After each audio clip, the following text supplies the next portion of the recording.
It is clear that Nepal has amazing opportunity in ICT, energy, tourism, agriculture, infrastructure, and financial services. These are areas of great interest for American companies. ICT particularly, I feel, can be a game changer. American digital economy companies are the leaders in the world, and they are interested in what's happening in Nepal. You have a wonderful demographic dividend. You have a fantastically talented and increasingly skilled populace, and this could be a real hotspot for American digital economy companies. In a way, Nepal can take full advantage of this by ensuring that the regulations that govern the digital economy are as competitive as possible. Because these companies, being digital, can hire wherever the best policy opportunities are. And if the policy and regulatory framework in Nepal is good, they will come. Friends, the development and unlocking of Nepal's rich hydropower resources through effective regulations and policies can also position the country as an energy hub and an exporter to the wider region, which will fuel considerable growth in this region and in Nepal, and of course generate tremendous amounts of revenue and prosperity for the Nepalese people. Clean energy could also sustainably fuel further investment in Nepal, particularly in energy-intensive products such as servers and data centers, especially relying on clean and renewable energy. Friends, while there's a lot that's been accomplished, and I really appreciate the rhetoric and the clear policy signals of the government of Nepal, I think that there's always more to do, and this is where American companies play a role. American companies have been in Nepal for decades. They are responsible stakeholders. They adhere to the very highest levels of ethics and managerial and technological excellence, environmental stewardship. They are very large employers in this country. They pay substantial amounts of taxes. They touch the lives of millions of people in this country, and they are working to build a better and happier life for all of the people of Nepal. Companies like MetLife, Coca-Cola, our digital economy powerhouses, are deeply dedicated to the happiness and prosperity of this country. And indeed, we believe in the role of the private sector in generating prosperity and wealth and happiness, and not generating debt and obligation, which is only a way to go backward. Creating a more level playing field for foreign companies, building regulatory predictability and mechanisms for stakeholder inputs, and focusing on ease and speed of doing business will generate further investment in Nepal. In the words of an old American film, if you build it, they will come. We commend the government for its actions in many of these areas, and we appreciate very much the government's efforts to obtain Nepal's first sovereign credit rating and working to pass the electricity bill. We believe that a commitment to lasting reform will enable Nepal's business environment and private sector truly to flourish and generate sustainable, inclusive, and resilient growth for Nepal's citizens. And friends, may I say from my regional perspective, it is clear that the next 20 years in this region could be completely transformative. If you look at the demographic advantages, if you look at the increasing regional and collective effort for integration, and the amazing, amazing demographics of South Asia, I think that you could see a transformation in the lives of the Nepali people over the next 20 years that is going to greatly enhance your prosperity and your happiness. But friends, effective and coherent government policy will be essential, and it will catalyze Nepal's efforts to graduate from least developed country status very soon and enter middle income. Friends, the United States Chamber of Commerce stands with you. We look forward to hearing good news from Nepal. We'll take the good news we've heard today back to Washington. We invite you all to continue the engagement. Thank you all very much for the opportunity to speak to you. Thank you. Good day. Thank you, sir. Thank you indeed. Ladies and gentlemen, please join me now in inviting to the podium President of the SAARC Chamber of Commerce and Industries, Mohammad Jassim Uddin.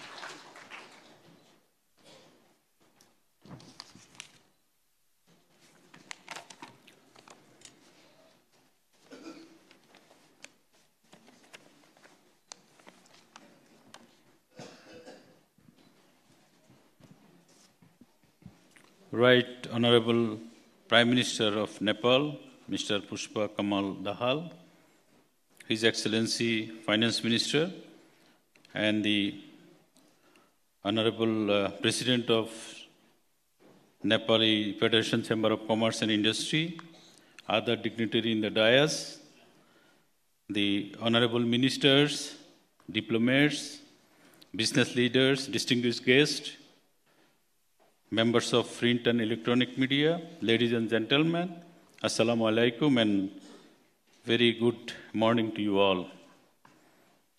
On this momentous occasion, I am honored to join the inaugural ceremony of the 3rd Nepal Investment Summit 2024, held in capital of Nepal, a beautiful city of home of the world's highest mountain peak. On behalf of SAARC Chamber of Commerce and Industry, I extend my heartfelt gratitude to the government of Nepal and the supporting organization for their dedication in hosting this prestigious summit for the 3rd time. The presence of such distinguished gathering today is a powerful sign of Nepal's growing importance and the business expansion of the global and regional scale. So I congratulate Nepal for this landmark arrangement. Distinguished guests, today's investment summit serves as a springboard for the further networking and the continuing potential investors, developers, national and global business leaders, policymakers, and other key stakeholders. This vital exchange will showcase Nepal's opportunities as a top investment destination. The SAARC region boasts immense potential, the vast market, a young and dynamic and the diverse resource. As a president of SAARC Chamber of Commerce and Industry, I am particularly excited about the future prospect and trade and investment between Nepal and the SAARC countries. However, we must also acknowledge the first challenge invitees like South Asian Free Trade Agreement, the SAFTA and the SAFAs have yet to reach the South Asian their desired potential. Inter-regional SAARC trade remains below 7%. The NAFTA, this figure is over 40%. The 56% in EU countries and 22% is ASEAN countries, and the 5.36% is the Commons. Excellencies, it is highly relevant to triple this year the many of the fresh starters, the regional trade and the activity, the Ankara, the Akaura and Agartala rail link between India and Bangladesh was integrated recently.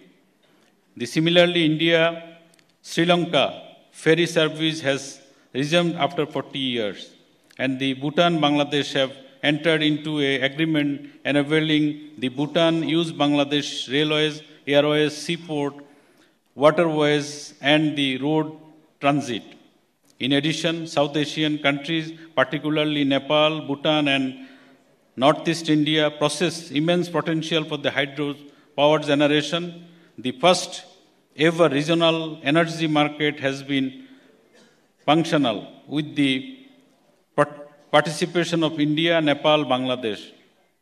This traditional activity highlights the hydropower and the central theme of the unlocking border benefits between Nepal and Bangladesh.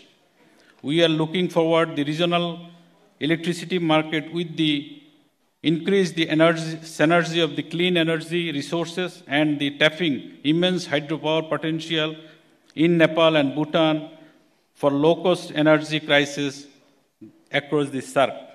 The region also largely untapped the strategic manufacturing and trade hub that can be revitalized through investment, energy, agriculture, infrastructure, green business, logistics, and the connectivity, pharmaceutical, FMCG, healthcare, and startups with the innovation and driving sector add regional respect.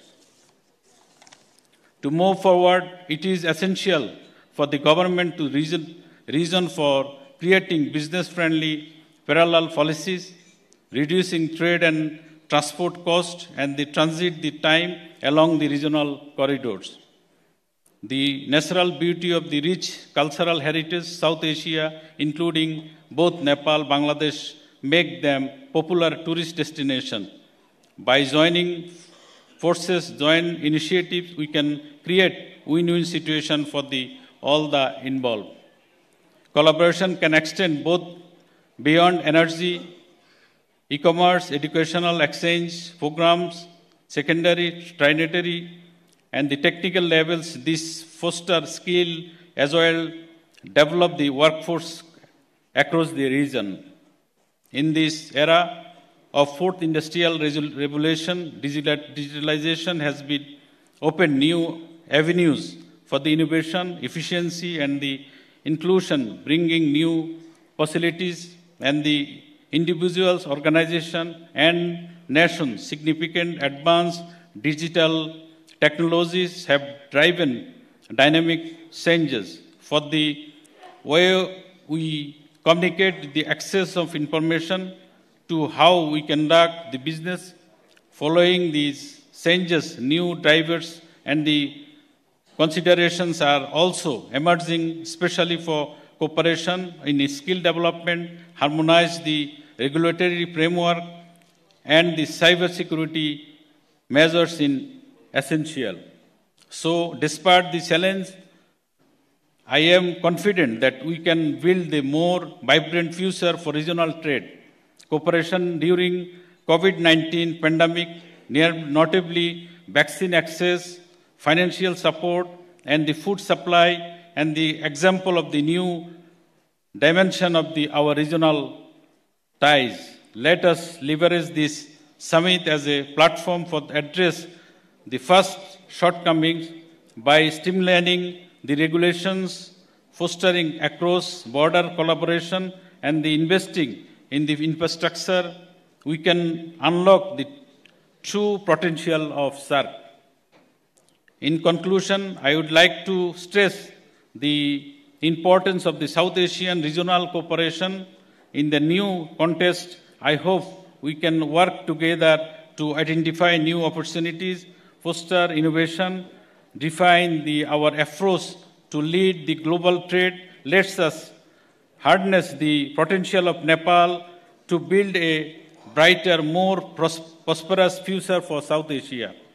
Thank you for your attention, and I look forward the valuable discussion, insights that will enhance of the investment summit. Thank you. Together, we can create a more prosperous and the interconnected South Asia. I wish a great success of the third Nepal Investment Summit 2024. Thank you all.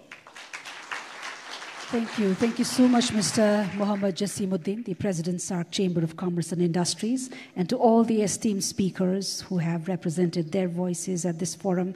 Thank you for the essence of solidarity and optimism that you bring along, and special thanks for your valuable remarks and the love, affection, and cordiality you usher into this forum. So that, ladies and gentlemen, we will now be hearing from our steadfast and long-standing allies who have contributed immensely in shaping Nepal's economic landscape. First and foremost, it's my pleasure to invite to share his remarks the Acting Vice President of the Asian Infrastructure Investment Bank, AIIB, Mr. Rajat Mishra.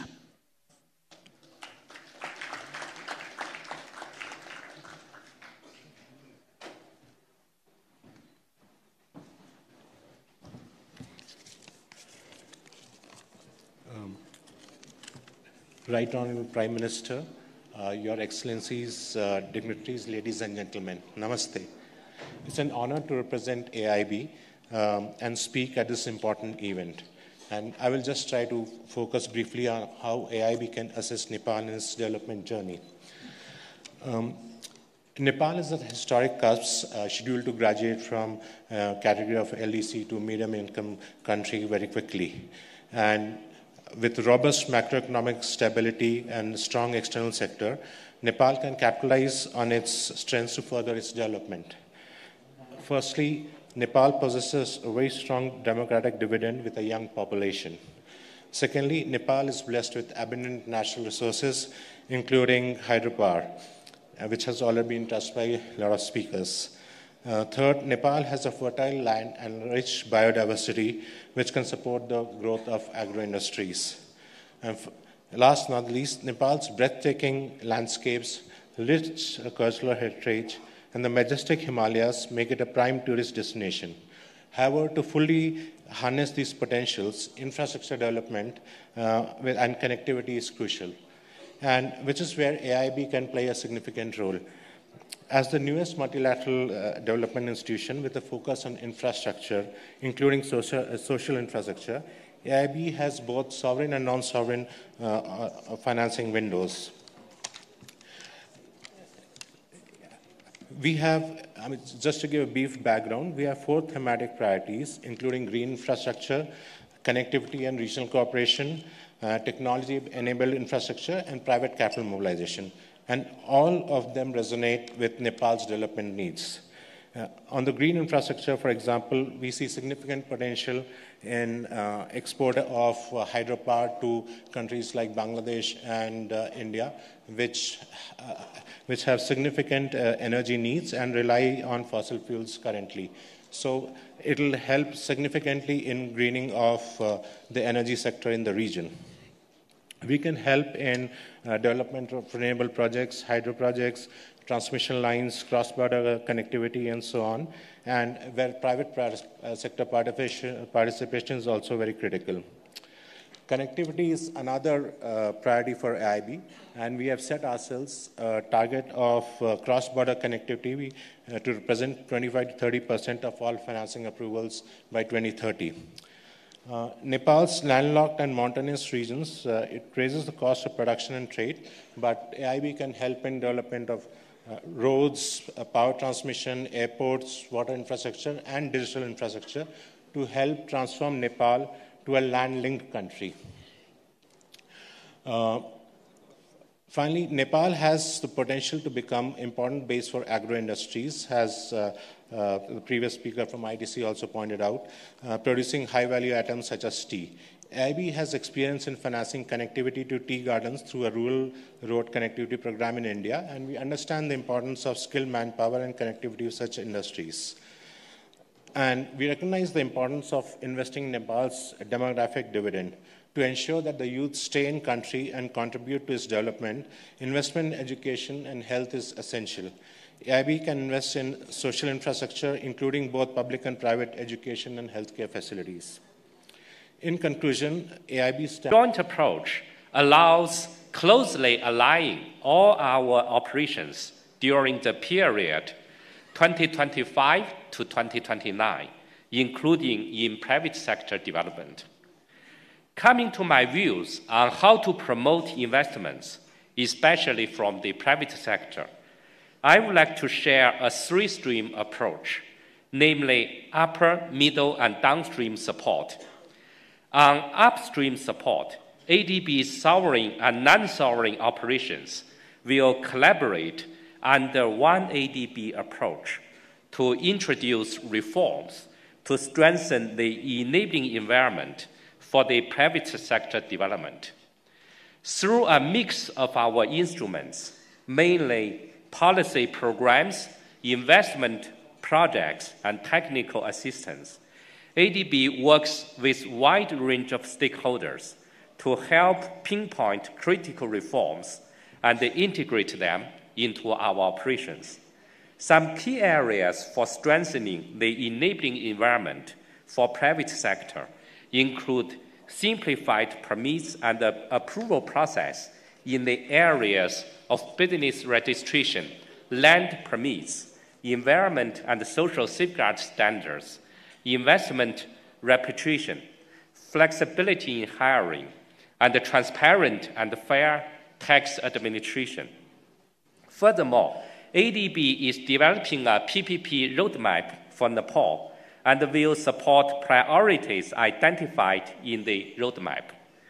ADB, in collaboration with International Finance Corporation, is also working with the government to obtain approval for ADB to issue offshore local currency bonds in the near term in order to enrich the tools for supporting a strong private sector development. Coming to mainstream support, ADB offers support for PPPs in the form of transaction advisory services at every stage of the project cycle. ADB deploys significant resources to support upstream and midstream activities for PPPs. ADB envisages some midstream opportunities for private sector support to be embedded in its sovereign operations, and will therefore screen each project at early design stage to identify such possibilities. For example, in the PPP roadmap for Nepal, our initial assessment shows the potential for PPPs in solid waste management, smart metering, solar parks, options and maintenance of roads and tunnels, consistent with ongoing federal reforms. Turning to downstream support, including climate finance, at Asia and the Pacific's Climate Bank, ADB aims to mobilize $100 billion in climate finance by 2030, and to increase support to climate change mitigation and adaptation to 75% of our overall commitment operations in terms of a project number. ADB supports the financing needs of our developing member countries, including the private sector, especially in meeting their climate goals and the net zero target. In Nepal, ADB expects mobilizing a combination of concessional resources and technical assistance to the private sector for large-scale climate initiatives. ADB will consider support for MSMEs, including women entrepreneurs, in niche product value chains, such as horticulture, medical and aromatic plants, and non-timber forest products. ADB will also explore opportunities for mobilizing long-term private financing for infrastructure development, such as electricity generation from hydropower and other renewable sources. We will also explore ways to scale up business models and technology solutions to increase their impacts, focusing on digitalization, gender equality, inclusive finance, and climate adaptation, in line with the government priorities. ADB will further endeavor to diversify into other segments of infrastructure, such as high-quality telecommunication services, clean and affordable transportation, urban infrastructure and services, and tourism infrastructure. In closing, I would like to commend the initiatives taken by the government to promote investments and reiterate ADB's strong commitment to assist Nepal in attracting private sector investments with both our knowledge and lending services, and in partnership with all the other stakeholders, including the business community. Finally, let me wish a great success of the summit. Thank you. Thank you, sir. Thank you indeed. May I now invite upon stage the South Asia Regional Vice President of the World Bank Group, Mr. Martin Reiser, to share his remarks.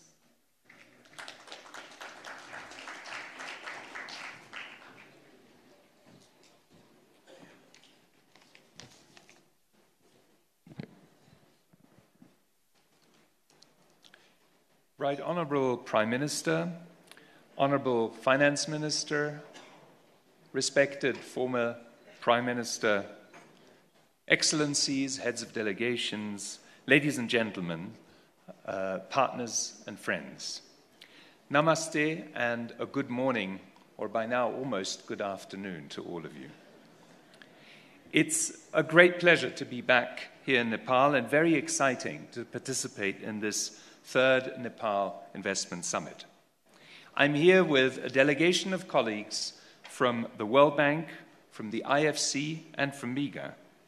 We, as the World Bank Group, are here to support Nepal's commitment to transform the country into an emerging destination for global investment. There are many things for Nepal to be optimistic about, and a lot of them have already been mentioned. Nepal's economic model has delivered growth and reduced poverty with an average rate of 4.3% in the last decade, elevating the country to lower middle-income status in July 2020. Nepal offers many opportunities for greener, more resilient and inclusive development. Lucrative growth drivers include the hydropower, tourism, agribusiness, and IT sectors, which offer comparative advantages and export potential and can spur job creation. The government has taken many proactive steps to facilitate both domestic and foreign investment across sectors. The World Bank Group also acknowledges the recent government decision to amend 9 laws through an ordinance. At the same time, Nepal needs higher levels of resources and investment to achieve its development goals, much more than what the public sector alone can provide. According to Nepal's National Planning Commission, Nepal will need to mobilize $2.75 billion per year in private investment if it is to achieve the Sustainable Development Goals by 2030. To improve the climate to attract these investments and crowd in private sector, both domestic and international, several priorities stand out. First, Nepal will need to continue to improve the legal and regulatory environment. My friend Yang Yingming has outlined a number of areas in this regard, so let me not dwell on this. Second, we recommend the development of a national investment policy that translates broader FDI and domestic investment targets into specific strategies across sectors. One of the previous speakers mentioned the long-standing dialogue we've had, for example, on the development of the electricity bill.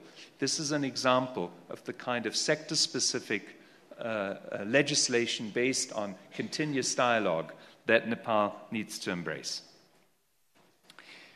Nepal should also strengthen the institutional capacity at the federal and subnational levels to implement credible PPP projects and improve service delivery. So many of the previous speakers have mentioned opportunities in this regard, particularly in the infrastructure sector. And perhaps more fundamentally, Nepal needs to be ready to embrace greater competition and level the playing field for new investors to come in. The World Bank Group has been a credible and steadfast partner in helping Nepal improve its investment climate. Recently, we supported 2 critical policy reforms to facilitate greater foreign direct investment into the country, including the reduction in the minimum FDI threshold to 20 million rupees and the setting up of the automatic approval route to allow FDI of up to 500 million rupees. We also work closely with Nepal Rashtra Bank to strengthen its anti-money laundering legislation. Recent data suggests a positive uptick in FDI inflows, indeed an 80% increase in the first 4 months of this year, in the first 7 months of FY24 compared to the same period in FY23. We are helping Nepal conduct investment assessments into the investment climate, including through the World Bank's flagship Be Ready report, which will be released in September this year and will assess the overall investment climate. We're also carrying out similar assessments at the provincial level to help identify opportunities and constraints at the subnational level. The World Bank Group is here as investors. IDA, IFC, and MIGA offer financing models that can catalyze private investment and offer national and international stakeholders an unrivaled opportunity to strengthen development impact. We have invested, we're ready to invest, and we're ready to do more.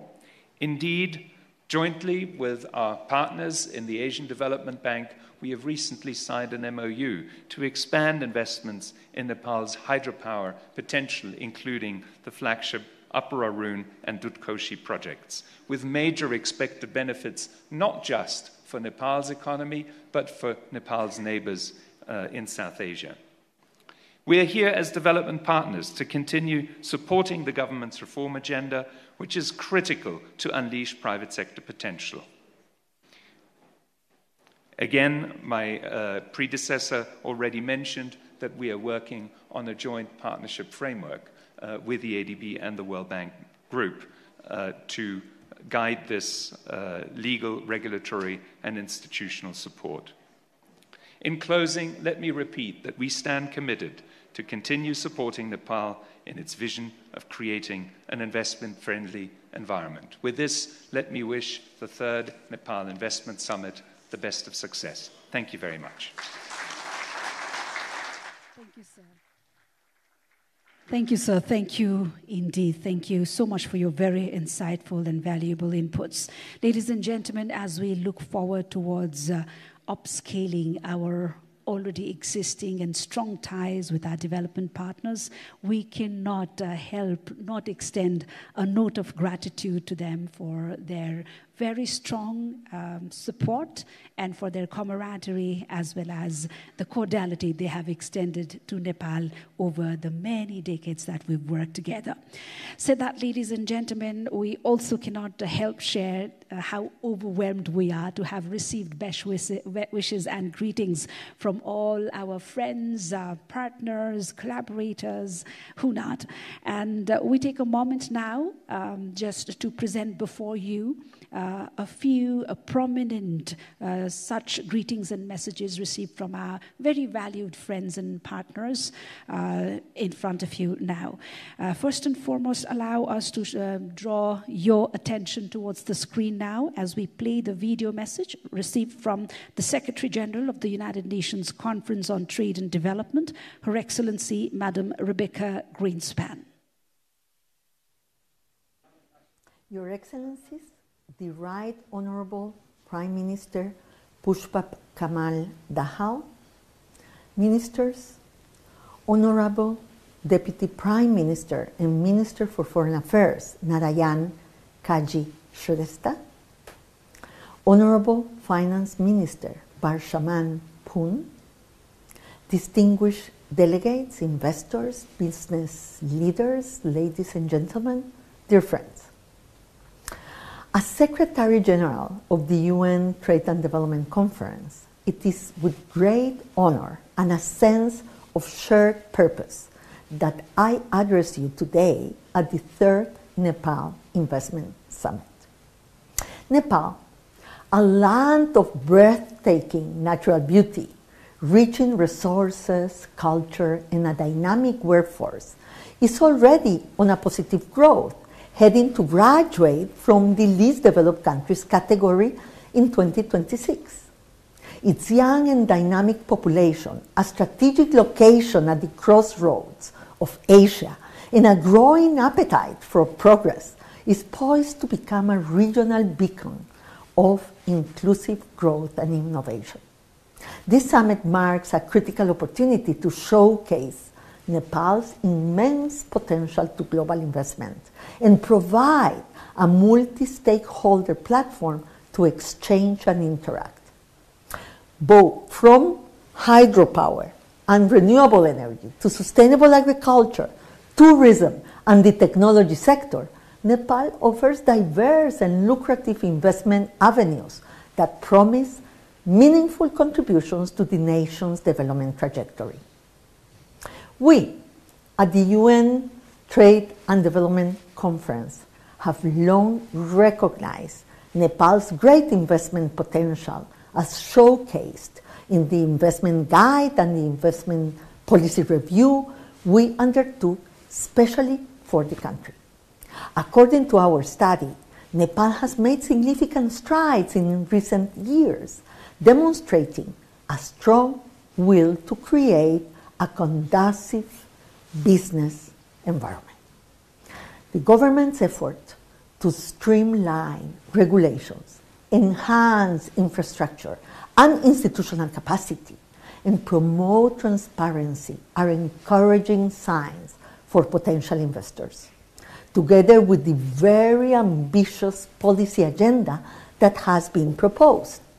Policies like the new Foreign Investment and Technology Transfer Act, Industrial Enterprise Act, Public-Private Partnership Act, IP Policy and Labor Law are important reforms in Nepal, along with several other investment-related policies in the pipeline to improve its business environment.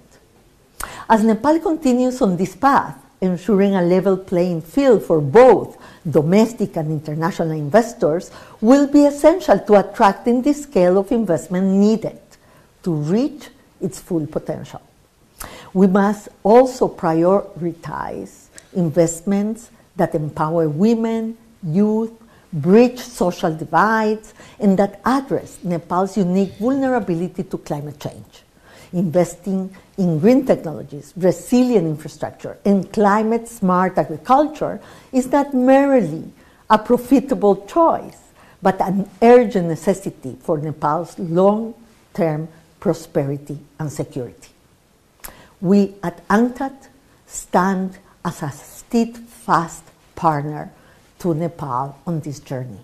Our reports, conferences, and technical programs are available to support the government in creating policy frameworks that promote sustainable investment, build capacity, and foster technological innovation. Distinguished guests, the opportunities before Nepal are vast.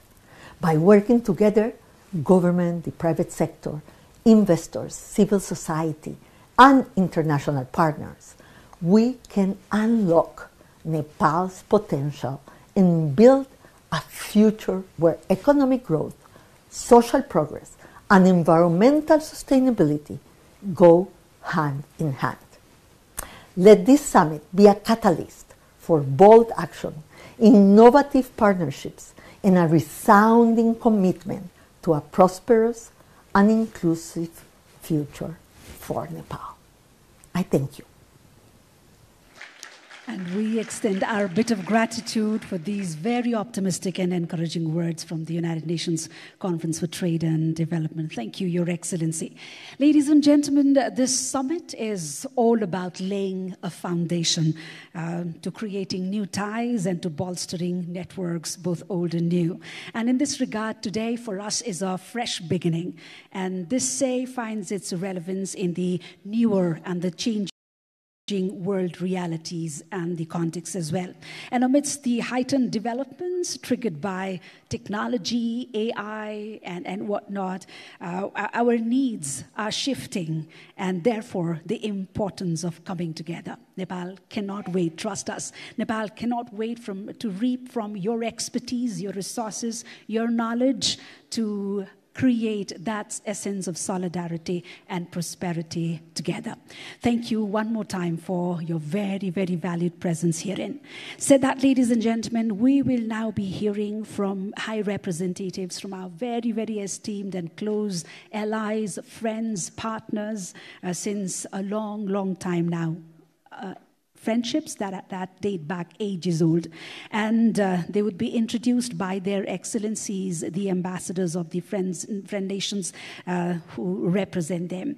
Ladies and gentlemen, the friendship, support, and collaboration have yielded countless opportunities of growth and progress for Nepal, and they continue to shape the trajectory of Nepal's development journey. Said that, and with immense gratitude, I have the pleasure, first and foremost, of inviting upon podium His Excellency, the Ambassador Dean R. Thompson, the Ambassador of the United States to Nepal.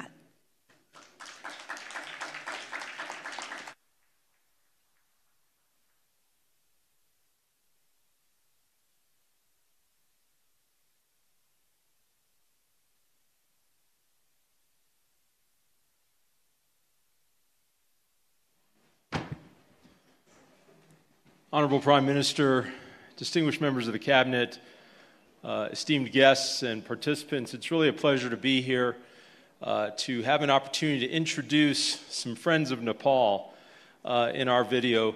But quickly, I just want to say, for 77 years, the United States has been a steadfast partner working closely with Nepal on its development journey, and we're so proud that as we look forward for the next 77 years, we're poised to invest billions of grant-based assistance in developing infrastructure, transportation sectors, health sectors, and many, many other areas of Nepal. And working together, we want to strengthen the business climate and make Nepal indeed a fine destination for investment. Congratulations on this summit, and I would turn people's attention to the video screens to see some friends of Nepal from Washington with their greetings. The United States is deeply committed to Nepal's economic future. For over 7 decades, the United States has worked with the Nepali people, its government, and the vibrant private sector to attract investment, to strengthen the business climate, and to make sure this economic growth benefits people at all levels of Nepali society. I had the unforgettable experience of visiting Nepal last year, and I saw firsthand the deep cultural heritage, the incredible natural beauty, and of course the inspiring people that make Nepal unique. From tourism to clean energy, agribusiness to IT, Nepal provides a significant emerging opportunity for investment. As Nepal graduates from least developed country status in 2026, this summit is of paramount importance, as are the government of Nepal's continued steps to adopt pro-growth reforms and further build on its impressive democratic progress. USAID is looking forward to continued partnership with the government and with the private sector to generate additional growth and opportunity for the people of Nepal. The United States is committed to supporting Nepal's economic growth. DFC has committed more than $270 million in projects across Nepal to support Nepal's vital economic sectors, including technology, agriculture, and energy. We have focused on improving access to capital for small and medium enterprises across Nepal, particularly strengthening women's economic empowerment. And we know that there is much more that we can do together. Together, we can invest in Nepal's infrastructure and help support economic growth across the country. And we at DFC are ready to do our part. Nepal and the United States have a long history of bilateral ties based on our shared principles and values. I saw the importance of this common foundation when I visited Nepal last year and witnessed firsthand the immense potential for growth in our relationship.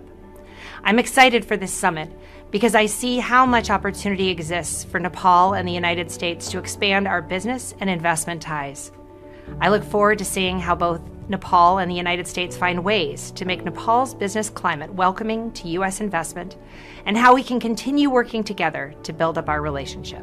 $500 million Nepali-led MCC Compact supports clean and reliable energy and safer roads, and aims to create tens of thousands of new jobs for Nepalis and facilitate robust cross-border trade in clean energy. By helping Nepal achieve these national priorities, businesses will be encouraged and enabled to sustain and grow their investments. Through these partnerships, the United States also supports the government of Nepal on policy reforms to attract even more business interests, making it easy for local businesses to grow and helping the government deliver on its promise of an inclusive and prosperous democracy for all Nepalis. The U.S. government is looking forward to supporting Nepal as it realizes its incredible potential as a global destination for business.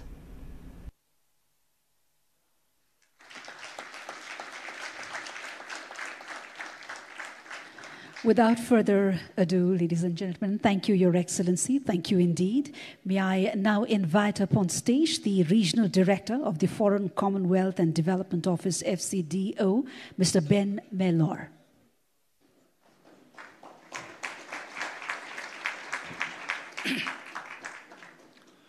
Right Honourable Prime Minister, distinguished guests, namaste.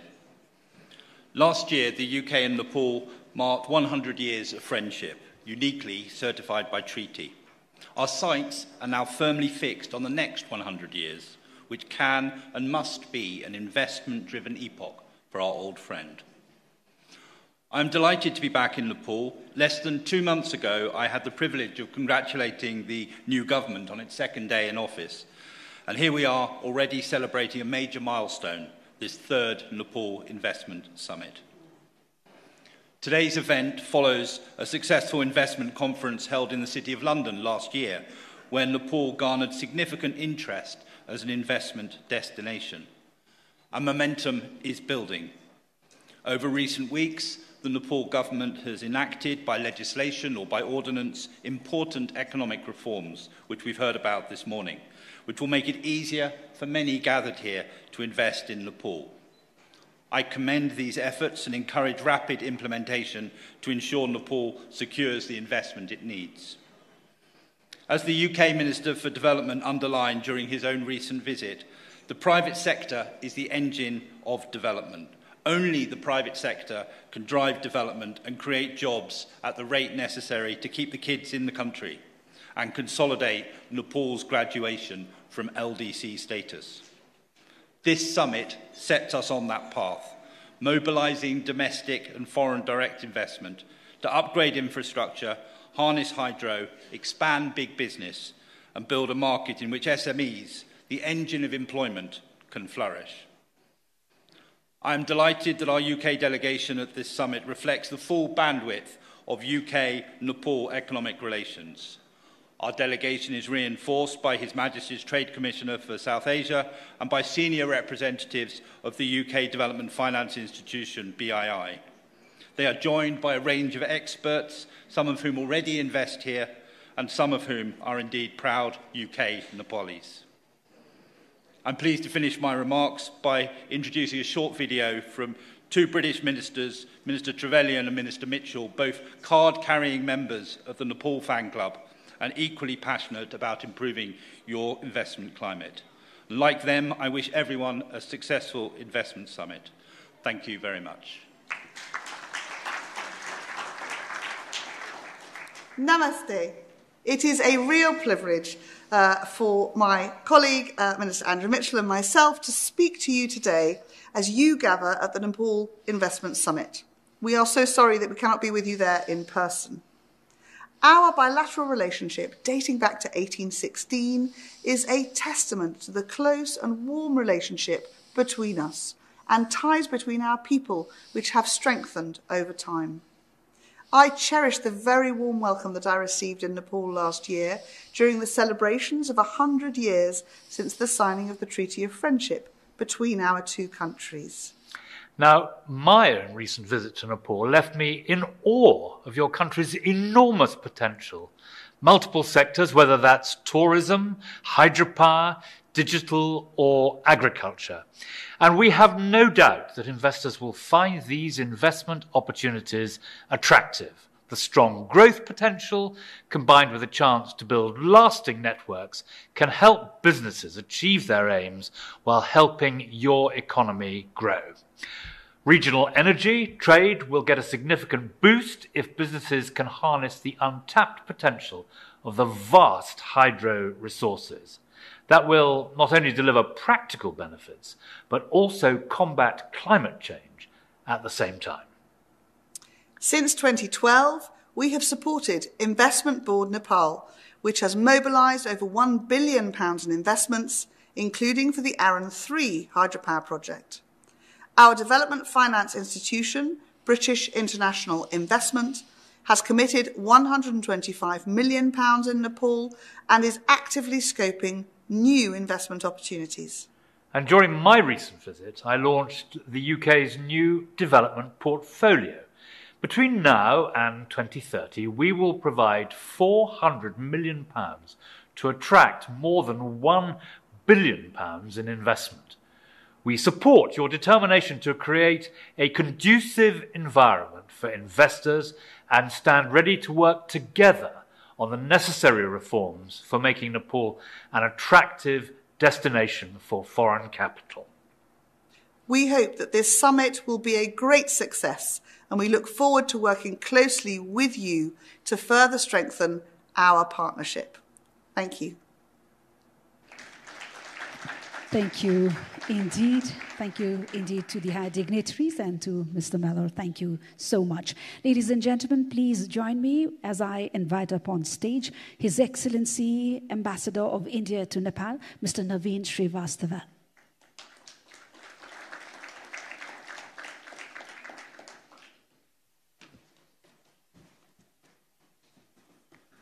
Right Honorable Prime Minister of Nepal, Pushpakamal Dahal Prachanda ji, Honorable former Prime Minister of Nepal, Sher Bahadur Debaji, Honorable Finance Minister, Varsman Punji, other ministers of the Government of Nepal, distinguished guests, ladies and gentlemen, thank you for giving me this opportunity to participate in the third Nepal Investment Summit and also to introduce the speech by our Commerce and Industry Minister, Mr. Piyush Goyal, who unfortunately cannot join us physically today because of the ongoing elections in India. Before the speech, let me share a few thoughts about India-Nepal relationship and economic relationship in particular, and what both our governments have done in the last few years to strengthen it further. As is well known and have been spoken by earlier speakers, India and Nepal share civilizational ties, cultural, traditional links, since times immemorial form a unique bedrock as we develop our multifaceted relationship in the modern times. Under the leadership of Prime Minister Modi and our neighborhood first policy, it has been our endeavor to work with the government of Nepal to create an enabling environment for benefit of both peoples. It is indeed a matter of great satisfaction that India today is the biggest cumulative FDI investor in Nepal, with more than 33% of Nepal's FDI stock currently, which amounts to about 89 billion Nepali rupees. This investment trend continues its positive trajectory, and in recent times we've seen new investments coming in sectors such as construction, automobiles, or FMCG. This is apart from the huge investment that India and Indian companies are making in the hydropower sector. As we look to the future, the Government of India will continue to encourage Indian industry to invest further in Nepal. The large presence of the Indian delegation today is a reflection of that commitment. We would also be launching a new investment guide for investment by Indian companies in Nepal in collaboration with the Nepal-India Chambers of Commerce and Industry. As governments, it has been our endeavor to not only encourage and facilitate business investments, but also to create infrastructure facilities and ease regulations which will organically foster greater economic linkages. Towards this end, the Government of India is working towards several initiatives by providing grants for building integrated checkposts, 3 of which have been made functional, 2 more are being built. We've launched cross-border digital payments to facilitate an ever greater number of Indian tourists coming to Nepal. Indian tourists already constitute the largest number of foreign visitors to Nepal. And as speakers earlier said, in the last few years, hydropower exports from Nepal to India have added a new dimension to our ties. Last year alone, Nepal exported about 650 megawatts of power to India, earning a considerable revenue, which constituted about 10% of Nepal's total export to India, or 7% of Nepal's global exports. To further foster this, our 2 governments have also concluded a long-term agreement on power trade, which was finalized during Right Honorable Prime Minister's visit to India last year. At present, we are also discussing a trilateral power trade between India, Nepal, and Bangladesh. The vast demand for clean energy in South Asia, with a combined population of close to 2 billion people provides an opportunity for Nepal to further boost its hydropower potential and in the process to ensure economic development. In this regard, the choices that we make now can be the vehicle to convert the vision of Nepal to become, to foster inclusive economic growth. And I'm glad that the long-term power agreement was taken at the initiative of Right Honorable Prime Minister Pushpakamal Dahal Prachandaji and Prime Minister Modi. Today, post-COVID-19, there is also a focus on building trusted and resilient supply chains. In this context, the regional economic integration in South Asia through such supply chains can form a new avenue of growth between India, Nepal, and the rest of the South Asia. I hope today's this investment summit would provide an opportunity to discuss and other aspects for how to further boost regional economic integration in South Asia. Before I conclude and invite you to hear our Minister for Commerce and Industry, Mr. Piyush Goyal, let me also thank both IBN and the Government of Nepal, as well as other agencies, for putting together this fabulous event. Thank you.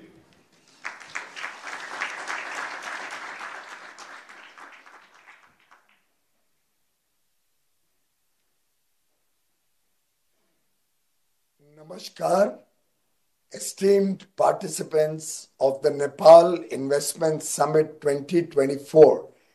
Truly a privilege and honor to address this august gathering. While I regret not being able to join you in person on this momentous occasion, I am confident that we will have many more opportunities to connect and collaborate in the future. I extend my heartfelt congratulations to the Government of Nepal for hosting the Nepal Investment Summit 2024 under the theme Emerging Nepal. Nepal and India not only share a border, but also a deep-rooted friendship and a vision for a prosperous future. India has always been a trusted partner in Nepal's development journey. Friends, the unique ties between our two nations are built on long-standing people-to-people connections that have stood the test of time.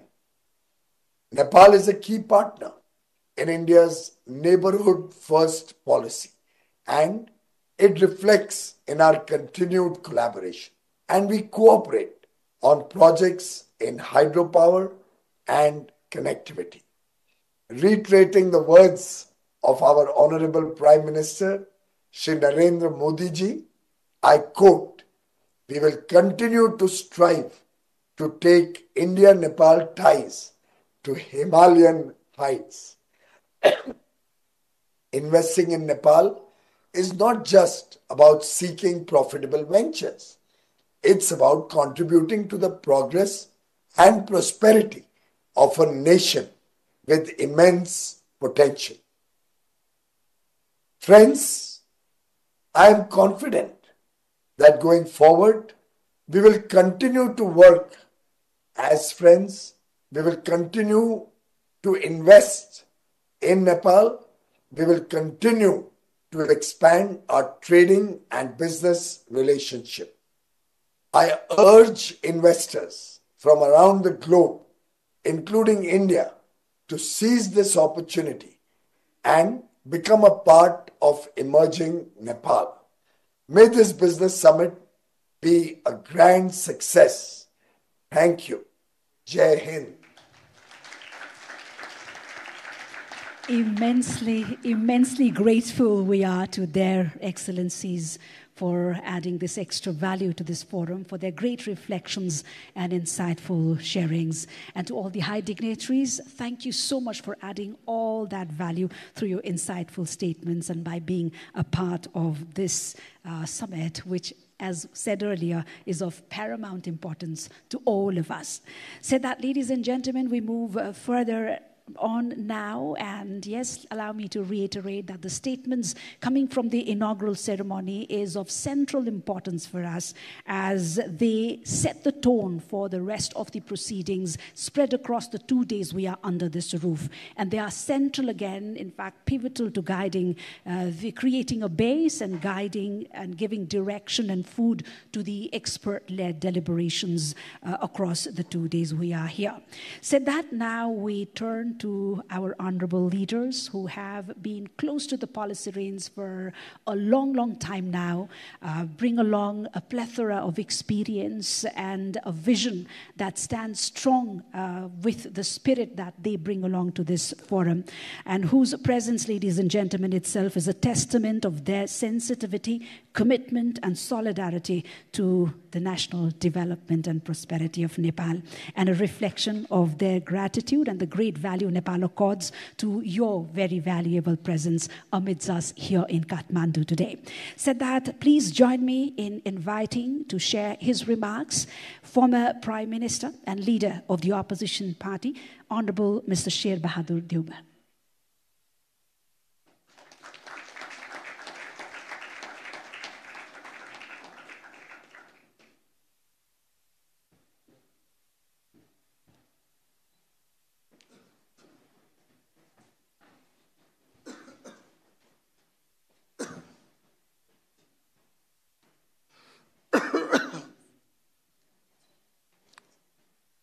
Right, Honorable Prime Minister, Mr. Pushpa Kamal Dahal Prachanda-ji,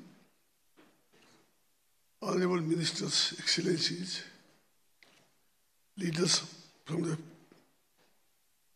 private sector, eminent business persons from around the world, ladies and gentlemen, a warm good morning to you all. Thank you, Prime Minister, for hosting this important summit and inviting me to speak a few words of this inaugural session this morning. Let me also extend warm welcome to our distinguished guests who have traveled all the way to Kathmandu to attend this summit. I am confident that the deliberations in the summit and various instruments of cooperation and partnership that will be exchanged during the summit will pave the way to greater flow of investment in Nepal.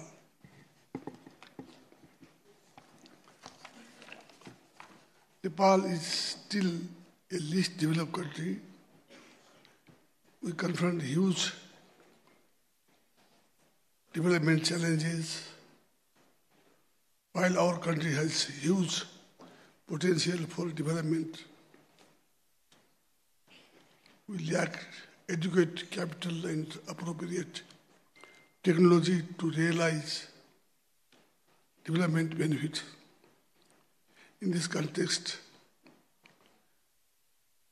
the convening of this high-level event assumes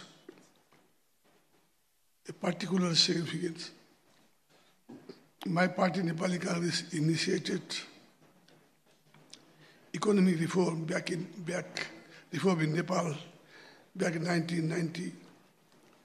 Nepali Congress government liberalized the economy, invited private sectors, and created a conducive environment for foreign investment. During that short span of period, our government reoriented the policies, revised old laws, brought in new laws, realized the public expenditure and initiated the liberal income tax regime. Nepal's investment regime is now liberal in terms of sector open for foreign investment, tax policies, and repatriation earnings. Amongst all sectors are open to foreign investment. Agriculture, tourism, infrastructure, development, mines, minerals, manufacturing, tourism, hydropower, and ITR, some of the key sectors where domestic and foreign investment will have transformative impact.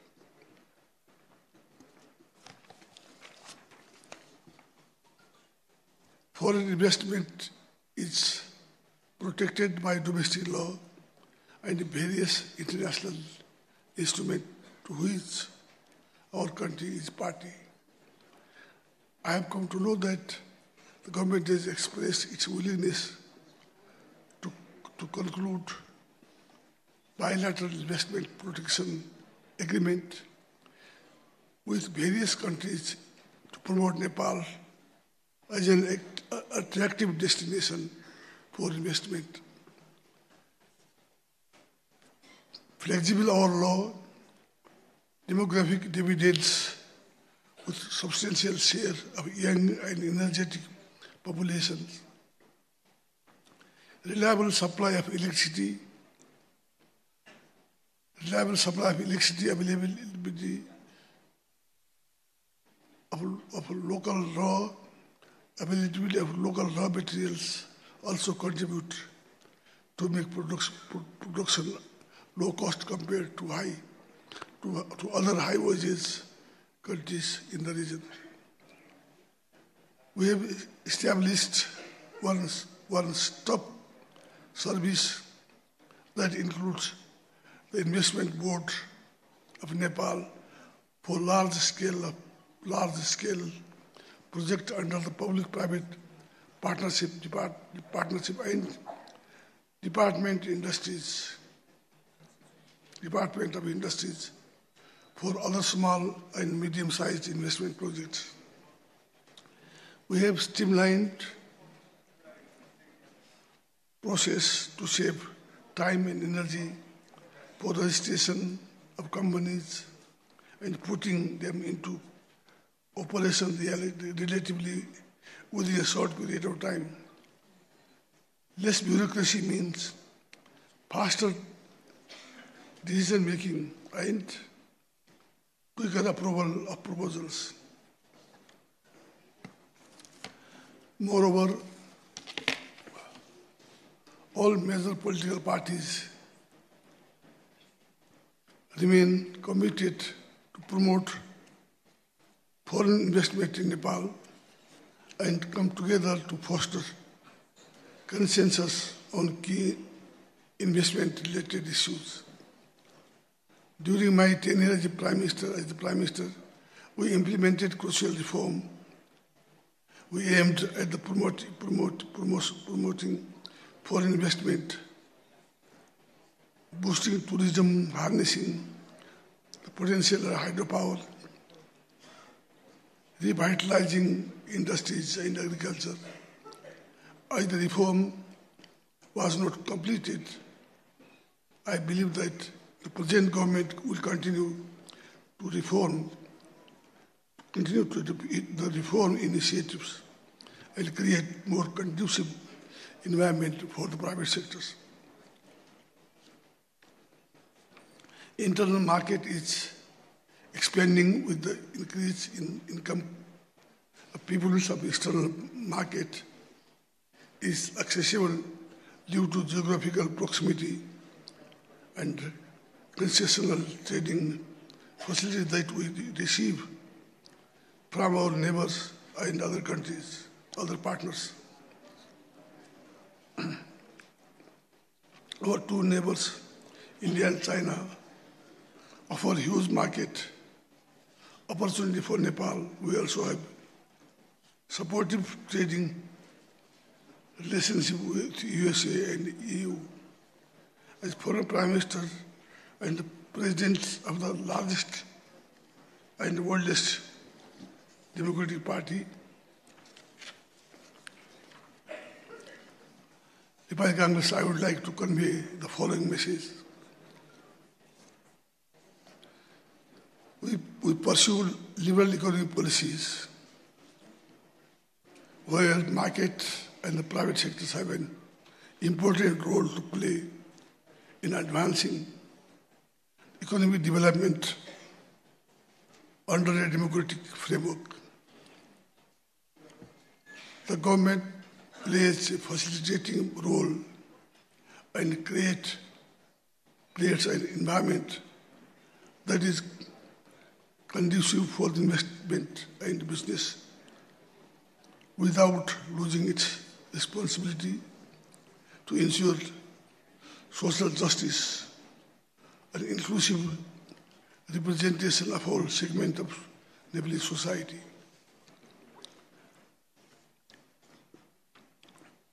We live in the era of intense competition of investment. This means we need to be more attractive and competitive in providing intensive and protecting investment.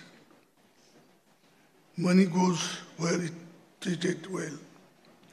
Well, it is treated well.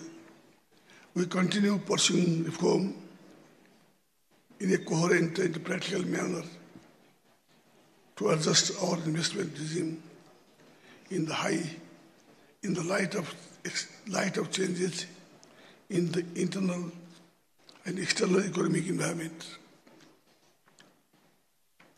We do not pursue disciplinary policy vis-a-vis foreign investors. We are treated poor with national investors. We welcome foreign investors as our valued guests.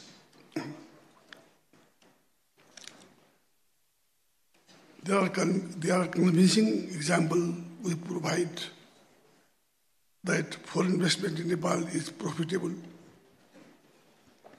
Some of the multinationals working in Nepal have been able to repatriate a good amount of dividend over the years.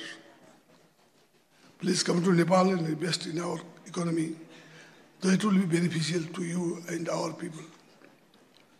We will provide you a full protection, assure that our sustained cooperation from start to finish. We will cherish our partnership for development and prosperity. Your contribution in supporting Nepal in its endeavors to infrastructure, in its endeavors to transform the economic landscape will be highly valued. The time is of essence. Nepal has huge untapped potentials. I believe that with our common efforts, we can make a difference. I wish our international guests a pleasant stay in Nepal and productive deliberations. I also wish to thank all the success to the summit. Thank you very much. Jai Nepal. Thank you, sir. Thank you indeed for your great reflections of solidarity and commitment, and of course for the acknowledgements.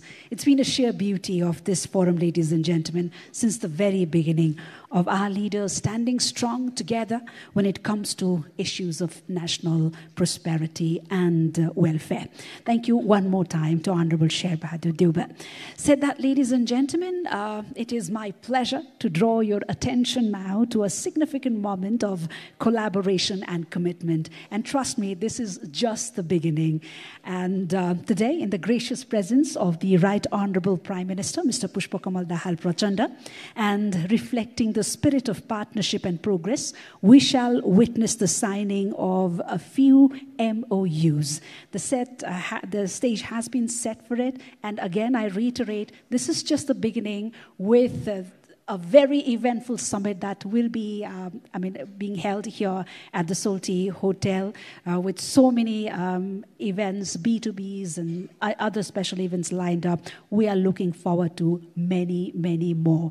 And these MOUs, these partnerships, these networkings, which are fostered here at this very forum, would be our soul, our engine, and the driving force that would take us further ahead for many, many years to come. And with this hope and confidence, it's my pleasure now to invite the signatories for the first MOU, which is between the BLC Group Nepal and Yotta Data Service India. And this is for the establishment of world-class data center, cloud services, and artificial intelligence platform services in Nepal. May I invite the signatories, namely from Yotta, the CEO himself, Mr. Sunil Gupta, and representing Nepal, Director of BLC, Ms. Megha Chaudhary.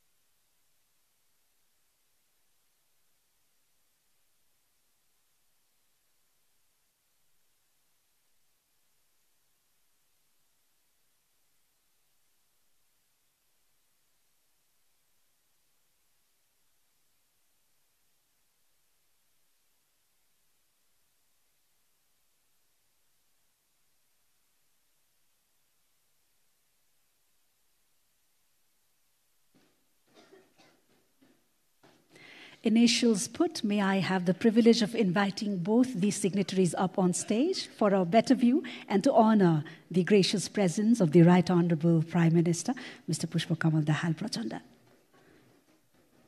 Ladies and gentlemen, this is the MOU between BLC Group Nepal and Yotta Data Services India for the establishment and operation of data center.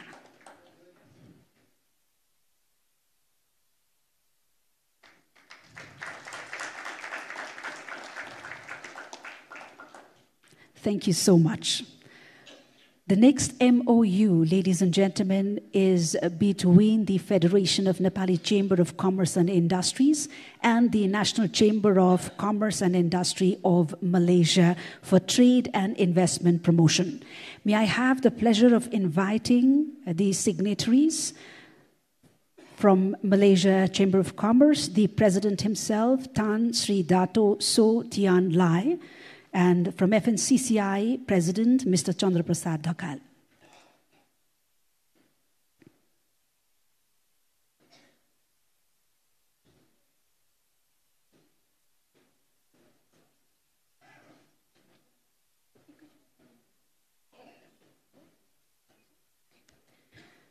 Ladies and gentlemen, we are witnessing the signing of two MOUs simultaneously. One was the one I said earlier on trade and investment promotion. The second is between FNCCI and the Federation of Malaysian Manufacturers for Trade and Investment Promotion, with the signatories, Mr. Chandra Prasad Dhakal from FNCCI and Tan Sri Dato So Tian Lai, the President of the Malaysian National Chamber of Commerce and Industry. The second MOU is for trade and investment promotion. May I invite the signatories up on stage to honor the gracious presence of the Right Honorable Prime Minister.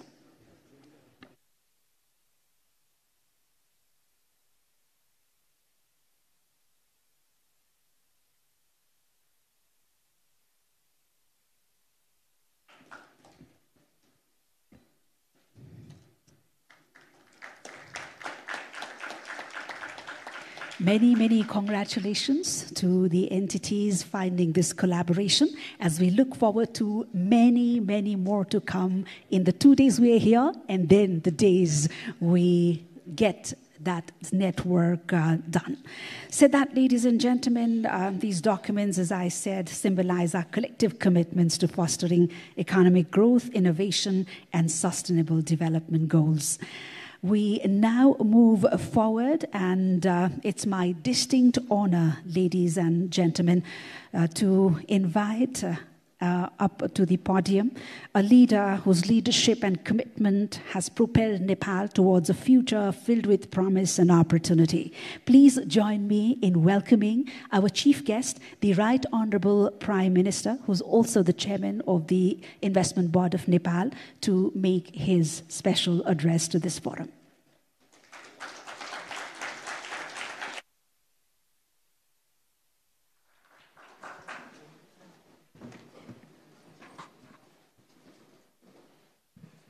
Honorable former Prime Minister, my cabinet colleagues, distinguished delegates, esteemed guests, ladies and gentlemen, very good morning and namaste to everybody. At the outset, I extend my warm welcome to you all to the 3rd Nepal Investment Summit 2024. Today marks a momentous occasion in our journey towards economic prosperity and sustainable development. As we gather here, I am filled with profound optimism and confidence that Nepal is emerging as a premier investment destination offering boundless opportunities for global investors. Nepal is the land of Gautam Buddha, Mount Everest, and brave people. Equally, it is a country that wholeheartedly welcomes foreign investment. Nepal stands at the center of opportunities, welcoming investors with its untapped potential. Our unwavering commitment to liberal economic policies lays the foundation for a vibrant and investor-friendly business environment. We are strongly committed to carry out continuous reform to facilitate the investor, industrialists, innovators, and easing of doing business. In this context, the government of Nepal has recently amended 8 different laws governing business and investment regime. I believe this boosts the investor confidence to invest in Nepal. Distinguished guests, as a nation of peace and stability, we have created a conducive environment for economic growth and prosperity. The federal system of governance ensures a balanced development approach, fostering social and economic transformation across the nation. Nepal provides a number of incentives to foreign investors, including a robust regulatory framework, provision for the avoidance of double taxation, protection of intellectual property rights, competitive corporate taxation, among others. Government of Nepal has recently approved the framework of Bilateral Investment Agreement, BIA, which aims to protect and promote bilateral investment. I encourage all of our friendly nation to consider signing the BIA at the earliest.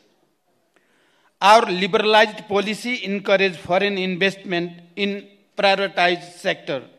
Our skilled workforce and low labor cost present an attractive proposition for international investors.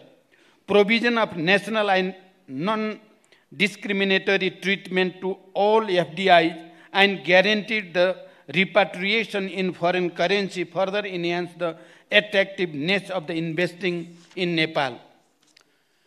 Distinguished guests, with over 60% of Nepal's population falling within the working age group and a rapidly expanding middle class population, shows the immense potential for consumer-driven growth. Furthermore, our skilled labor force, comprising a significant number of foreign language-speaking youths, helps the international investor to find favorite local workforce in Nepal. Nepal provides a number of investment opportunities across diverse sectors, including tourism, agriculture, manufacturing, ICT, garments, high-value crops, manufacturing, including agro-processing and infrastructure, to mention a few. Our hydropower potential holds the promise of abundant renewable and clean energy supply, while the tourism sector beckons with its rich cultural heritage and natural beauty. Although Nepal has a huge potential of hydropower generation, only 3,200 megawatt have been harnessed so far, and about 5,568 megawatt large-scale power projects are under construction or in the pipeline with execution through public-private partnership (PPP) modality. This explicitly shows the enormous opportunities to invest in hydropower sector in Nepal. The existing and planned cross-border transmission line with India and China facilitates energy exchange within the region. To facilitate the power cooperation within the region, we have signed power trade agreement with India, MOU for power sector cooperation with China, and MOU for power export with Bangladesh.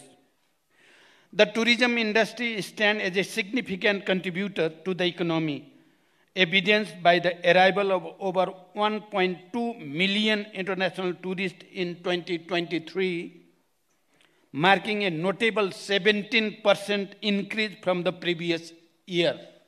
Likewise, the IT sector is experiencing a steady upward trajectory with a remarkable growth rate of around 65% in service export over 2021. Additionally, Nepal presents lucrative opportunities for the export of high-value cash crop, further enhancing its investment appeal and contributing to economic growth. The ready-made garment and Nepali carpet are also the major products being exported to the global market and renowned for their quality, having huge potential for investment. The operation up to special economic zone alongside several others in the development phase throughout the nation underscore our unwavering commitment to fostering economic growth and industrial development. Currently, Nepal has 10 operational industrial districts with plans to develop 6 more, which ensure low initial investment and access to essential infrastructure and support service.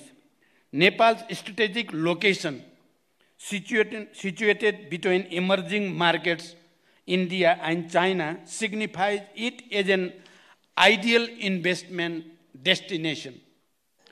Duty-free access to this market, facilitated by regional agreement SAFTA and BIMSTEC as well as free trade arrangement, ensure the bilateral and regional markets. To facilitate the smooth inflow of international private investment, the Department of Industry serves as the approving agency for investment less than 6 billion rupees, while the Investment Board Nepal handles investment exceeding 6 billion rupees or energy projects with over 200 megawatts.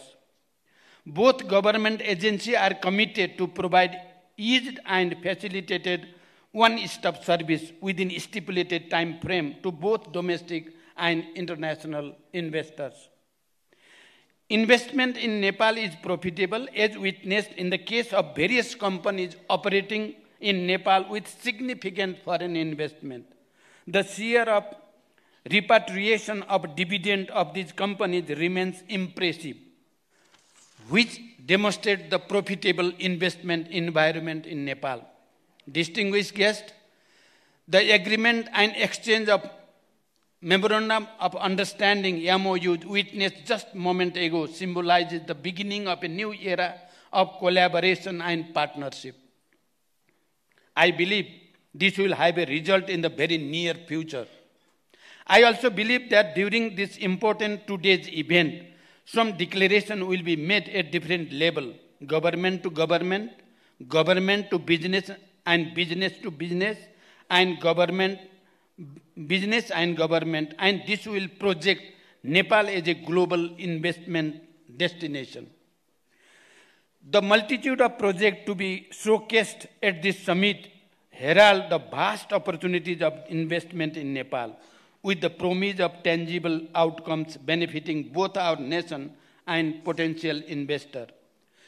As we embark on this collective journey, I am confident that Nepal's immediate goal of achieving sustainable and high economic growth in the coming decade is well within the reach through the partnership with private sector, both domestic and foreign. With the collaboration and support of all, I am optimistic that we will harness Nepal's economic potential and chart a course toward economic transformation and prosperity.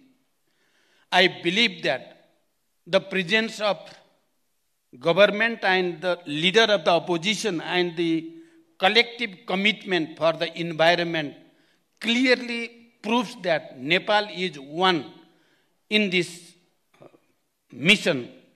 At the end, I express my warmest wishes to all the delegates for a fruitful and productive summit. We would be reaching to you to materializing the outcomes of this summit. May your time in Nepal be filled with inspiration, collaboration, and opportunity. Together, let us pave the way for a brighter future. Wishing you a pleasant stay in Nepal. Thank you. Thank you for your attention.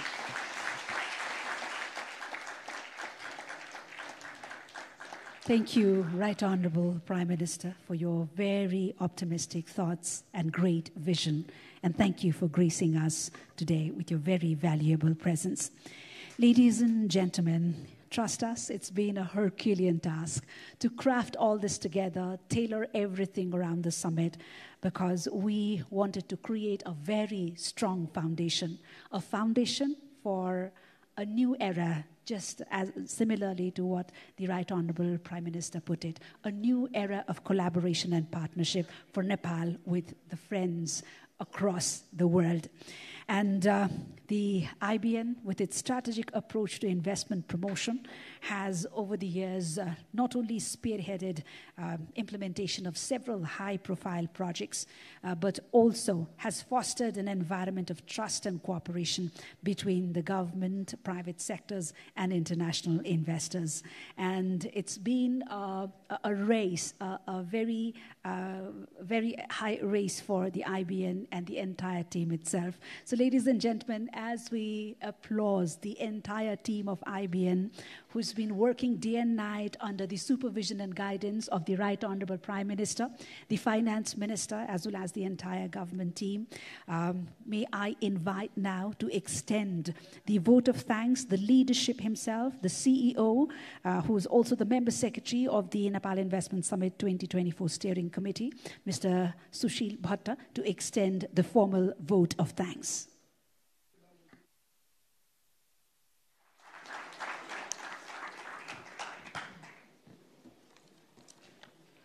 Right Honorable Prime Minister and Chairperson of IBN, Honorable Deputy Prime Ministers, Honorable Finance Minister and Coordinator of NIS 2024, former Honorable Prime Minister, Chairman Sitka, His Excellency Ambassadors, Regional Director, FCDO, Vice President from World Bank Group, ADB, and Acting BP from AIIB, President of SAARC Chamber of Commerce and Industries, Senior Vice President, US Chamber of Commerce, Lead of Delegations, CII, Presidents of FNCCI, CNI, and NCC, distinguished delegates, guests, ladies and gentlemen, and friends from media, very good afternoon.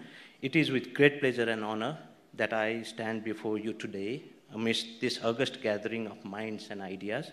I warmly welcome you all to the third Nepal Investment Summit 2024. Your presence today signifies a shared commitment to growth and sustainable development, thereby shaping a brighter future for generations to come. We are delighted to welcome delegates from around the world representing different countries and companies. With around 800 foreign delegates from more than 60 countries and over 1,000 delegates from Nepal, the diversity of perspectives gathered here today is truly remarkable. This summit builds on the successes of past summits, each a stepping stone towards our collective vision of attracting substantial investments. As we gather here, we continue the legacy of those who have tirelessly worked to showcase Nepal's vast potential on the global stage. I extend my deepest gratitude to our Right Honorable Prime Minister for gracing us with memorable and inspiring address. Special thankfulness to Honorable Finance Minister for your steadfast determination, guidance and leadership for organizing this summit. And my heartfelt appreciation to Honorable former Prime Minister for your gracious presence today, showcasing collective vision of our political leadership in promoting and leveraging private sector investments, including FDI in Nepal. I am deeply honored for the insightful address shared by our distinguished guests, which have added significant depth and breadth to our discussions. A special thanks to our valued development partners for their continuous support for promoting private sector investment and in turn creating a conducive business environment in Nepal. A special gratitude to UKFCDO for facilitating in organizing this investment summit. A special thanks to Chairperson, Chief Secretary, and members of the Implementation Committee, Secretariat, and my team, Technical Committee, the Special Task Force for amendment of provisions prevailing in existing Act regulations, and whose tireless efforts have been the backbone of this summit. And extend my heartfelt appreciation to each one of you. And further, I'm deeply grateful to the invaluable support of the private sector umbrella organization, the media fraternity, Hotel Solti, the event management company, and the security personnel whose collaborations have amplified the impact of this summit by ensuring the smooth and secure conduct of the event. And moving towards the summit, the first day of the event will embark on our journey with two insightful plenary sessions, and today's first plenary session will delve into the diverse investment opportunities awaiting exploration within Nepal, while the second will spotlight inspiring success stories from investors who have found prosperity within our borders. Moving to the second day, we will witness a total of 12 sessions, which covers an array of sectors with prior focus on presenting Nepal's potential areas of investments, including green investment opportunities in Nepal. And further, the summit will culminate with a pivotal session on leveraging public-private partnership for infrastructure and services. Discussions from these sessions shall have good takeaways for mobilizing private investments in different potential sectors of Nepal, including leveraging the PPP investment to complement government's development effort. Looking ahead, I anticipate that the discussions and collaborations forged during the summit will pave the way for mobilizing private investments, the country, and paving way for transformative journey towards economic prosperity and sustainable development. It is great appreciation and admiration that I extend my sincere gratitude to Government of Nepal for the recent action in issuing the ordinance for the amendment of Public-Private Partnership and Investment Act 2019. This monumental steps marks a significant achievement for the Investment Board Nepal, and it underscores its journey towards becoming a sustainable, more functional, robust, and autonomous institution. And may we embrace the challenges with courage and possibilities with optimism. Together, let's forge a legacy that resonates far beyond these walls, a legacy of unity and progress through capitalization of boundless potentials. Wishing you all a very pleasant stay and productive time in the event. Thank you and namaste. Thank you, Mr. Bhatta. May I request you to stay back?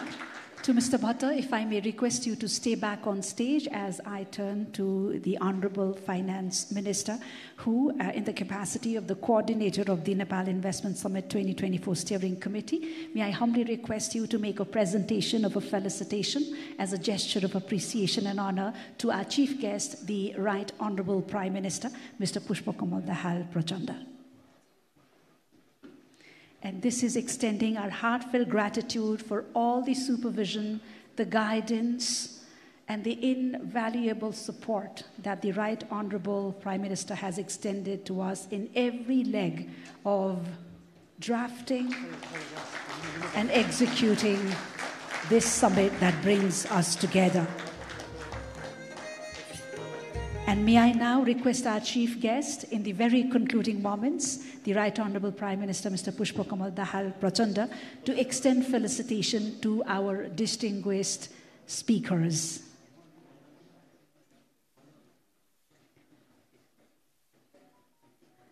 May I request our chief guest, the Right Honourable Prime Minister, Mr. Pushpakamal Dahal Prachanda, to extend felicitation to our distinguished speakers. This is extending our deepest gratitude and appreciation, first and foremost, to the President of Nepal Chamber of Commerce, Mr. Kamlesh Kumar Agarwal.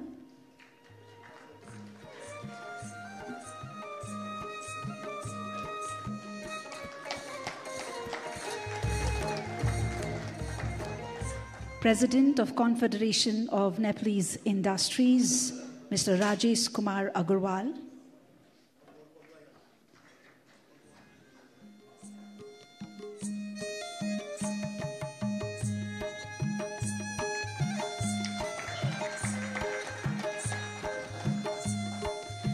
President of the Federation of Nepali Chamber of Commerce and Industries, Mr. Chandra Prasad Dhakal.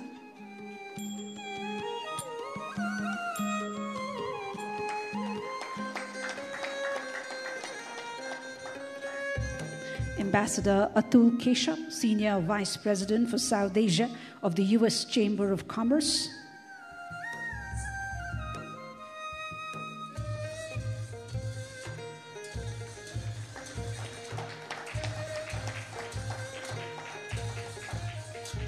Mr. Ben Mellor, Regional Director, Foreign, Commonwealth and Development Office, FCDO.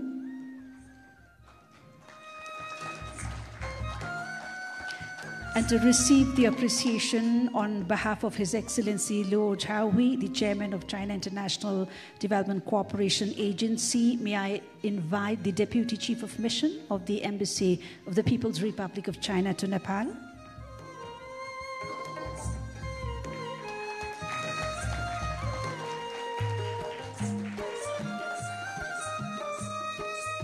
Mr. Supratim Datta, the lead of Delegation, Confederation of Indian Industries.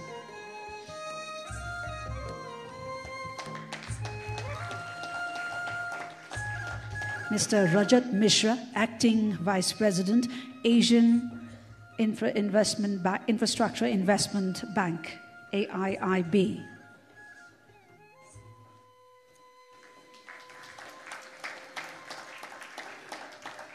Mr. Yin Ming Yang, the Vice President for Central West and South Asia, Asian Development Bank, ADB.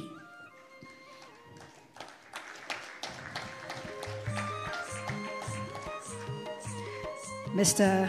Martin Reiser, South Asia Regional Vice President, the World Bank Group.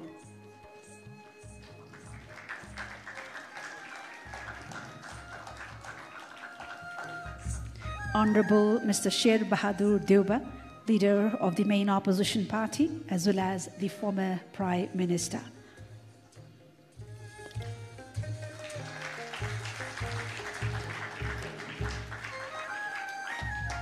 Mr. Sushil Sharma, Chairman and MD Designate, SJVN Limited.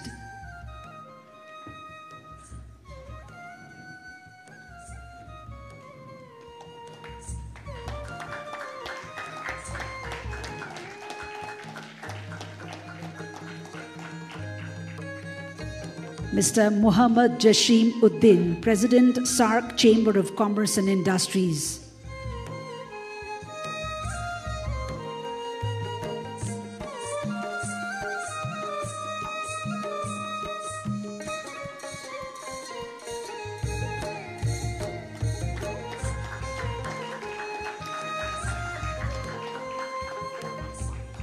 His Excellency Ambassador Dean R. Thompson, the Ambassador of the United States to Nepal.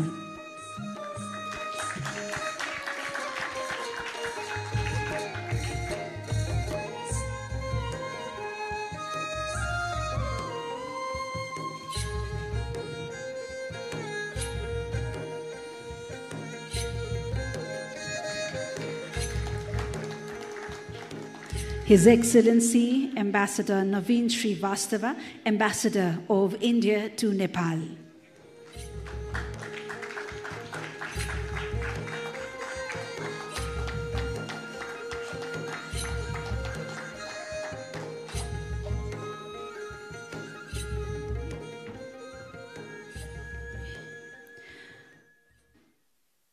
Thank you to all the high dignitaries. Thank you to the Right Honorable Prime Minister. Ladies and gentlemen, reaping from all the positivism, optimism, the optimistic thoughts and commitments from our high dignitaries, we carry forth a heightened spirit of collaboration.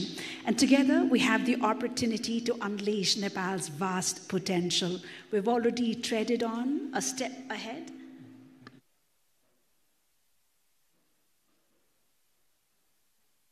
Thank you. Thank you to all our distinguished dignitaries, all in attendance. With these words of gratitude, we call the inaugural ceremony off. However, there is a small formality. If I may invite the Chief Secretary of the Government of Nepal, Dr. Vaikunta Aryal, and all the high dignitaries, our esteemed speakers, to join our dignitaries up on stage for a quick group photograph before we disperse, ladies and gentlemen. This is inviting our esteemed speakers to kindly grace us on stage one more time, requesting the Chief Secretary of the Government of Nepal, Dr. Vaikunta Aryal, to also grace us upon stage as we come to the very...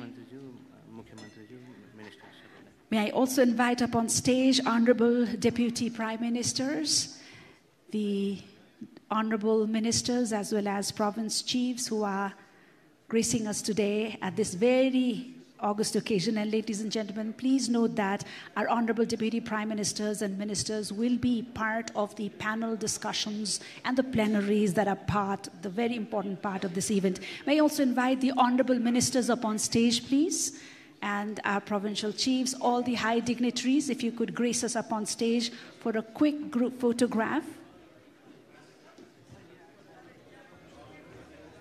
May I invite the Deputy Chief of Mission of the Embassy of China up on stage as well?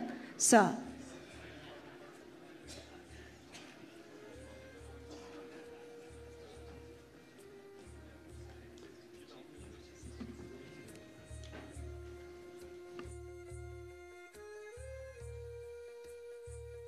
May I invite the Deputy Chief of Mission from the Embassy of the People's Republic of China? Please, sir, up on stage, if you...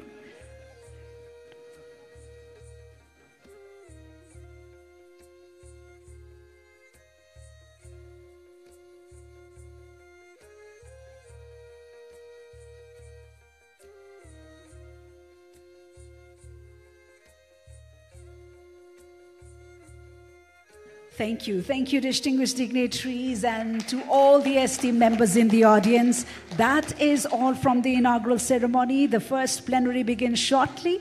You can be a part of the tea and refreshments that will be served outside at the garden before converging for the plenary here at this very hall. Thank you. Thank you for your very valued presence.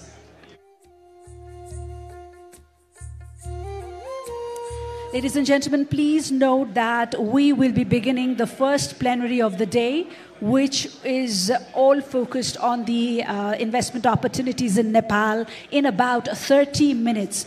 We expect you back in the hall after serving yourself to tea and refreshment outside in about 25 minutes. Thank you for your great cooperation.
Namaste and a very good afternoon, ladies and gentlemen.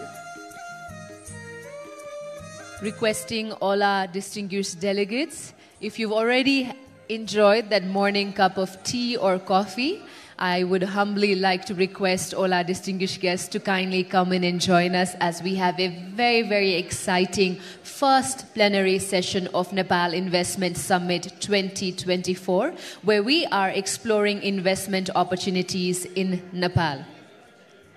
A humble request to all our distinguished dignitaries who are outside this hall. To my right and my left, I'd like to request all our distinguished dignitaries to kindly come in and join us. Namaste र यहाँहरु सम्पूर्णलाई हामी हार्दिक स्वागत गर्न चाहन्छौं Nepal investment summit 2024 मा। यदि यहाँहरु हल बाहिर हुनुहुन्छ र मेरो आवाज सुन्न सक्नुहुन्छ भने यहाँहरु सम्पूर्णलाई नेपाल इन्भेस्टमेन्ट समिट 2024 को यो पहिलो प्लेनरी सेसनका लागि हल भित्र आइदिनु हुनका लागि हामी हार्दिक अनुरोध गर्दछौं।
Namaste and a very good morning, distinguished guests, ladies and gentlemen. Welcome to the Nepal Investment Summit 2024's first plenary session.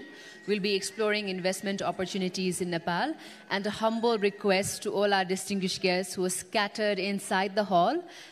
Also to our distinguished guests and delegates who are outside this hall, we'd humbly like to request you to kindly come in and join us as the stage is all set for the very first plenary session, exploring investment opportunities in Nepal.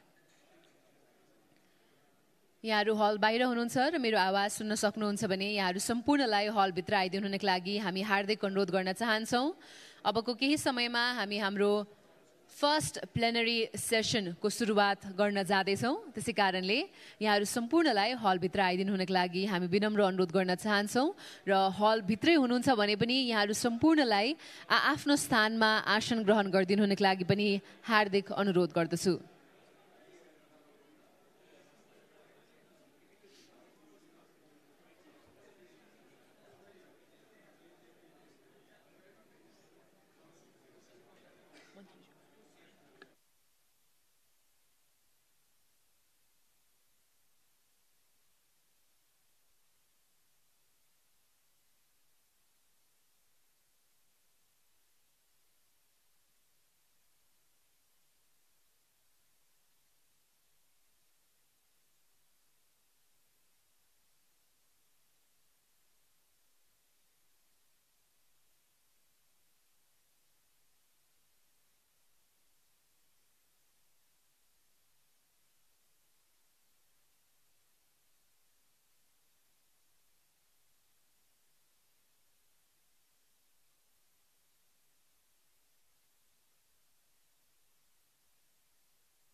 Distinguished guests, ladies and gentlemen, a humble request to all our distinguished guest delegates to kindly take their seats as our session chair will be arriving in this hall shortly, and then we shall begin the first plenary session exploring investment opportunities in Nepal here at the Nepal Investment Summit 2024. A humble request to all our distinguished guests to kindly take their seats as we will soon have with us our session chair, Honorable Minister of Finance, Government of Nepal, Barshaman Pun, joining us for this plenary session as the session chair.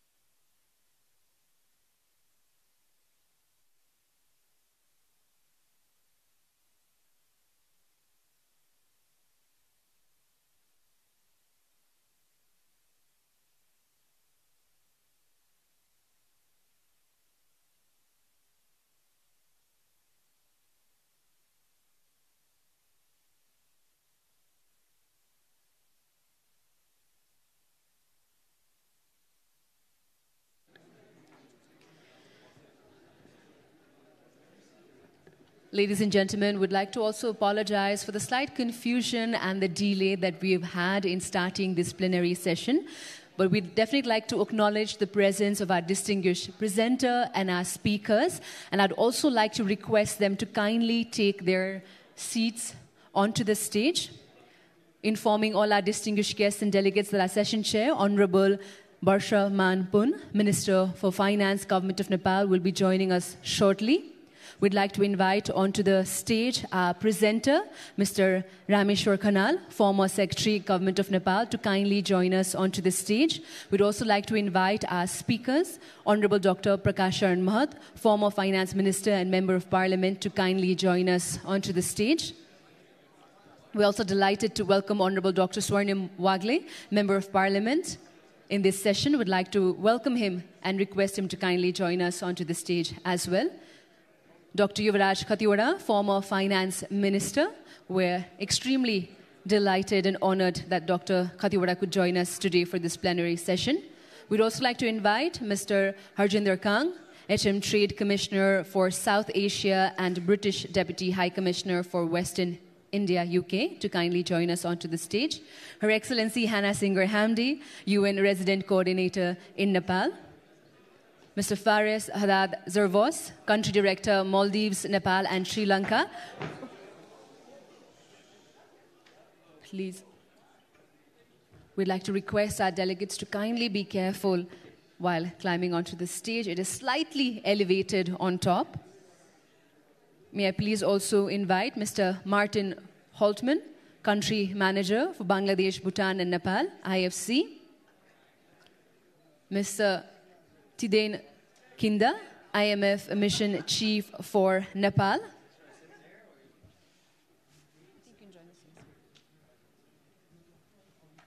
We'd also like to invite onto the stage Mr. Ren Xingwen, Deputy Secretary General, Sichuan Province, People's Republic of China. We'd also like to invite onto the stage Dr. Rajiv Singh, Director General, Indian Chamber of Commerce. May I also please invite Mr. Umesh Prasad Singh, President, Federation of Nepal Cottage and Small Industries. President of Federation of Nepal Cottage and Small Industries, Mr. Umesh Prasad Singh. We'd also like to invite onto the stage Ms. Shobha Gewali, President of FWIN, Federation of Women Entrepreneurs Association of Nepal. And a big round of applause and thank you to our session chair, Honorable Minister of Finance, Government of Nepal, Barshaman Pun, for joining us as the session chair in the first plenary session of Nepal Investment Summit 2024. Honorable Ministers, Excellencies, the distinguished guests from the public and private sector, esteemed investors, ladies and gentlemen. It is with great honor and excitement that I, Sadiksha Shrestha, welcome you to the first plenary session of Nepal Investment Summit 2024.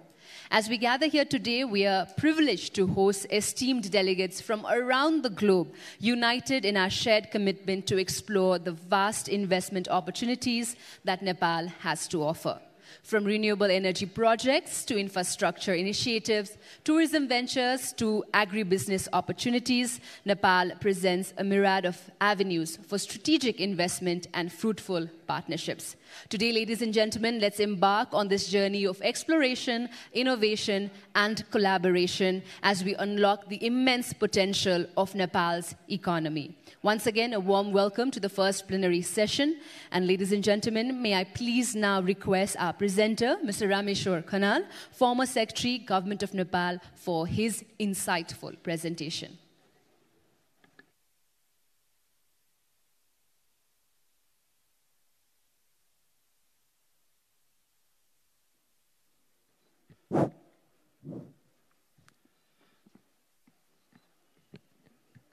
Honorable Finance Minister and Chairperson of this session, distinguished speakers, including former finance ministers, distinguished delegates to this investment summit.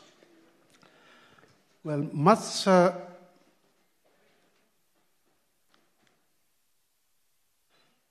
has been said on the investment potential in Nepal in the inaugural ceremony by different speakers. So I'll not repeat them. I will briefly discuss about the issues that are relevant to investment opportunities and harnessing investment opportunities. In terms of Nepal's geography, Nepal is surrounded by surrounded on three sides by India, and on one side by China. Nepal shares 1,690 kilometers of land border with India, and 1,236 kilometers of land border with China. The country is divided into 7 provinces and 77 districts and 753 municipalities. The total cultivated land is 2.2 million hectares, out of which 78% is devoted to temporary crops, mostly paddy. And on the permanent plantations, it is mostly oranges, mangoes, banana.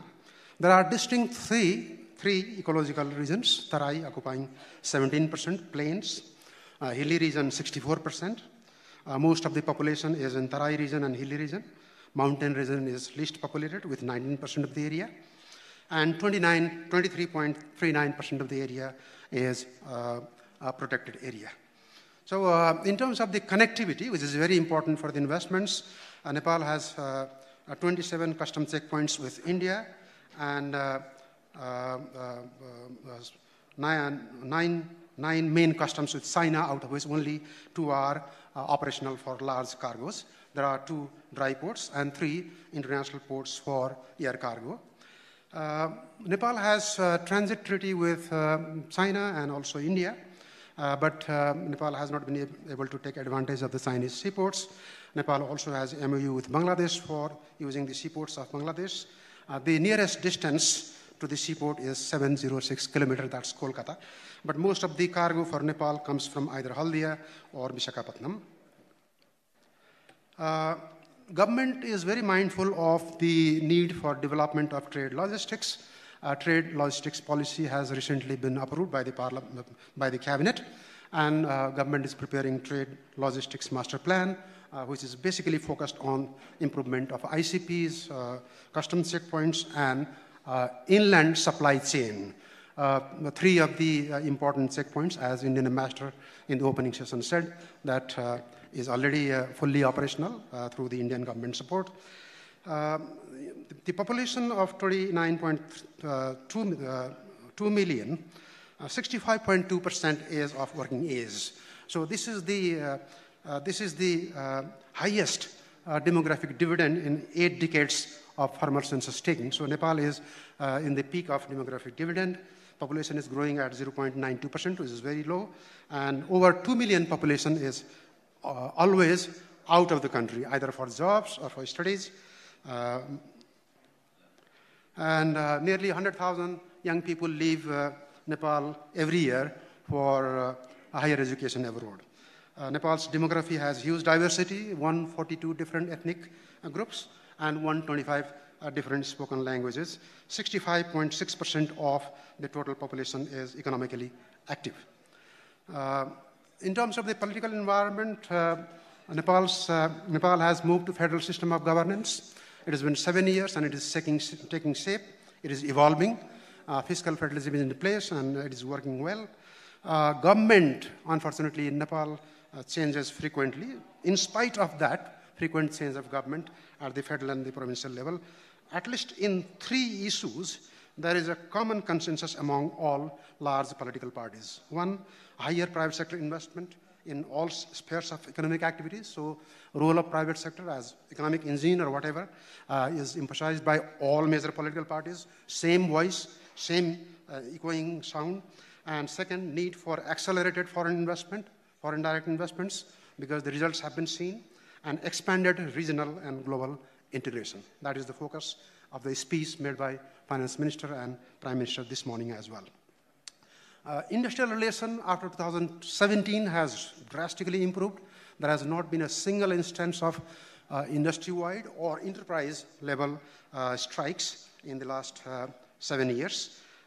The youths which are going out for either jobs or for higher education currently can be considered as a skills or brain drain, but for the future I consider this as a good working force with the global workplace good practices, enhanced skills for the future investment in Nepal.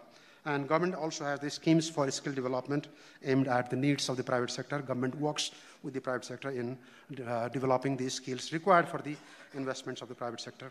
Social safety net is something where Nepal has done very strongly in the past. Nearly 5% of GDP is spent every year by government as part of public expenditure in different kinds of social security schemes. Old age allowance is available for people above 68 years of age.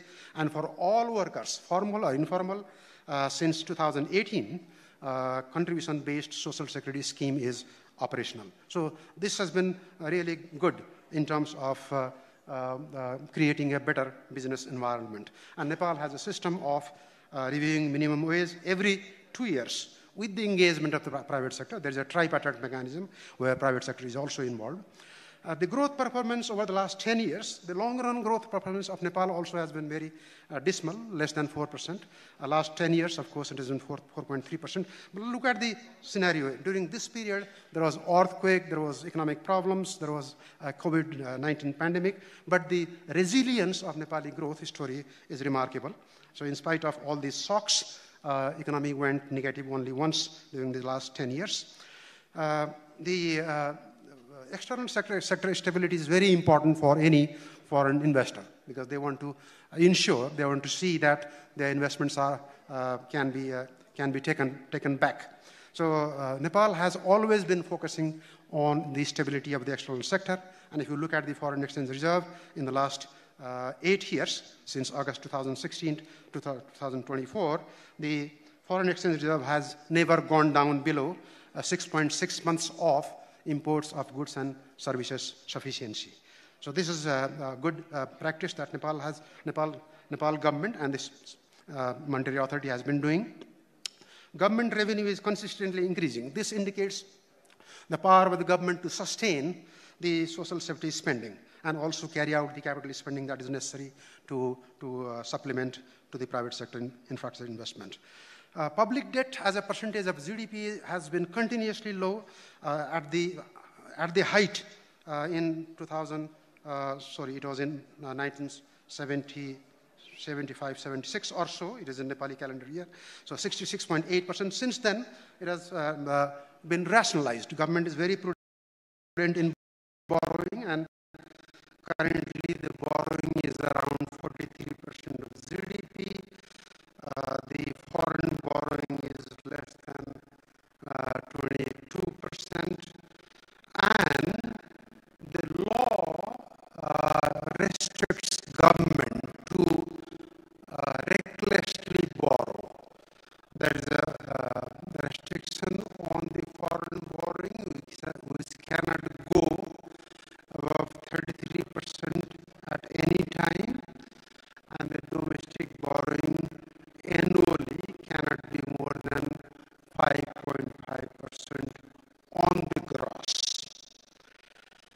these are this provides a better framework for investors, because if the government's public financial management is very weak, that creates trouble in the economy. Finance sector is growing, and Nepal's commercial banks have good capital base. There is a problem in the microfinance and cooperative sector, but that is also the government is taking steps to correct them. And capital market, particularly equity market, is very good. Debt market is pretty underdeveloped. In terms of the past evidence of FDI, FDI has been very successful in Nepal, particularly turning around the landscape of banking, telecom, hydropower, manufacturing, mostly FMCG, cement, iron and steel, insurance, hospitality. So this has been the story since 1992. Many of the success stories will be shared with you in the next session. And more than the finance, technology transfer and management culture transformation has prompted the domestic ventures as well to improvise.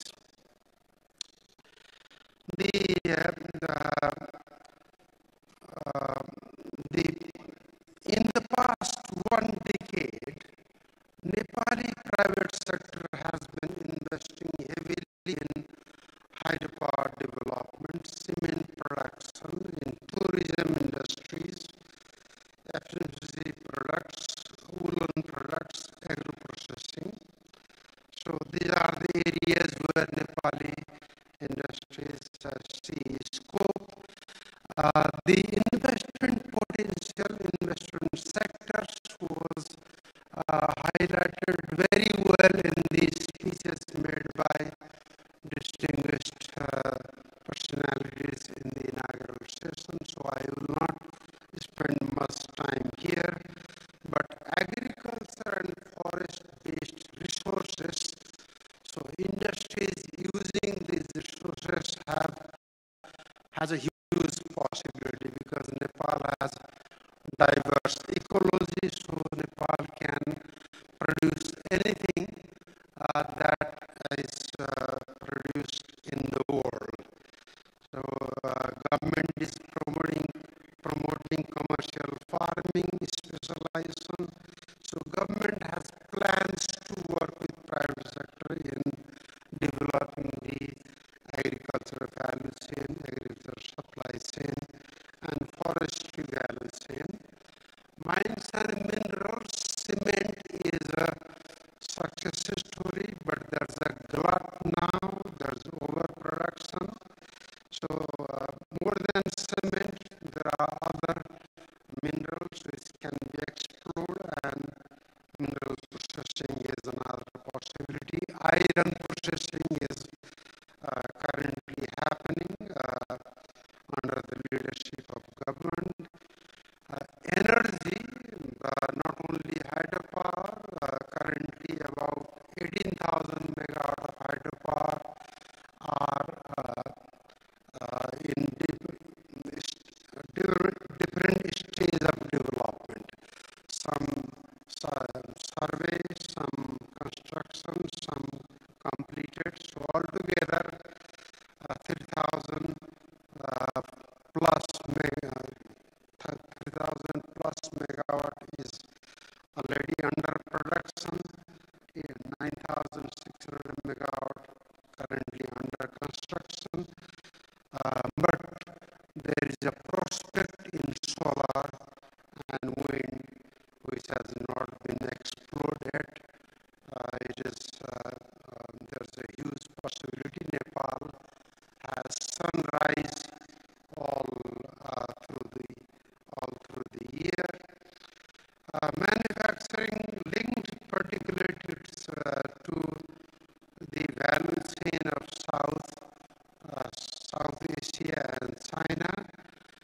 Nepal has been constructing special economic zones along the Indian border and also in the north, which can be used for connecting to value chain industries in China and the South Asia. Hospitality industry, particularly the hotels and other tourism related industries, is a huge possibility which has been highlighted by many speakers, so I will not dwell much. In the case of the education, in the past there was foreign direct investment, particularly medical education has a turnaround in Nepal because of the foreign direct investment. So in the future, I think the opportunity for investment in advanced technical education and advanced research could be a promising area. In banking and finance, the development of a commercial bank in Nepal is because of FDI initially, so which has made Nepal's commercial bank very robust. But in future, I think private equity funds, innovative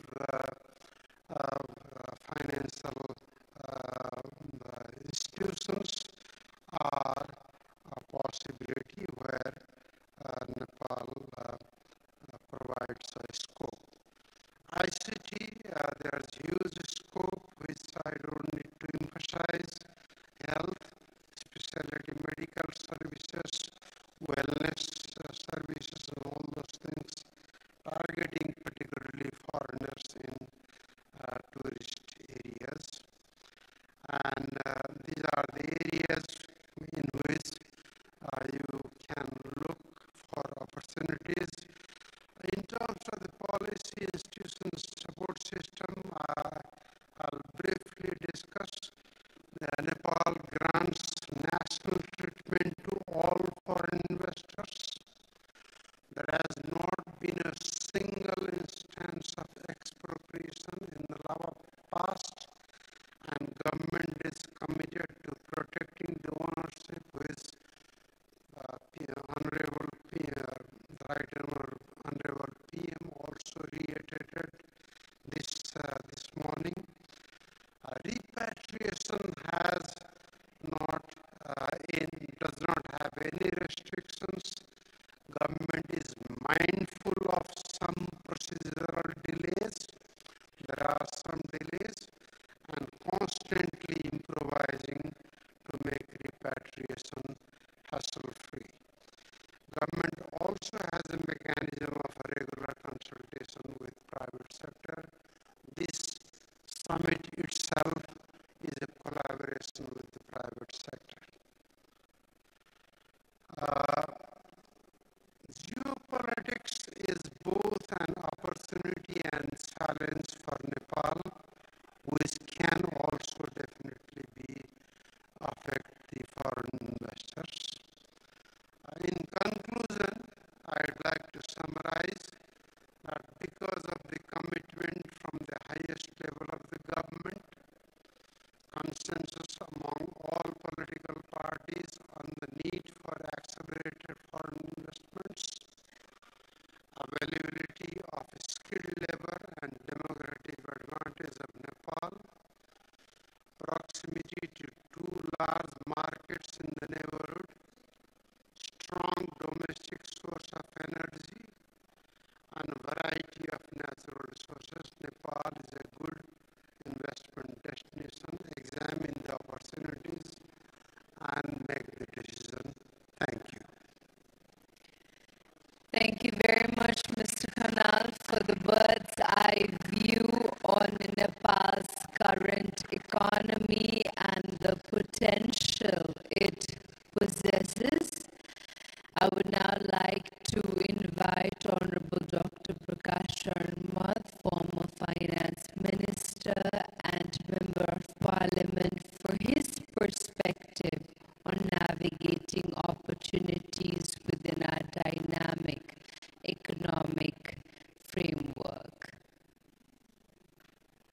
opportunities,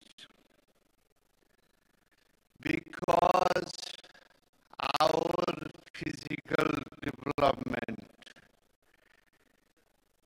material development is still underdeveloped. Therefore, there is a scope for huge opportunities for investors, those who are Nepalis or those who are participating from abroad. Because of these opportunities,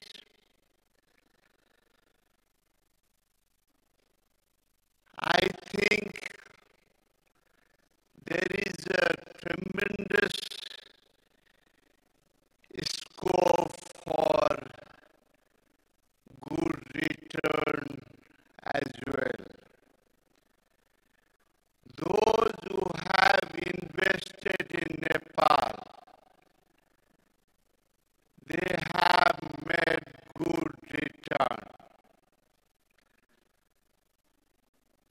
Although there are doubts among many potential investors, Nepal don't have political stability, governmental stability. These things may come to your mind. That is quite natural. But I will assure you, even though we are in a position, but we are together when it comes to importance of foreign investment for the growth and development of Nepal. I myself was finance minister when I initiated this third investment summit in Nepal. Right now, I'm not in that position, but my position in terms of investment potential in Nepal has not changed. It is same because potential is there, untapped potential is there. And Nepal is also great to live in and work in. I have seen people, whether at the diplomatic level or those who are working through multilateral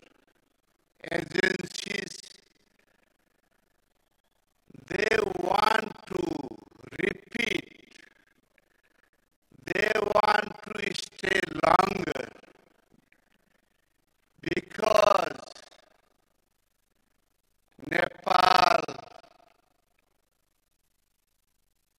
and Nepali people are very friendly people, and even though we have huge diversity in terms of language, in terms of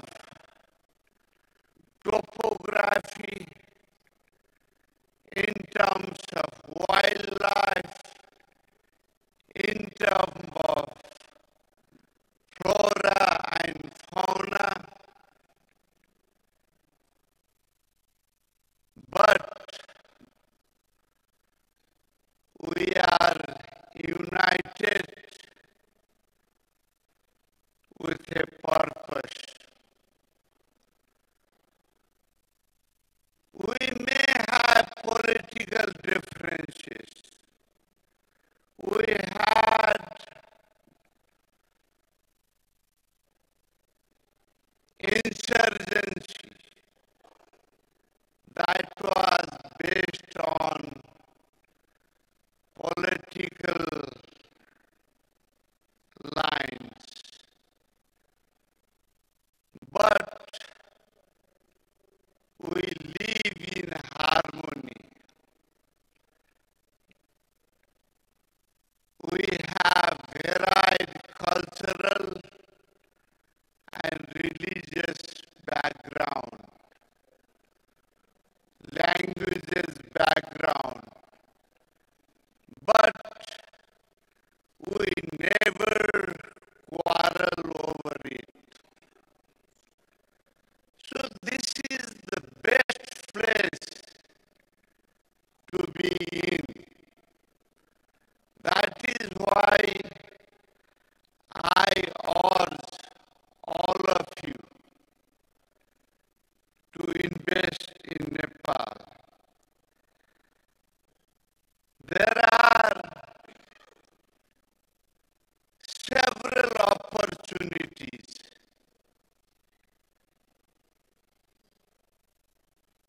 We have great opportunities to invest in hydropower.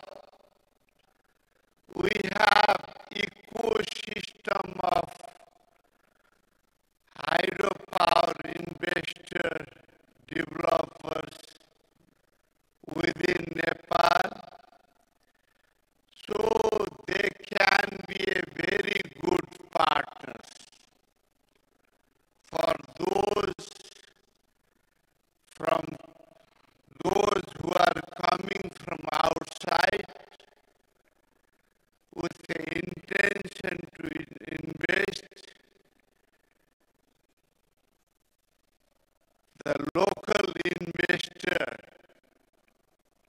can navigate you.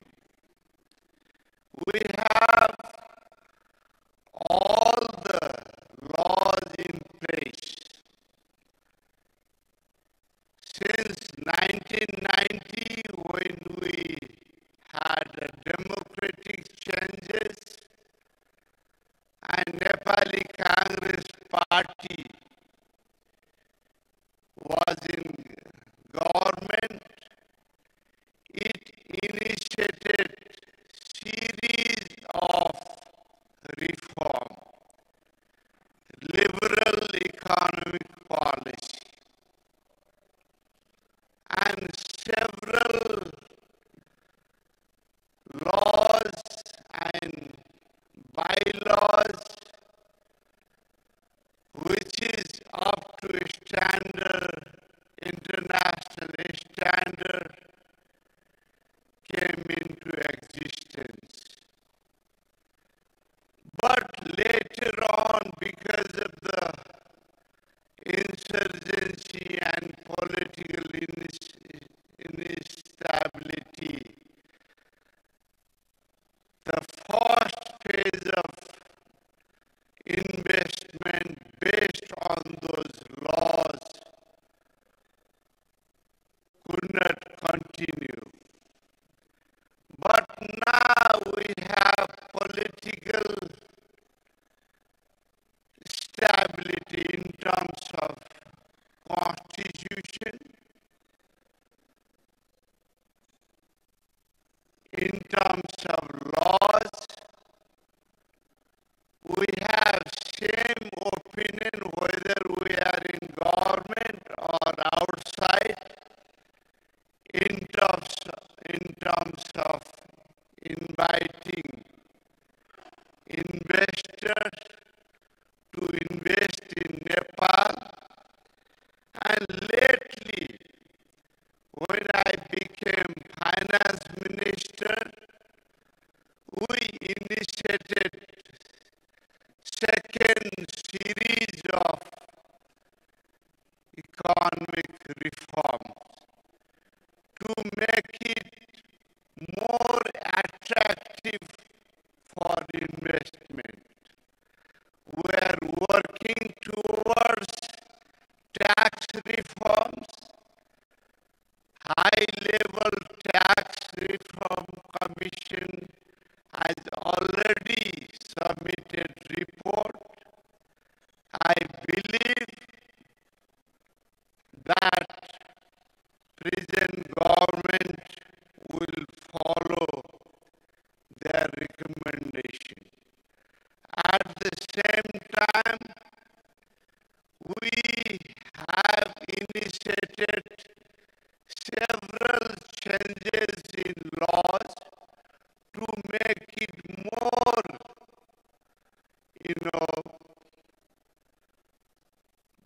more investment friendly.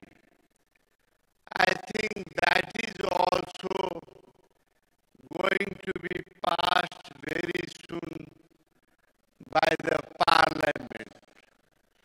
So that was actually done with the participation of Nepali private sector. So they also endorse those, legal reform that is required to bring more investment, whether from abroad or from inside Nepal. So what I'm trying to say is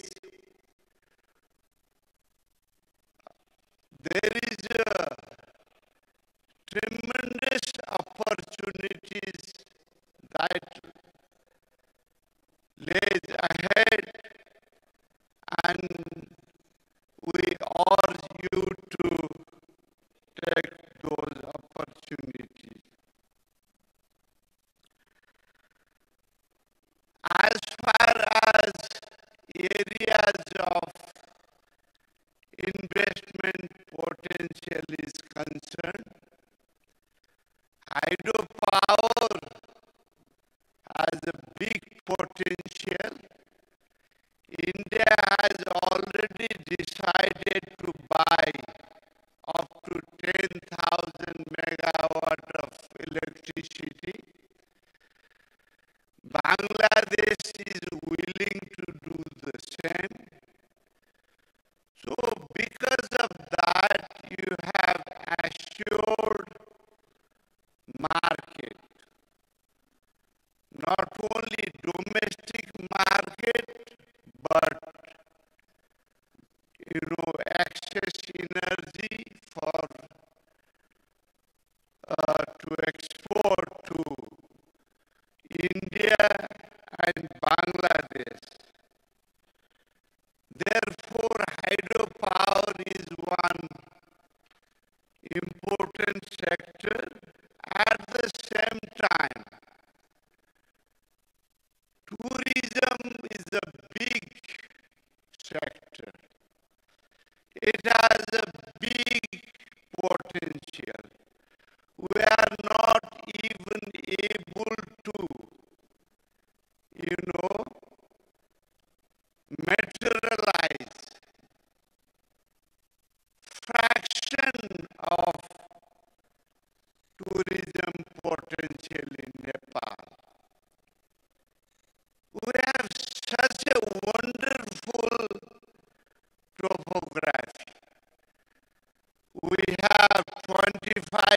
of our land flat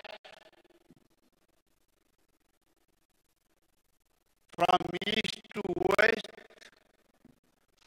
adjoining to India, and the middle you have hills and valleys, beautiful valleys and hills and high mountains towards Tibet. So whatever things that visitor wanted to see, they have it. They want to go to mountains, high mountains, they have it. They want to explore, they want to trek in the middle hill, they have it. They want to have cold temperature, they have it. They want to have a hot or mild temperature, they have it. They have everything. And you have huge cultural diversity. So you can move from one part of Nepal to another part. You'll have a different kind of food, different kind of dresses, different kind of looks. Sometimes you may find, is this Nepali? Yes, of course. We have all kind of looks and all the different cultures. So to explore. And we have wildlife. People often think it's high mountain countries. How come rhinos and tigers? We have it. We have big national park. And now green growth. Our now forest cover is almost 45%. And is still increasing. We care about nature, our culture, religion. We worship.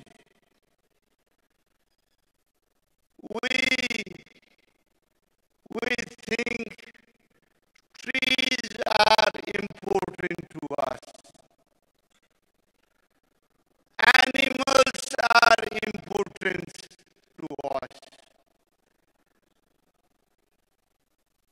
People should coexist with nature. That is our, way of life. So because of that, when we are talking about carbon emission, climate change,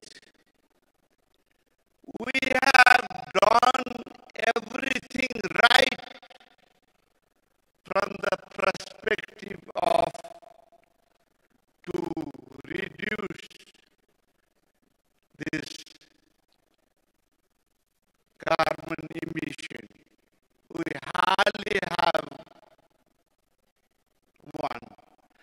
From that perspective also, I think world need to invest in Nepal, especially to support green development. And we are doing it with our own limited resources. So I think you have to do it. You have to invest in Nepal from that perspective as well. We have great opportunity and in agro-based, forest-based investment. We have, because varied topography, you can grow anything under the earth.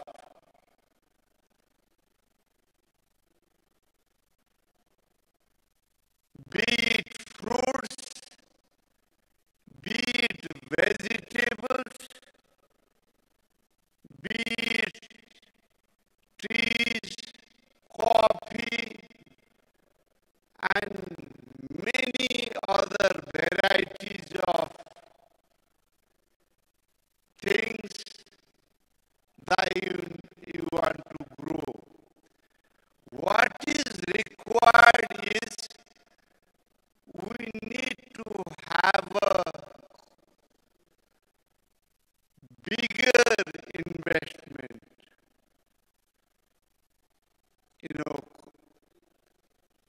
Not based on individual little bit investment that we make,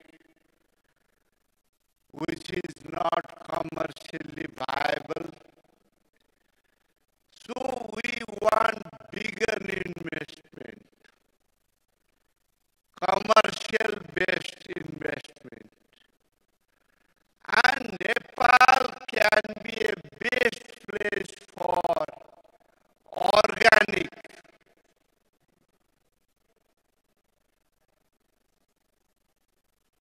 production. Organic production is the future.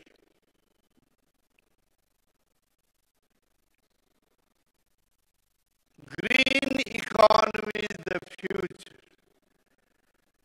So organic production, from that perspective also Nepal can be of. Those who are looking to invest in agri-based industries, agriculture production based on new technology, you are welcome to invest in Nepal, and Nepal is the best place to invest. Another important sector I see is IT. Nepali are now everywhere. They are doing good wherever they go. They are looking for opportunities right here in Nepal. They have all the talents, all the education, but they want to use that talent, skills right here in Nepal. And with your investment in IT sector,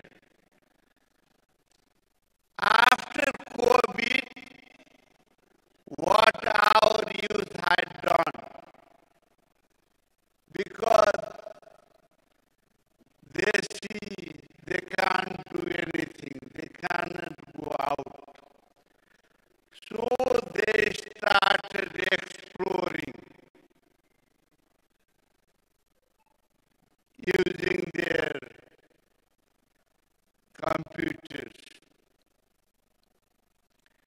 Now it is the fastest growing sector in Nepal, IT sector. Therefore, in my last budget, I gave 50% less taxes on IT, those who work in IT, those who invest in IT. You don't even need minimum, required capital, whether foreigner or local, to invest in IT sector. Now we are exporting close to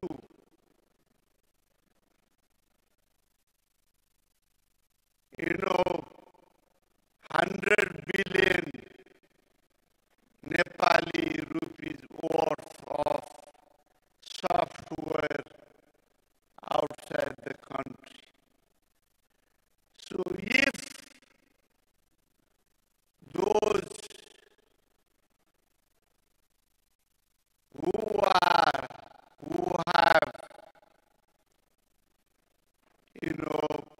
interest in IT,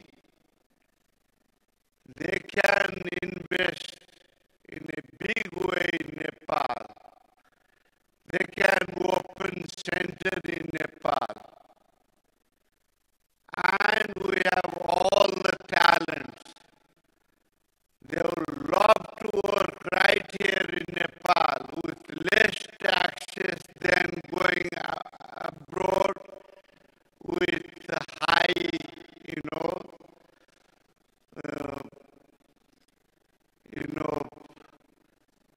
expenses, living expenses, with high taxes.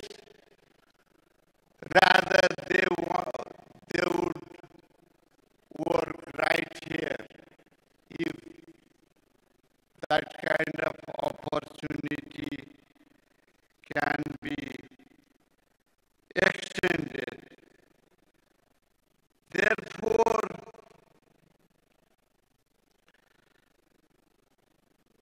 all these opportunities are there, but this four sector is not only, there are other opportunities also. There are huge opportunities lying in manufacturing sector also, because still we have in lot of areas we are not self-sufficient. You don't have to look outside to export. You can, you can produce and Nepali will buy. Because in lot of area, still we are not self-sufficient. So in many areas, in manufacturing areas also, you can invest in Nepal. Therefore, at the end, what I will urge present government is, we are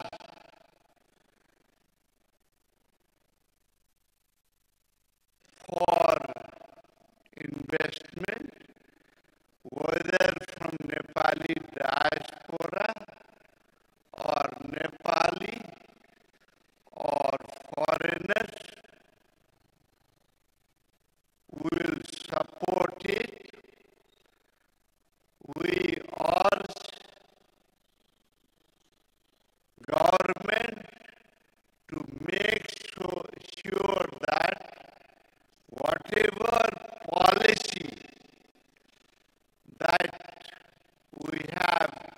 stated.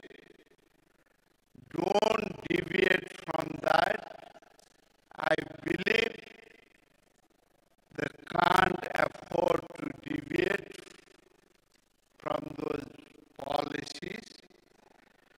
So, liberal investment climate, liberal investment laws is the only way to go forward. That is how we can grow. Nepali economy will grow, more employment opportunity will be available right here in Nepal. So that is how, Nepal also can be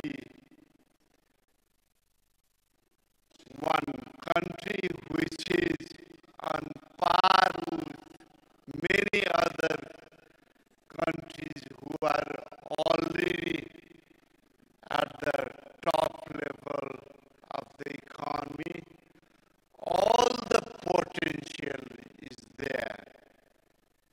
We have all the ingredients for higher growth. Only thing lacking is probably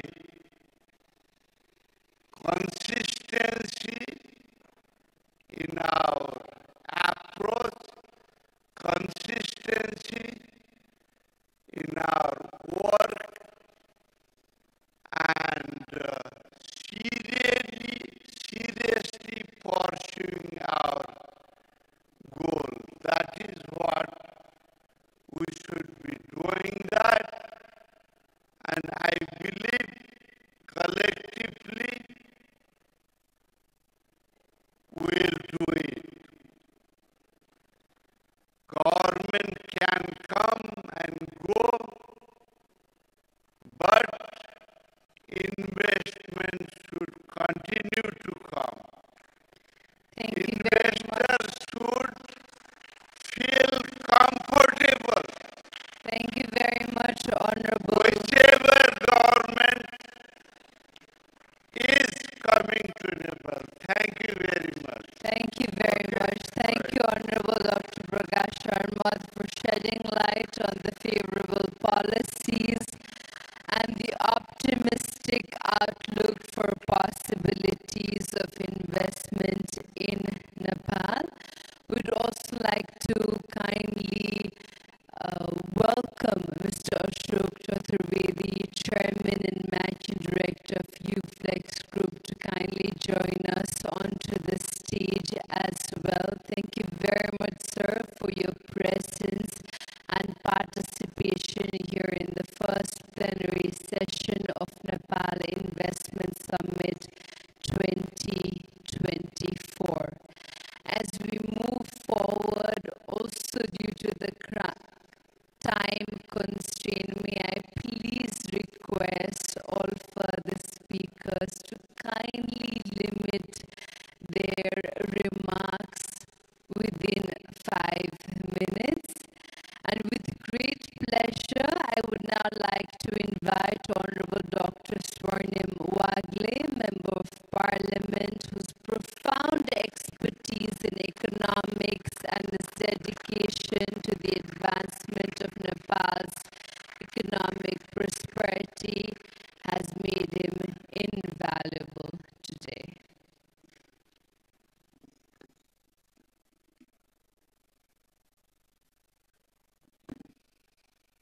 Thank you very much, Honorable Minister,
touched on openness, rule of law, ensuring private property, contract enforcement, no expropriation of private property, etc. And then basic human and physical infrastructure, and ensure reasonable transaction costs, the legitimate kind that comes through remoteness or macro instability, and also the illegitimate kind that comes through bad governance and corruption. Now, this was not helpful. This was not at all helpful, and this was realized even within the IFIs, and because the logical lesson of all this was to attract more investment. You need to be like a country that already attracts a lot of investment. So from a policymaker's perspective, this was not helpful. So this led to a more second best kind of analysis where we dive deep into FDI specific regulations, and this is where we came up with a universal corpus of policy concerns. So this involved, how open are you to foreign equity participation in sectors like light manufacturing, which was almost 100% open in almost all countries, tourism, banking, insurance, and then there was a whole continuum leading to more illiberal sectors, including the media and even transportation, particularly aviation sectors. So foreign equity openness was paramount. Then came regulations to setting up foreign subsidiaries. So this is like the foreign counterpart to what we're all familiar with in the form of the doing business indicators that tracked procedures and number of days that it took to formalize a domestic entity within the borders, right? And also leasing of industrial land, etc. The third, perhaps very important topic was often under-discussed, was arbitration of commercial disputes. Is there a special statute for commercial arbitration? How long does it take to enforce an arbitration award? So this is of paramount concern to many foreign investors. The fourth was converting and transferring currency. So this was very important. And finally, recruitment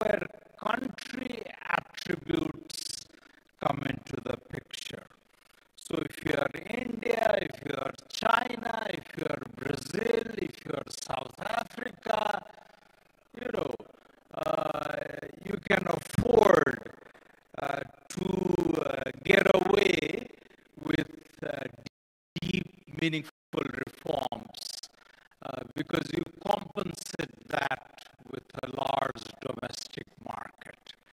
But if you are a Nepal or a Singapore or a Poland or a Jordan, then you need to marry these reforms with country-specific attributes. So this is where the labor quality, the market size, growth potentials, your strategic location, and other links. So it could be contiguity with larger markets, it could be colonial ties, it could be common language, it could be currency, it could be diasporic engagements, etc. So against this backdrop of what we know in the academic and the policy literature, where does Nepal stand? I think we have 3 Ds to offer. The first one is demography.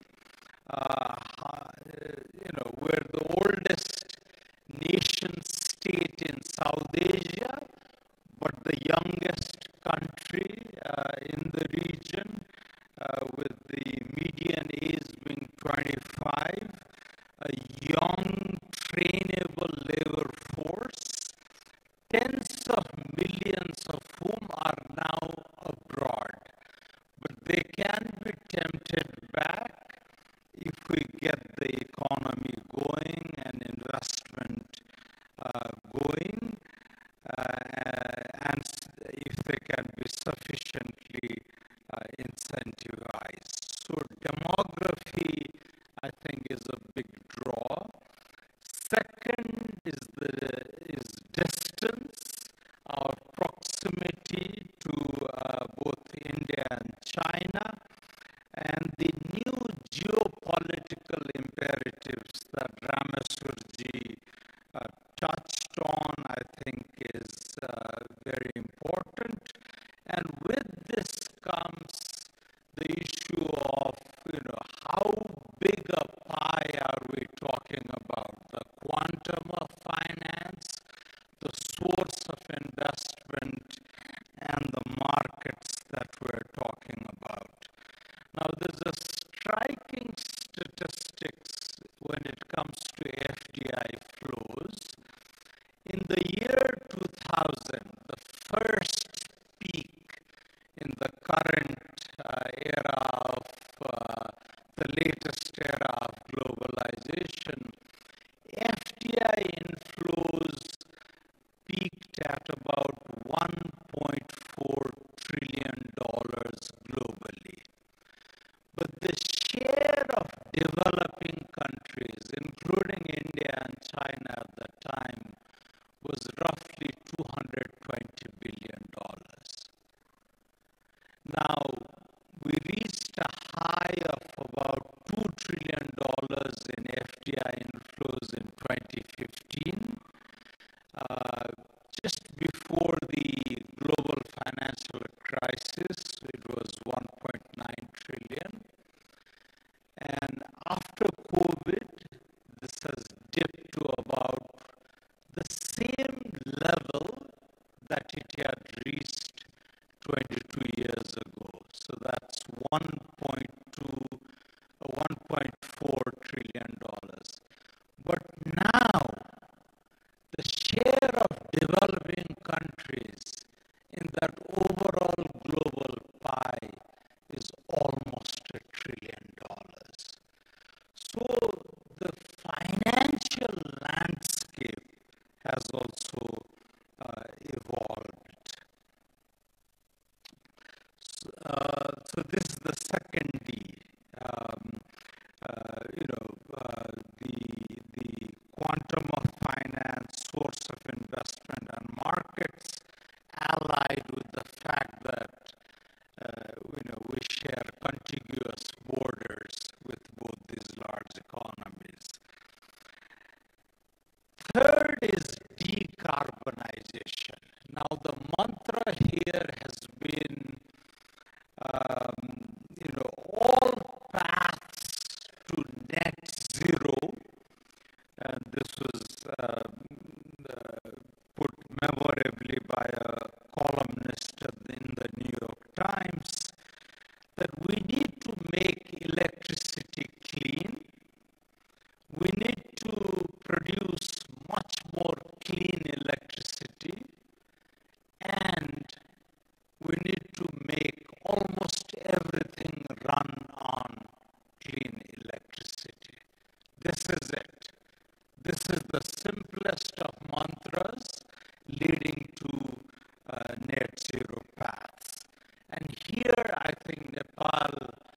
is very well placed, as has been highlighted already by previous speakers.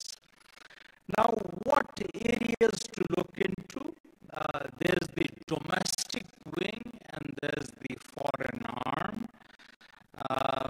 Within the internal realm, I think the pace of urbanization, the growth of our cities, the massive internal and external migration, and the critical financing deficit in infrastructure. The logistics policy was mentioned. There's so much to be done within the Nepali borders. But something of concern to LDCs like us is, can we attract foreign investment that also connects us with foreign markets, right? So it's not just the funds that flow in, but do you come with technology that is adaptable, that is borrowable, but do you also bring your market with your investment? And this is where I think clean energy and green reindustrialization, there's a massive potential, but green reindustrialization that is tied, that is allied with the global and regional value chain. So this is very important. Second, products that can be branded with the Nepali brand. So this is high value agriculture. We're seeing some glimmers of hope in tea, in cardamom, in ginger, in honey, etc. But this can be, this ought to be scaled much wider. But an area that excites me greatly is digitalization. As a landlocked country, all the other shipping-dependent trade really penalized us. This is one area which negates those traditional handicaps for us. And I'm a pro bono chairman of an institute that led a landmark study a year ago on quantifying how many freelance digitalization workers are active in Nepal and what is the aggregate inflow of foreign earnings through these activities, and it's massive. It's almost, even a most conservative estimate is that it's half of official merchandise exports right now, but many colleagues in the industry tell us that it's actually 3 times larger than that. So just in 2020, 67,000 young freelancers brought in over $300 million. There are tech companies crossing the chasm from service to product now. And there's amazing fintech entrepreneurs active right here in Kathmandu. Recently, one of our friends launched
been discredited. Now it's again coming back in favor, particularly with the United States, President Biden leading many legislative achievements, the Investment, Infrastructure and Jobs Act, the Inflation Reduction Act, and the CHIPS, the Semiconductor Revival, cumulatively worth about $2 trillion. And this has been mimicked by all other OECD countries. So the stuff that we read in the 90s and the 2000s about how horrible industrial policy used to be is again gaining favor. This is where countries like Nepal would also, with the understanding of our major donor partners, to also really focus on targeted sectors to overcome market and coordination failures. Second is this need to signal to investors constantly. This is a never-ending process, and this is where I welcome and I commend the Minister of Finance for issuing new amendments to the Industrial Enterprises Act, to the Foreign Investment Act, to the Special Economic Zones Act, to the E-Commerce Act, to the Civil Aviation Act, Forests, Land Acquisition, Parks and Environment. But the trouble in Nepal is how we execute this, and I hope we would be able to show improvements there. And finally, when it comes to foreign investment, nothing beats that pioneer, that anchor investor who comes in and really leads the way for others to follow. So I'm talking about Intel in Costa Rica, Intel in Vietnam, that really led the way for 200 other firms. If your country is good enough for Intel, it's good enough for me. So that logic, I think, is really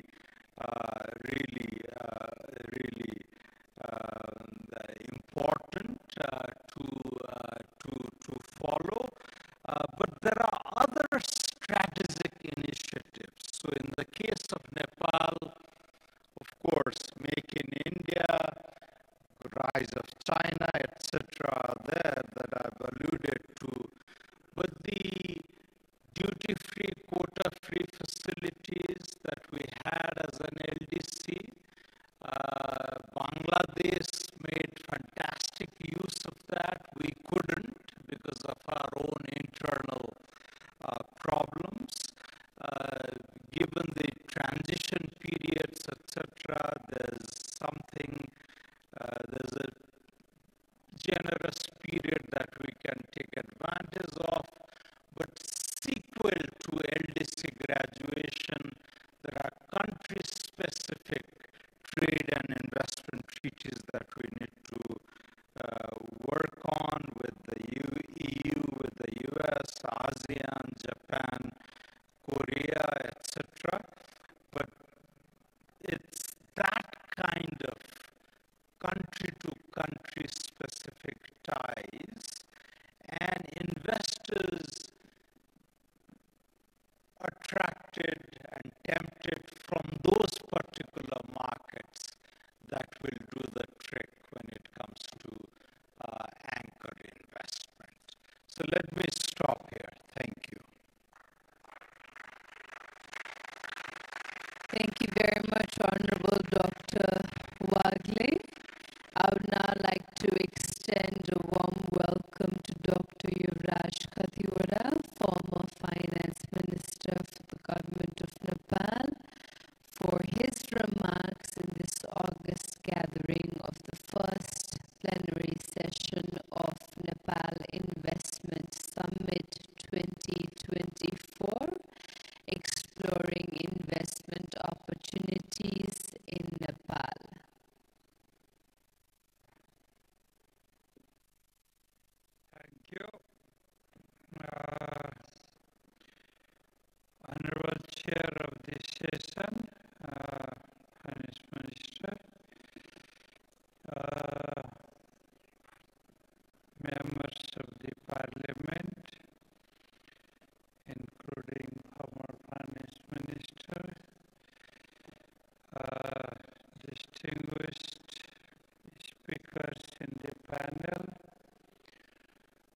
Excellencies,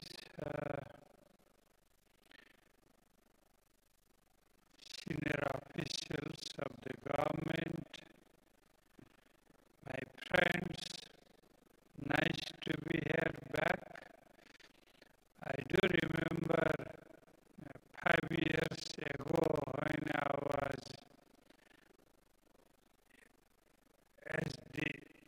at the role of the current finance minister talking about investment summit.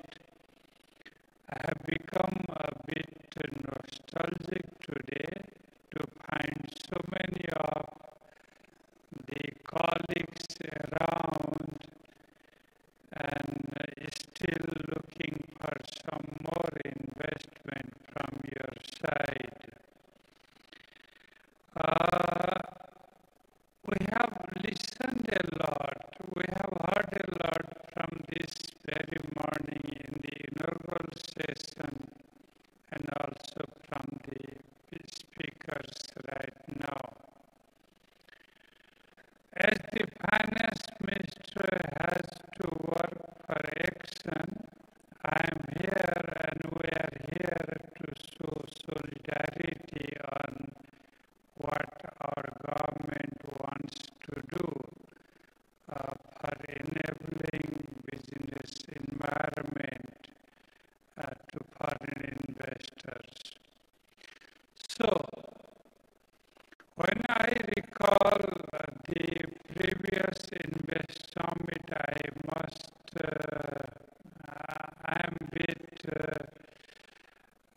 sad to recall my friend Safar Hardwiz, who was the Vice President of the World Bank, whose demise makes me a bit sorry to say so. And of course, I do remember the contribution of World Bank then and my friend Paris, who is still here today after 5 years. Thank you for surviving for 5 years in this country. There are so many other colleagues I would like to recall who made the second investment summit a success. But immediately after COVID, immediately after the summit, we have the problem of COVID. We could not carry on our reforms. Several of the reforms were sidelined because of our priority to save lives, and then perhaps the change of the government, and then new election, and so on and so forth. But having said that, I must say that the momentum for foreign investment hasn't changed. We keep the momentum ongoing, and I think it's time that we reinvigorate the whole process of inviting more investment.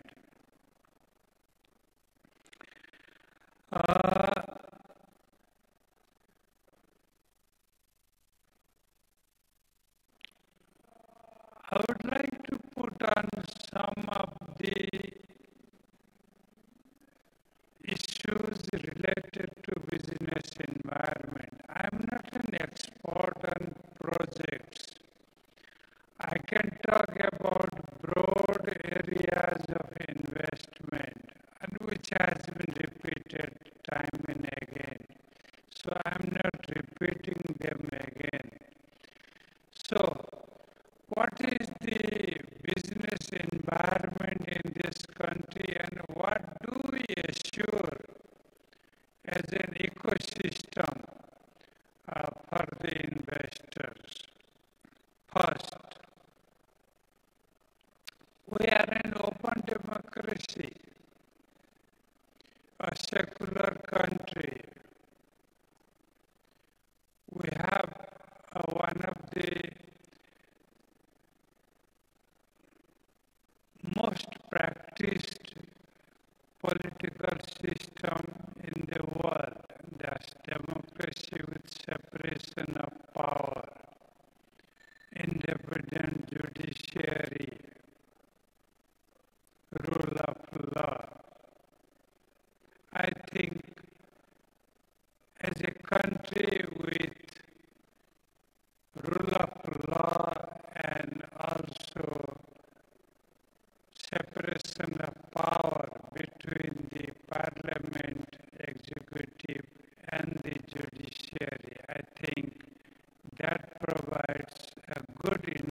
to the table, what we will do as IFC. We will put even more people and expertise on the ground. We now cover all industries except one from our office here in Kathmandu. We're currently negotiating with our colleagues from the World Bank and from the Asian Development Bank our plan for the next 5 years, and we intend to put at least $1 billion in investments into this country during that time. And we will, of course, work with the World Bank Group and other partners that are interested in working with us. What are we asking for from policymakers and government? Let me start with government. So government, dear government, and especially dear Honorable Finance Minister, please keep working and implementing on the reform agenda. We're on a very good path. There's many things that we need to finish so that the private sector will really benefit from it. Let's build, and this came up before, an environment of trust and predictability. There is a lot of psychology involved when you want to bring private and sector investors into your economy, or when you want your own local investors to stay in the country. And so psychology is important, and that's why predictability is so important. We're very happy to work with a government that is aware of this and that has been taking strong steps. And we just met just a week ago in Washington to go over some of the examples of that. To the private sector, what we're asking for is, please don't be shy. Come and talk to us. We're here to work with you. For local investors, we invite you to come and share your projects, because that's, at the end of the day, that's where the juice is. Your projects, your ideas on how to grow your own business and how to build the future for this country. And for the foreign investors, please come to us, seek our help. We'll help to guide you. Thank you so much. And we're looking forward to continuing to work with Nepal over the next 50 years. Thank you. Thank you, Mr. Martin, for your remarks, and gratitude to IFC for being a key partner in promoting private sector development and investments in Nepal. I'm now pleased to extend a warm invitation to Mr. Tidian Kinda, IMF Mission Chief for Nepal, for his perspectives on Nepal's economic outlook and the potential for investment.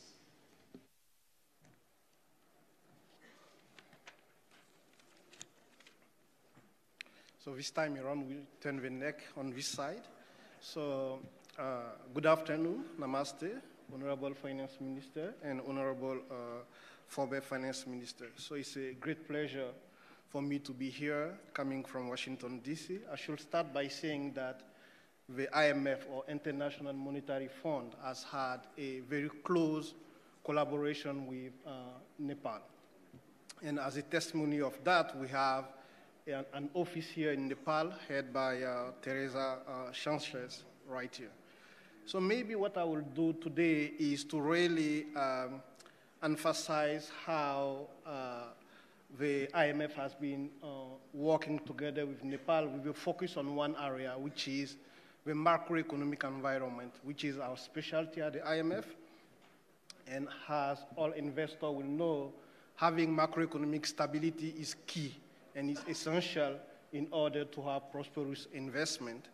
And in that aspect, I think I will start by highlighting key strengths that Nepal economy has. And one of them, which has been mentioned in the morning in terms of having a strong macroeconomic framework, which Nepal has, is a moderate public debt. So if you look at the level of public debt in Nepal in relation to the country gross domestic product, it is around 50% of GDP. So what we see as moderate, and is also associated in our economic analysis with a low risk of debt distress, which is a very strong position to be in. So first, I will say moderate public debt. And the second macroeconomic strength that we see is the really strong external sector. And this is an area where we've been working together with the Nepali authorities in the last few years, and we're very pleased to see that Nepal is currently enjoying large but also rising foreign reserve, which is a very important strength because it provides stability, it provides insurance to the private sector incoming in Nepal. And as of now, based on our estimate, the level of international reserve in Nepal is beyond 9 months of import, which is relatively high and a very strong position again to start with. Of course, beyond these 2 points, Nepal has also other strength. I think 1/3 that one can mention is in terms of growth. So if we look at our projection of growth over the medium term for Nepal is 5%, but the 5% is what we call a baseline. The baseline means without with the implementation of policies as we know it now. But if Nepal was to implement further and accelerate the implementation of policies that are currently in the plan, we could see even higher growth. And just to put it in perspective, so Nepal currently has an economy of about $40 billion. So with a growth rate of 7%, it means that that growth, that economic size will double in 10 years, so which is really big. So it means that the economy can go from 40 billion to about 80 billion in 10 years with the implementation of policies. So that brings me to the challenges and the opportunities that we identified together with the government, and how implementing important policies and accelerating the pace of reform can really unlock the huge potential that Nepal has. And we've been working closely with the government in that aspect. So the International Monetary Fund has an extended credit facility with Nepal, which is worth about $400 million. And we've been working closely with authorities in that, and few reform in that aspect.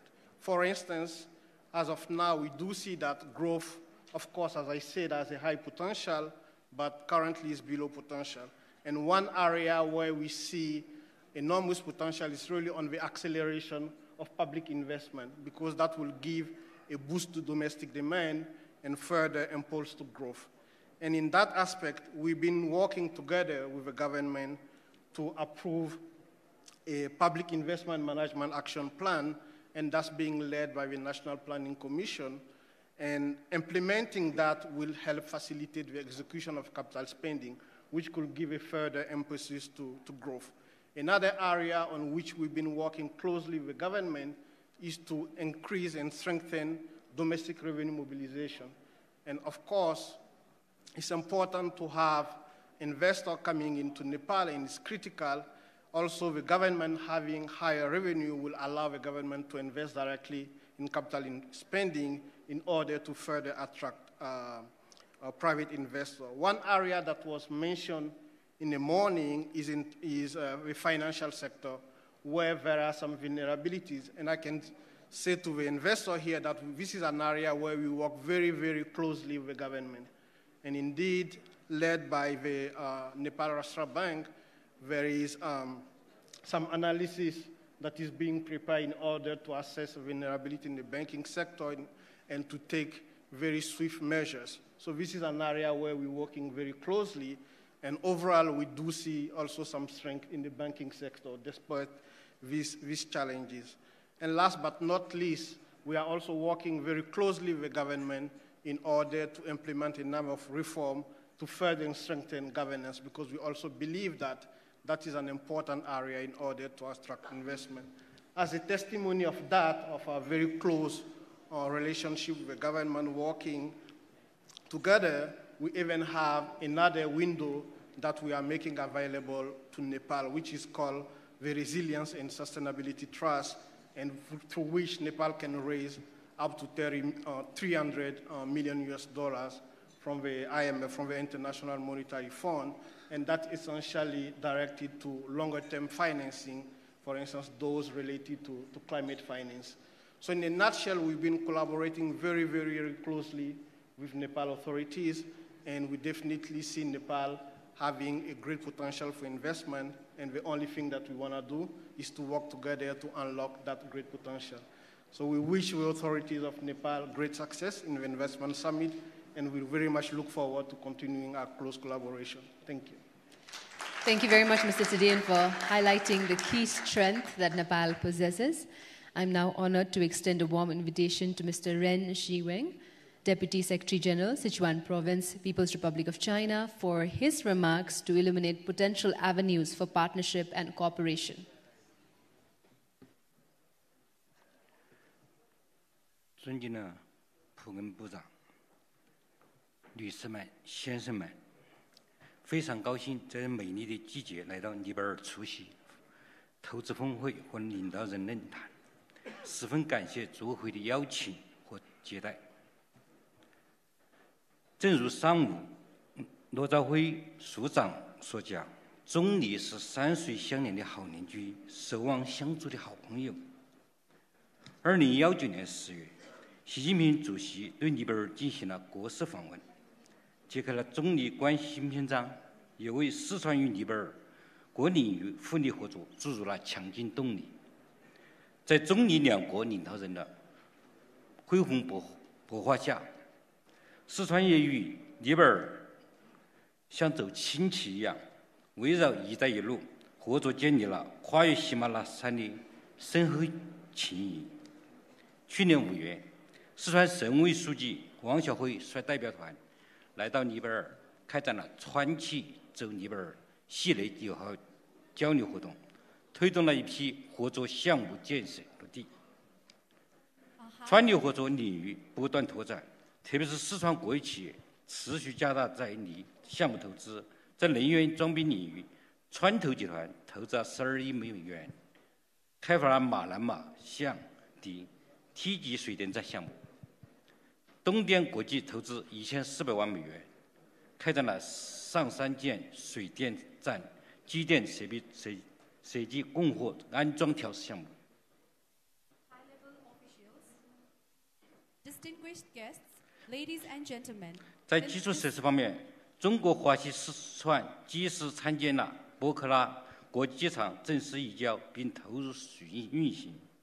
川航集团开通了成都至加德满州的每日往返航班，这些日新月异的合作成果都是川尼友谊的生动写照。我相信，以此次投资峰会为契机，川尼合作必将翻开崭新篇章。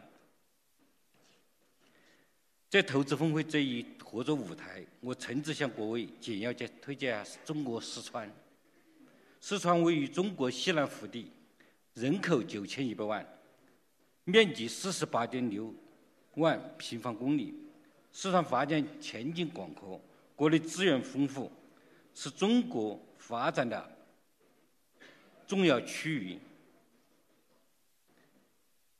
一是经济总量较大，二是战略地位重要，三是矿产资源富集，四是交通便捷，五是文旅资源独特。我来自四川国资委，这里我向嘉宾隆重介绍下四川国有企业。近年来，在四川成长起了一批航天、航空、装备制造、电子信息以及能源、建筑、文旅等领域的领军企业。这次随我一起来尼泊尔参加投资峰会的8户大型企业，个个都是我们的行业翘楚。东方电气集团是全球最大的能源装备制造企业集团之一。蜀道集团是2023年度排名389名的世界500强。川投集团是盈利能力排名领先的能源产业集团。能投集团是四川能源化工领军型企业。华西集团以上建在华西享誉建筑领域。商投集团外贸涵盖3000多个贸易品类，客户资源遍及160个国家和地区。川航集团连续7年获得中国最佳航空公司。2018川航368-633航班为基础时，创造了名震中外的奇迹。旅投集团是重要的文旅平台，酒店行业在我们中国西部第一。近年来，四川国资国企持续做强做优做大，海外投资能力持续增强，海外投资意愿更加浓厚。希望大家继续信任四川国企，选择四川企业。我们也将持续深化包括尼泊尔在内的世界各国交流合作，特别是与尼泊尔在能源、交通、建筑、文旅、商贸等领域深化合作、共商投资、深化合作，共享时代机遇，共创美好未来。谢谢大家。 I feel so honored and privileged to be given a chance to address a guest speaker in the 3rd Nepal Investment Summit 2024 and Leaders Forum, along with investors, policymakers, and financial institutions from across the globe. China and Nepal are neighboring nations linked by the shared geography of mountains and rivers. We are not only good friends who stand united in times of need, but also strong partners committed to mutual development. In October 2019, President Xi Jinping paid a state visit to Nepal, during which the leaders of both countries jointly announced the elevation of China-Nepal relations to a strategic partnership aimed at fostering long-term friendship and promoting development and prosperity. In May 2023, Mr. Wang Xiaohui, the party secretary of the Communist Party Committee of Sichuan Province, led a delegation from Sichuan to Nepal for a series of friendly exchange activities called Sichuan Enterprises Entering into Nepal, which facilitated the implementation and maturity of several cooperative policies. Shortly thereafter, Your Excellency Deputy Prime Minister Mr. Narayan Kaji Shrestha led a delegation to Chengdu to participate in the 19th China Western International Exposition, and recently his visit to Chengdu in 31st of March 2024 held a cordial meeting with His Excellency Governor of Sichuan Province and extended a sincere invitation to Sichuan enterprises to join this investment summit in Nepal. Cooperation between Sichuan and Nepal continues to flourish with a steady improvement in the quality of collaboration, notably marked by a growing investment from Sichuan's state-owned enterprises in Nepal. In the energy sector, Sichuan Provincial Investment Group Company Limited is ready to invest $1.2 billion towards the construction and development of the Marsyangdi Cascade Hydropower Project, while Dongfang Electric International Corporation invested $14 million for Upper Hydroelectric Project, Lot 3, including design, manufacture, supply, erection, testing, and commission of electromechanical works. Similarly, in 2023, the regional GDP surged past 6 trillion yuan, accompanied by an impressive growth rate of 6%, thereby clinching the province's 5th position nationwide. Furthermore, its export and import volume soared to 1.00767 trillion yuan, securing on an 8th place ranking in the nation. Moreover, Sichuan's strategic significance is undeniable. Additionally, the province boasts an abundance of mineral and energy resources. Furthermore, Sichuan's transportation infrastructure is highly sophisticated, ranking first in the nation for total road mileage and featuring dual international hub airports. The province is exceptionally well connected. Lastly, Sichuan is a treasure trove of distinctive cultural and tourism riches. Embellished with the 5 UNESCO World Natural and Cultural Heritage Sites, such as the enigmatic Sanxingdui Ruins, the ethereal Jiutai-Kou Valley, and the beloved giant panda, Sichuan's allure river belts across the globe. We extend a heartfelt invitation to enterprises from every corner of the world to join us in investing and nurturing Sichuan's potential. Hereby, we extend a sincere invitation to enterprises from around the world to invest and thrive in Sichuan. Likewise, we warmly invite international travelers to come and enjoy the leisurely delights of Sichuan province. Thank you. Thank you very much, Mr. Ren, for your remarks. And it is now a pleasure to invite on the stage Dr. Rajiv Singh, Director General, Indian Chamber of Commerce, for his remarks in this plenary session of Nepal Investment Summit 2024.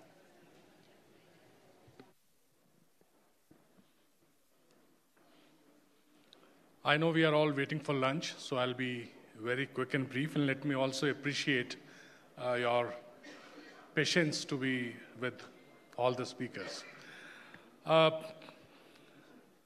Nepal, India, I think in the morning you have heard, has a long, historic, and deep-rooted relationship. In terms of FDIs, cumulative FDIs, almost 1/3 as on date is from India. In terms of trade, India is the largest trading partner for Nepal.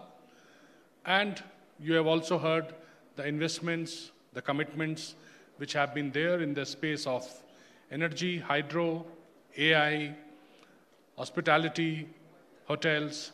So I represent the Indian Chamber of Commerce, which is almost, will be completing 100 years this December. Indian Chamber has 11 offices all over India. And as ICC, we are deeply committed to furthering our relationship with Nepal. Let me also add here that in last 1 year, we have been in Kathmandu 4 times with over 120 companies, ranging from sectors like healthcare, education, energy, agro, food, Ayurveda, and so on. And our engagement and the engagement of Indian companies have been growing rapidly. In terms of sectors, I think repeatedly it has been mentioned. I would also like to compliment the Nepal government for undertaking the second round of reforms, and especially to ease out the regulatory challenges which normally the investors, the existing and the new ones talk about. So the recent announcement of easing out the regulatory issues, some reforms, is really important, and I'm sure government would also ensure implementation of those. Repatriating the profit, I think the process needs to be streamlined, which already has been mentioned by the government, and government stands committed to that. As ICC, we have had very good experience working with the Nepalese companies and also government and the chamber partners here. Land definitely is an important thing for any investor who comes here. Land ownership, we all know, is an area which needs some innovative solutions, because in Nepal, the foreign investors are not allowed to own land, but companies are finding solutions for this, and that is how you see the FDI is growing. But I am sure going ahead, we need to find even better ways of managing the issue. Also, in terms of ceiling on how much land a company can acquire, I'm sure government is looking on those things also. But having said all this, I would again compliment, and especially here, I would like to mention the former FM, Dr. Mahat, who made a very strong statement. He said, governments can come and go, but the reforms and the growth and the focus on investments will continue. So I would like to compliment you, because we have seen opposition playing a different kind of role, but this statement is a very, very constructive, very positive, and a very proactive statement which comes from you. And I'm sure the current finance minister is taking all the steps to ensure that the investors which come to the country are taken care, of course, within the regulatory framework. As ICC, we feel that Nepal should also focus on services, especially healthcare, education, banking, finance, and so on. And again, India has proven expertise, and ICC also has companies which has expertise in all these. So we'll be happy to support, partner with companies and also with the government. In terms of development, I think Nepal has very favorable treaties. A lot of investments are coming, but I think, speaking from Nepal's point of view, the jobs which local Nepalese can do should not be outsourced, and rather there should be focus on developing and building the capacity to skill people and to empower the youngsters so that they are able to take take up high-quality jobs. Sustainability is the need of the hour. I think Nepal should not, and I'm sure it is not, repeating the mistakes which many other countries have done of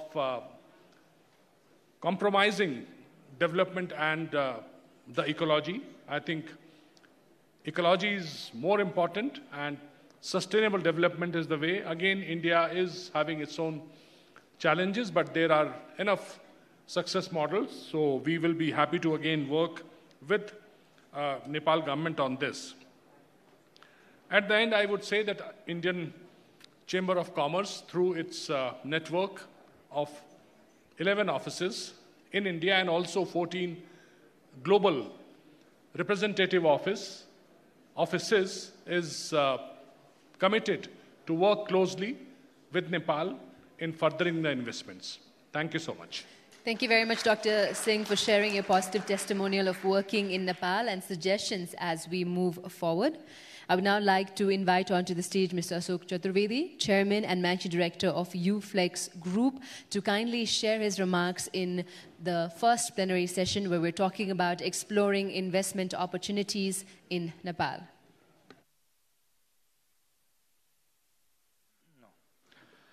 I know everybody is very hungry, and thank you very much for inviting me. I'll talk only for 5 minutes allotted to me. And today, the need of the planet is what projects? Keep the planet clean, keep the planet green. And I'll only talk about these two issues only. So about keeping the planet clean, I will request the government over here that you are really responsible to keep it green first, Nepal. If you can collect all the garbages, there is technology available. I'm willing to share with any of the Nepalese entrepreneurs who are willing to take this project. We can give them, show them, guide them. They can come to India. And how to take further. If the garbage is being given to them, they can certainly do all sorting through AI process, no more manually, and everything can be reused or recycled. So one thing is, as the Nepal is going for a big leap for the growth, I strongly recommend this project to be taken up very strongly by the government and also entrepreneurs of the Nepal. Second is how to keep it green. I've heard that Nepal has huge potential for the hydropower. And green nitrogen is the future. So we should go ahead and move green nitrogen project, which will be saving a lot of energy for the Nepal, as Nepal doesn't have any fossil fuel energy. They all import about this. So keeping green energy, green hydrogen will be a great project over here to do in Nepal. I request all the entrepreneurs from Nepal, I invite them. I am also being the YPO member also, that come and visit India, visit Flex, and both these technology we can help you and guide you. We are also looking that because of super hydropower over here, we can, together with the local entrepreneur, set up the lithium-ion battery plant, which is also a big energy requirement based on green power. Once again, thank you very much for inviting me, and I invite all of you back to India. Thank you very much. Thank you very much, Mr. Chaturvedi, for acknowledging the opportunities that Nepal has and for the warm welcome in also exploring opportunities to work together. Distinguished guests, ladies and gentlemen, I would now like to invite onto the stage Mr. Umesh Prasad Singh, President, Federation of Nepal Cottage and Small Industries, for his remarks in this August gathering. No need.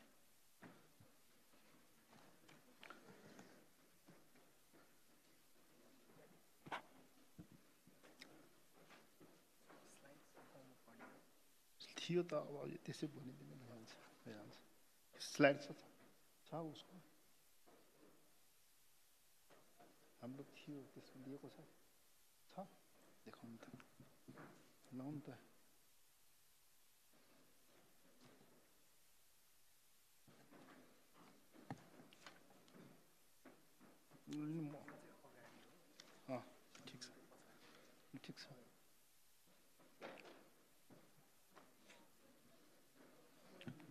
Sorry.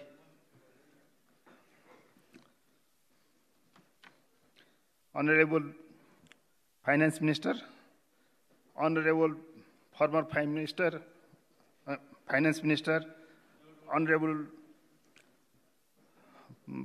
Parliamentary Member, and a special guest, a speaker and dignitaries.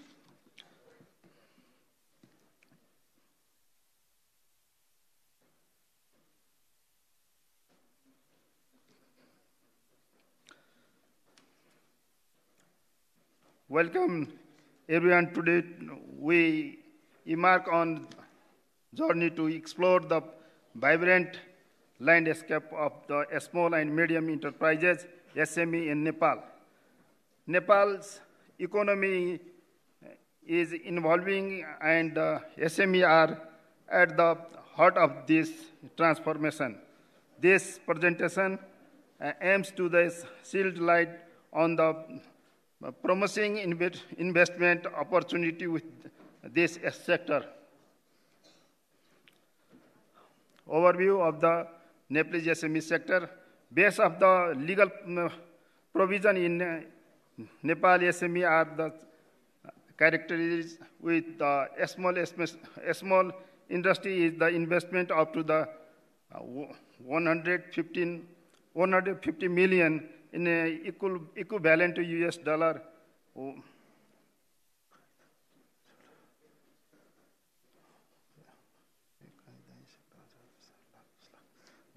10 lakhs 5,600 approximately. Medium industries investment of the up to 500 million equivalent of the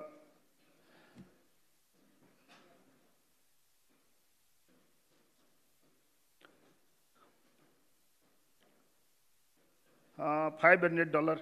The cottage and small industry and medium level industry sector in Nepal accounts for the 90% of the total industrial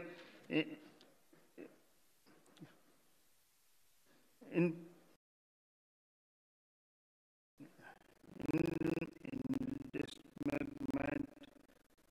share of the 90% of the total industry investment share of the about 80% in the industrial export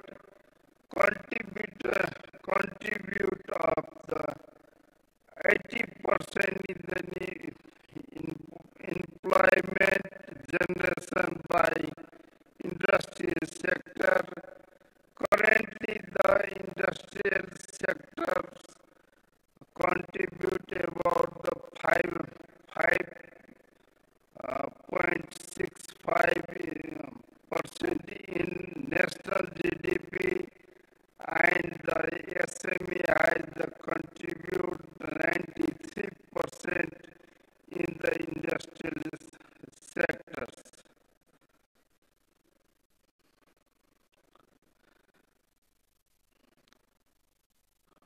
Market analysis of SME sectors.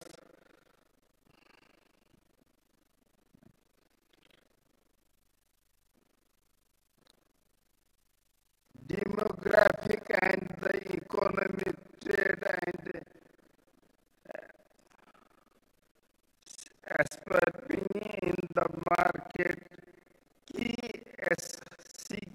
sector driving the SME growth, tourism, agriculture, technology, renewable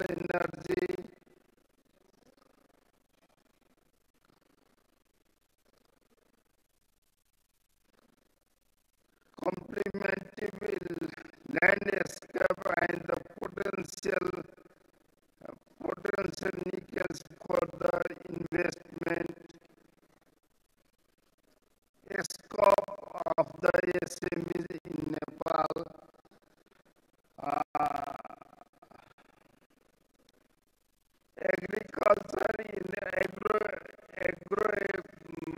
processing, manufacture, servicing, hydropower, also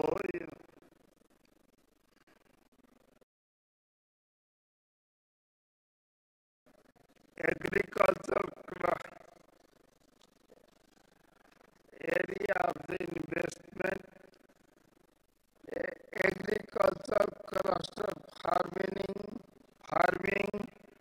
large and scale farming, throw and pull,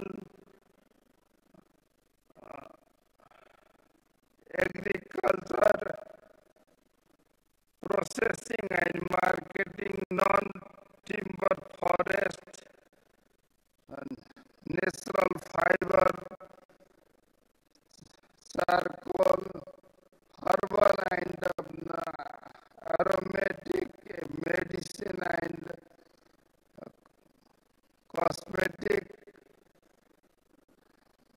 textile and garments, product and handmade and herbal products, organic tea processing, honey processing, milk product, hospitality and the tourism, travel, hotel and resort, information technology, software and e-commerce, education, upper secondary and graduate school, hospital and etc. Financing option in Nepal. Overview the financing option available in SME in Nepal. Commercial bank,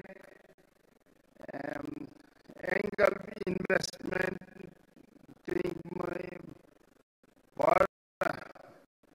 venture capital, microfinance and other alternative financing mode, opportunity for the collaboration between investor, financial institute and the government agency. Comparative advantage, ability of the required human resource, ability of the potential supply and sales for the raw materials, ability for the required and land resource,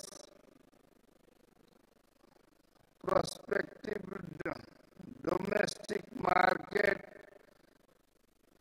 comparative international market, marketing potential, and thank you all of you.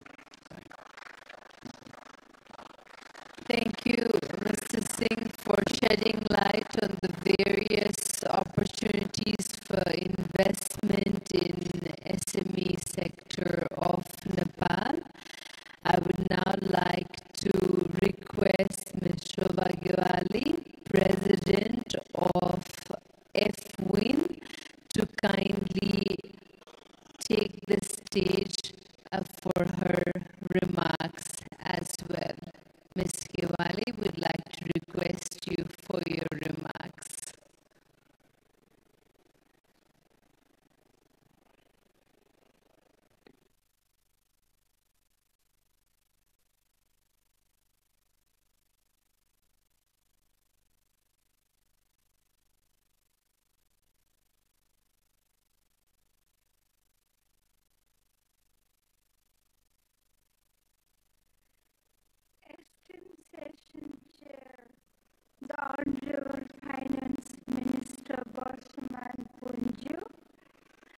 respected distinguished speaker,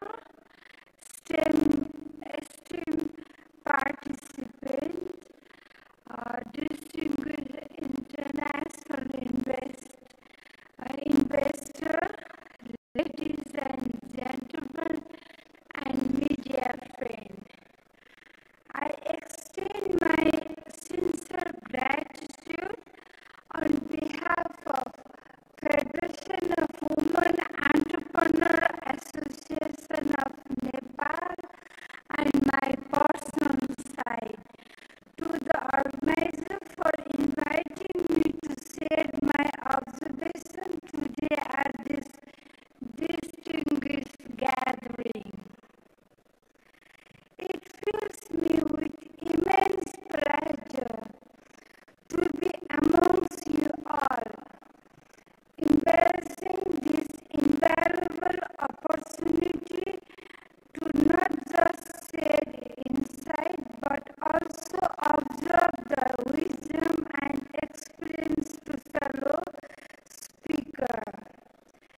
As we collectively navigate through the landscape of investment, climate, and opportunity in our beloved nation, Nepal.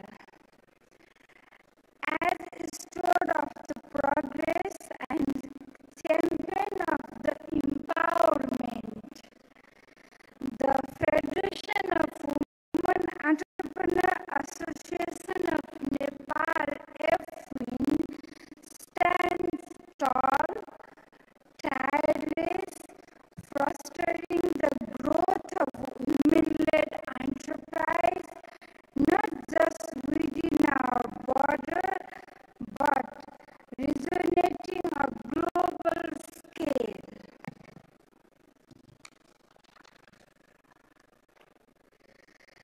Our journey is not without its challenges.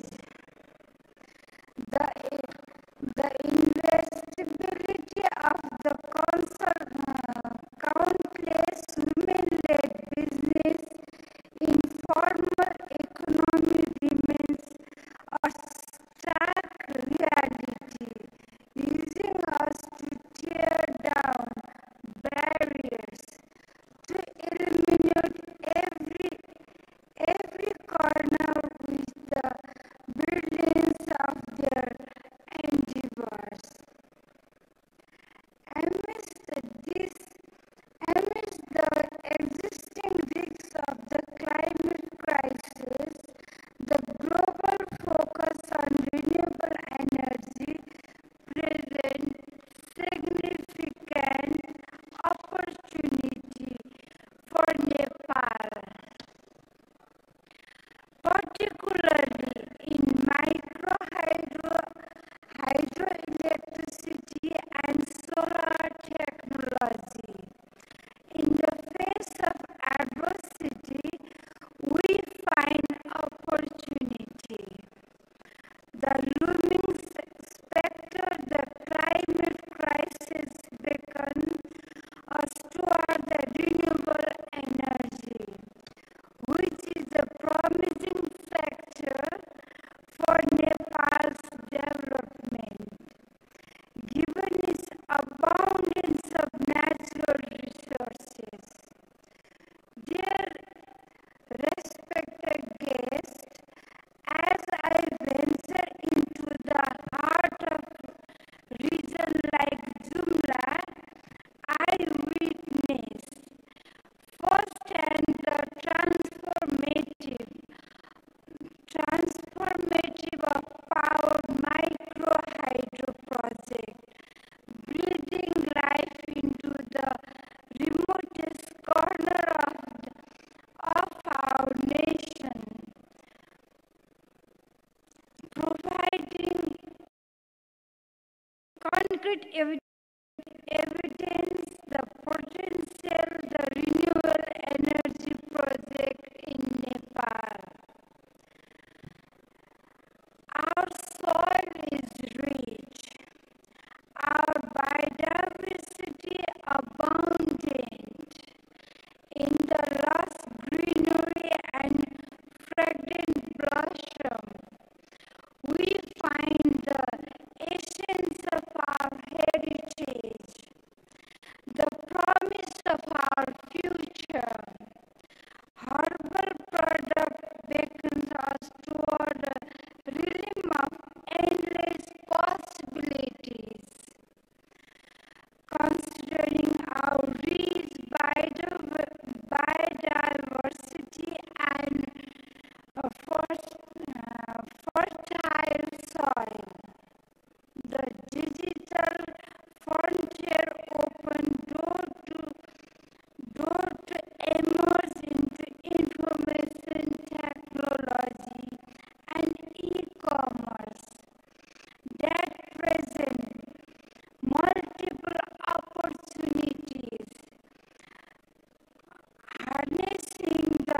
landscape, Nepal's landscape, both natural and economic, present a canvas of opportunity across various sectors, notably in renewable energy, tourism, agriculture, herbal products, food, textile and digital technology and e-commerce.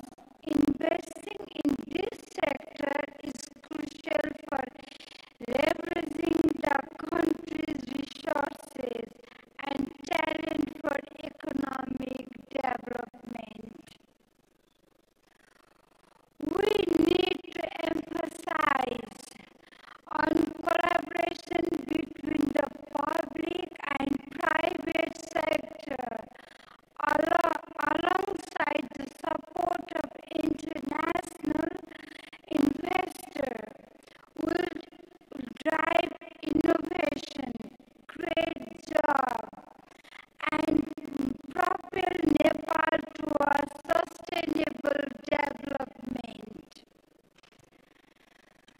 Distinguished guests, today, as we convene to deliberate, I stand before you with unwavering belief that Nepal's supportive stance towards foreign direct investment, coupled with its favorable demographic and technological adoption, presents a myriad of business and investment opportunities.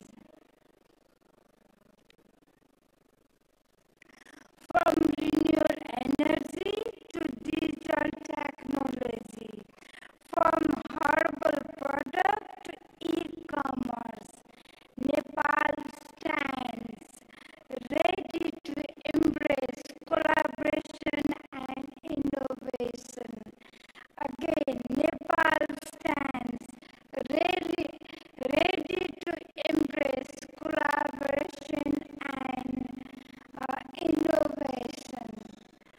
Once more, I extend my deepest gratitude on behalf of Federation of Women Entrepreneur Association of Nepal, FWIN, and my personal side to the government of Nepal for hosting this momentous forward to accept this token of appreciation.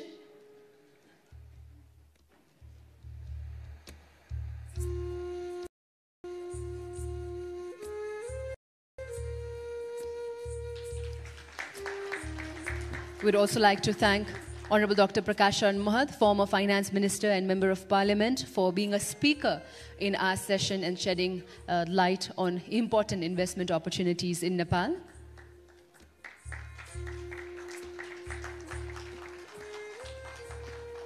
Gratitude to Honorable Dr. Swarnim Wagle, Member of Parliament, for being a speaker in the first plenary session exploring investment opportunities in Nepal.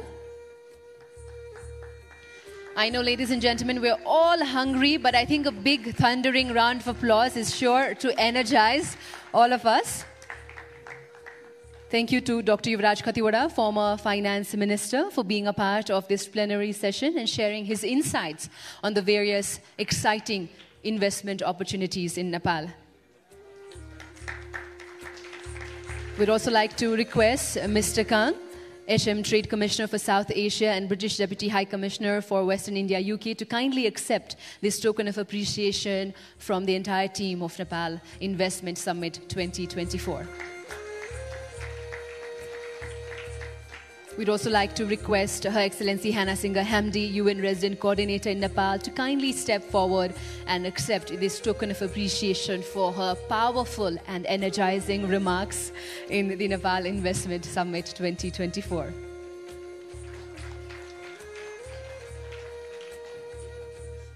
Mr. Faris had already left because of some very crucial meetings. So we'd like to invite Mr. Martin Holtman, Country Manager, Bangladesh, Bhutan and Nepal IFC, to kindly accept this token of appreciation.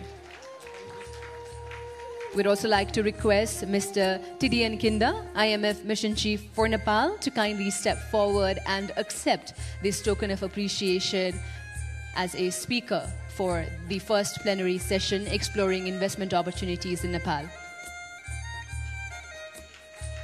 May I also please request Mr. Ren Singwen, Deputy Secretary General, Sichuan Province, People's Republic of China, to graciously accept this token of appreciation for being a speaker today.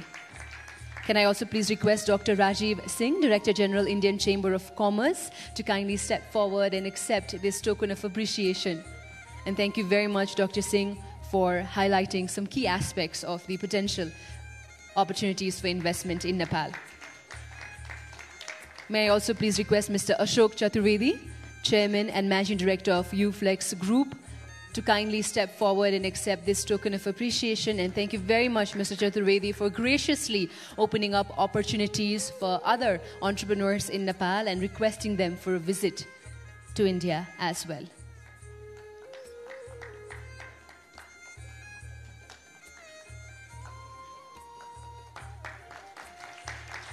May I also please request Mr. Umesh Prasad Singh, President of the Federation of Nepal Cottage and Small Industries, to kindly step forward and accept this token of appreciation for being a speaker and highlighting the various investment opportunities here at SMEs in Nepal.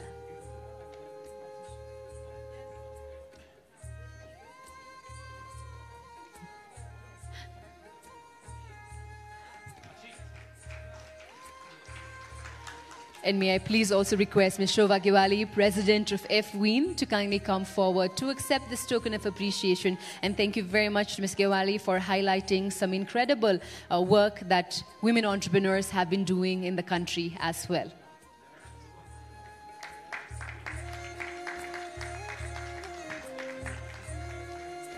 Thank you very much. Thank you, distinguished guests. We'd like to take a group photograph of all our distinguished presenter and speakers here at the first plenary session of Nepal Investment Summit. Thank you very much, ladies and gentlemen. Your dedication to exploring investment opportunities in Nepal shines through, and it is clear that our shared commitment also knows no bounds. Even, I think, the hunger pangs can be set aside when we talk about investing in Nepal. Thank you very much, ladies and gentlemen, for being such a fabulous audience for the first plenary session.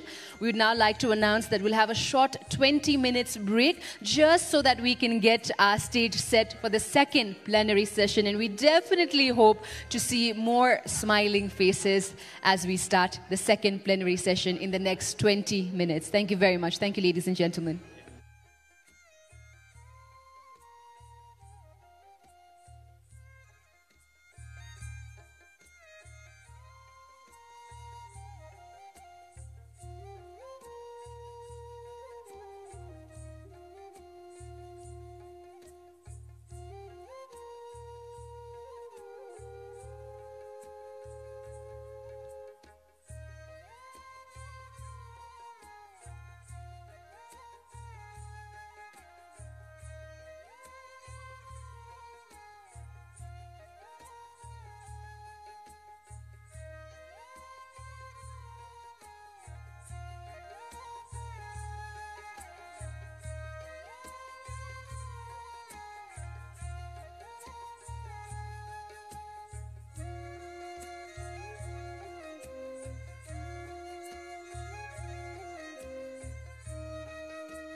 Hello hello हामीले यो हलभित्र इन्दिरा अधिकारी कणेलज्यूको नागरिकताको प्रमाणपत्र भेटेका छौँ उहाँ यहाँ वरिपरि हुनुहुन्छ यहाँले चिन्नुहुन्छ भने उहाँसँग यो सन्देश पुर्याइदिनु हुन अनुरोध गर्दछौँ इन्दिरा अधिकारी कणेलज्यूको यो नागरिकता चाहिँ हामीले यही हलमा भेटेका थियौँ यो मेसेज उहाँलाई पुर्याइदिनु होस् भन्ने अनुरोध छ thank you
Hello, hello.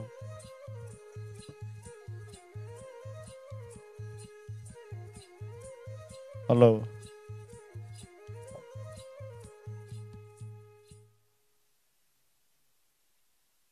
Hello, check.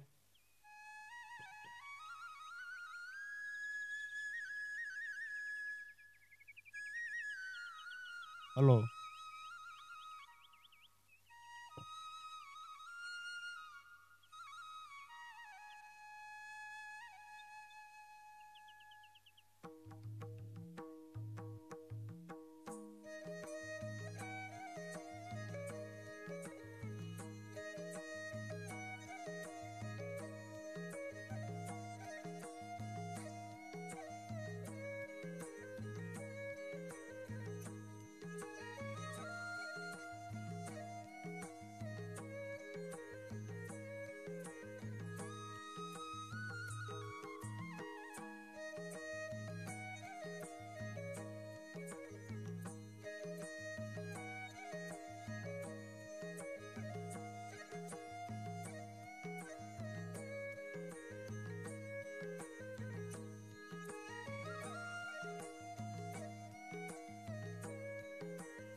Hello.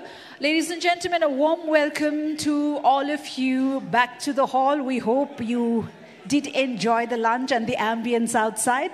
We can see a lot of buzz around, and we're really, really happy to see how the networking and socializing is going on, and that is what makes us really happy as we get to the root of the object in bringing all of you together under one roof.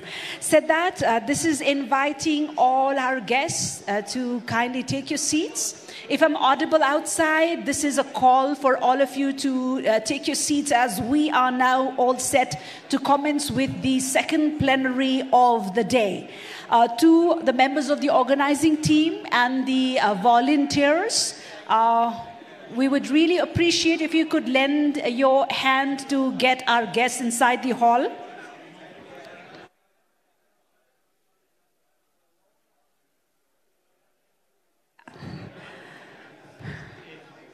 Yeah, requesting the volunteers, if you could kindly usher in our guests who are still outside at the lobby. As you can see, our distinguished guests are arriving, they're joining us, our panelists are all set, and we too are very, very much looking forward to the second plenary of the day. Ladies and gentlemen, especially those who are standing around the entrance area, if you could kindly proceed further and find a seat of comfort, we would really, really appreciate and be happy.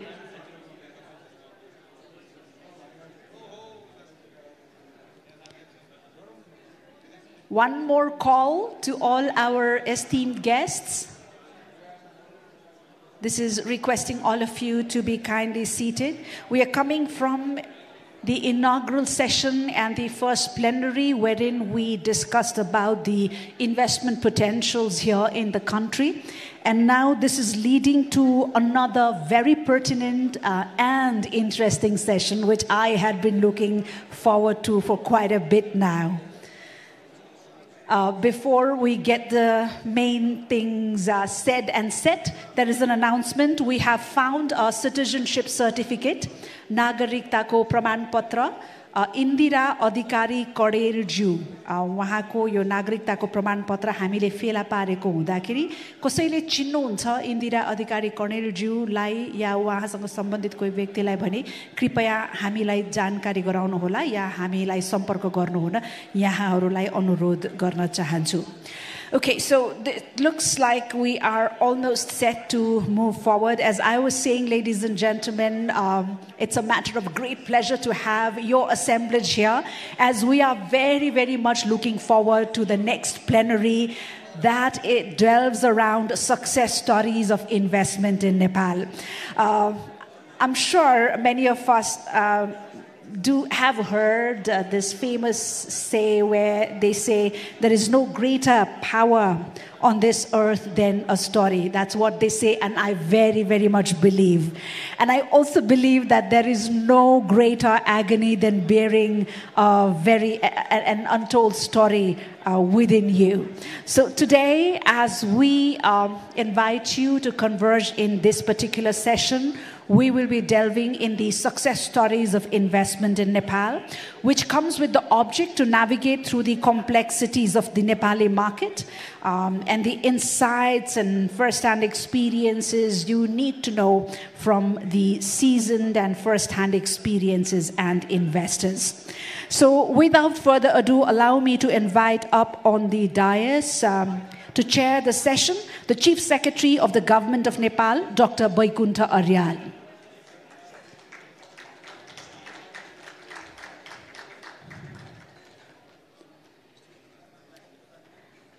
A privilege and a pleasure to be inviting up on stage the presenter for the session, former CEO of the Investment Board of Nepal, Mr. Radhesh Pant.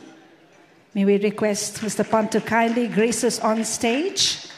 And now I turn to the name of the distinguished speakers, namely IBN board member, Ms. Bhavani Rana.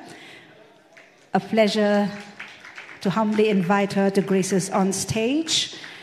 We have Vice President, Public Affairs, Communications and Sustainability for India and Southwest Asia from Coca-Cola, Ms. Devyani Rajalakshmi Rana.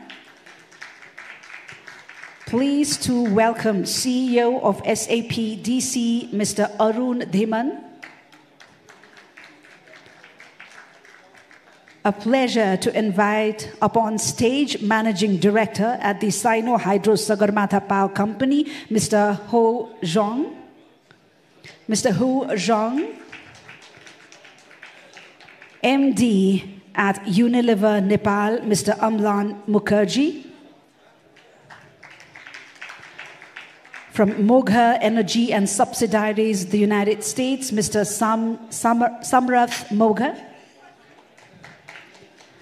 And last but not the least, the Director General of FNCCI, Mr. Gokarna Awasthi.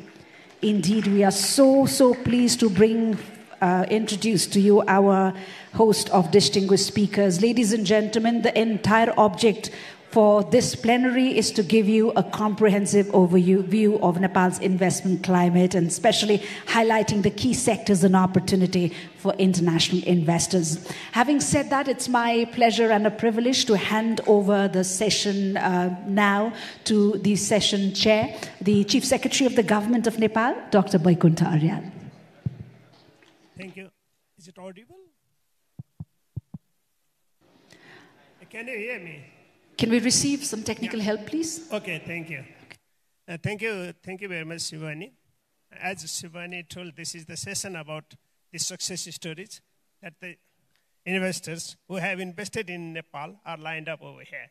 So they will be telling their story, how they have been successful in investing in Nepal. But before that, setting the tone and setting the environment, I'd like to request Mr. Radesh Panta to give a brief presentation about the investment climate over here. Mr. Radesh Panta is the former CEO of the IBN Nepal. Before that, he was a banker, successful banker. Now the floor is yours, Radesh. Okay. Thank you, Mr. Chief Secretary, Mr. Chairman, dignitaries, ladies and gentlemen. All the other speakers are going to talk about their stories, and I'm also here actually to talk about story. I'm going to talk about basically on investment board, because one of the things that that I think investors are looking for is confidence and trust in the overall system, and that is the primary criteria why investment board was established in the year 2011. If you want to go back why it was established, because at that point in time, I think the new constitution was due. The political parties had decided that, we need a high-powered institution headed by the Prime Minister that is going to be like a commercial face for the government of Nepal. It's going to be transparent. It's going to have no political, it's going to be non-political, and it's going to really deal with large-scale projects. And that's when, at the end of 2011, that was the time when I first joined. And we've been around for about 13 years. And our main objective is to promote Nepal as a destination, then focus on more infrastructure transformative projects, and of course, provide one-window services. I have to tell you, it's not there yet, one-window services, but we have really gone far. The investment board has gone far, and also PPP Excellence, Center for Excellence. Now, what I like to do first is just compare investment board with other board of investments. It's just to be fair on the investment board, because getting investment is not easy. At all levels, at the government level, political level, private sector level, public-private dialogue, at every level, you got to understand what projects are, and you got to be able, prepare yourself for that, right? So it takes a long time. The gestation is quite long. So if you look at Bangladesh and Nepal, these countries had investment board in their late 70s and 80s. And what we see now is that now they are actually, moving forward with billions. They've reached billions. For Nepal, we started only in 2011. You can see that if you look at the 5-year average USD, trend, smoothing the data, after 2011, after the investment board has been established, the things have taken a positive role, and the investment have gone up. So basically, all this is an evolution, and we need to adapt to your requirements, the investors' requirement, and with innovation. Like currently, for example, with digitalization and all, investment board is doing its best to make sure the aftercare and investor services are really at par. And finally, it requires full commitment of all the stakeholders. By that I mean, at the political level, bureaucratic level, at the private sector level, and even between the DFIs, there has to be developing financial institutions, there has to be coordination and so forth. So, okay, I missed one, I think, one point here was, if you look at, in 1990, investment in Nepal, Sri Lanka, and Bangladesh was pretty much at par. But look at where we are right now. So, investment board does add value. That's exactly what I'm trying to say. Now, what has investment board done so far? To be honest with you, I think investment board, again, it has allowed people to think about the public-private projects, understanding about investments. That's what it's been doing within the country and outside of the country. It has formulated 2 PDAs and few PIAs. These are bankable concession agreements that, in the future, all the projects are going to have. And then you have also created, partnership model between public and private sector. Digitalization is used. And more than that, over 2.5 billion investments have been there in Nepal, and over 30 projects are in pipeline. Now, let's talk about some of these projects. I mean, some of the representatives of these companies are here, but just focusing on various sectors, the value that it has given Nepal. Let's say, for example, energy sector, the Arunti project, the construction of that, the Upper Trishuli that's going to happen, Upper Karnali hopefully will happen, and Lower Arun. Because of the PDAs, the global compliance, the IFC's best standards of the world, the export readiness of these projects, cross-border power trading. I think there's at very high levels. We are now going to be able to export to India the 10,000 megawatt that the countries are agreeing upon. The bilateral trade. Not only India, we'd probably end up exporting in Bangladesh. And on the construction side, after these Huazin and Hongxi were established, actually the construction costs have really reduced. The cement costs have gone down.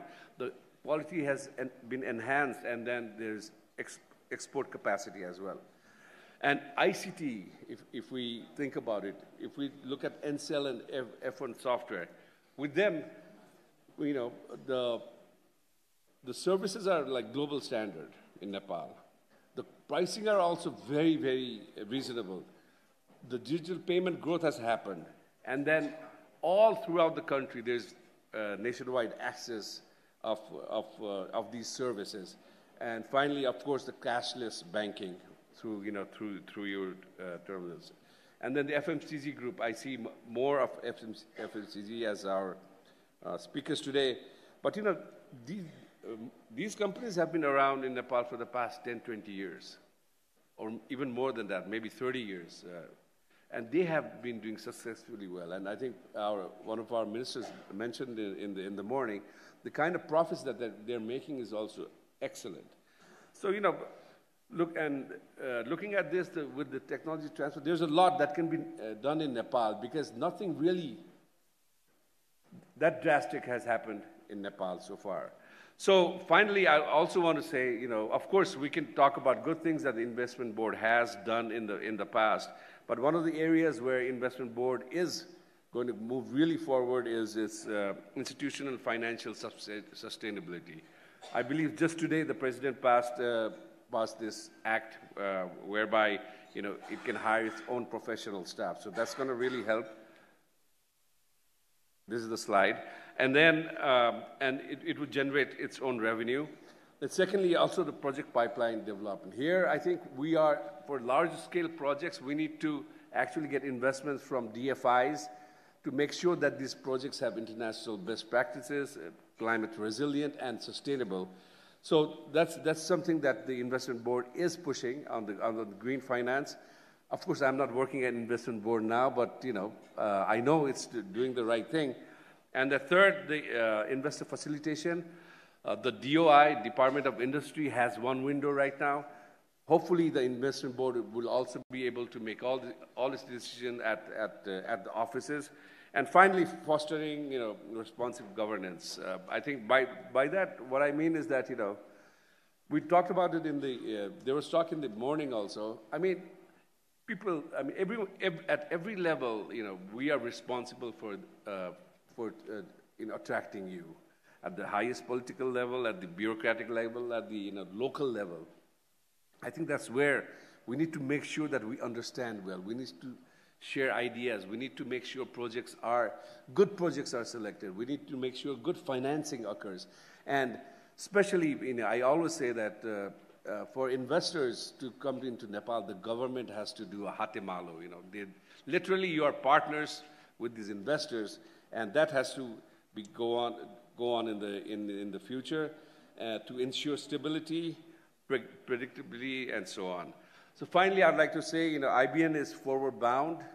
It's going to be there for you, and there are really boundless opportunities for you investors in the future. Thank you. Thank you, Radhesh, and thank you very much for your very short but comprehensive presentation. And it has definitely set the tone for the discussion. Now I'd like to introduce Ms. Bhavani Rana. She is currently the member of the Investment Board of Nepal, and she is former president of FNCCI, Federation of Nepalese Chambers and Commerce and Industry of Nepal. Sorry, and she is not only the former president, but she is the only one lady president so far. So give her a very big applause. And she is the honorary consul of Tunisia also. And she is engaged in many businesses, including the tourism management and all this. She has the vast experiences in all these things. So I'd like to request Ms. Bhavani to tell about your story, not only the story about yourself, but also the overall environment that the private sector is facing over here. If you wish, you can go there. Otherwise, I can hand you the mic over here. And the time is limited to 3 to 5 minutes max. Chair of this session, distinguished speakers, and ladies and gentlemen. Firstly, I'm really honored to be invited as a speaker in this session and quote success stories of investment in Nepal in this important Nepal Investment Summit.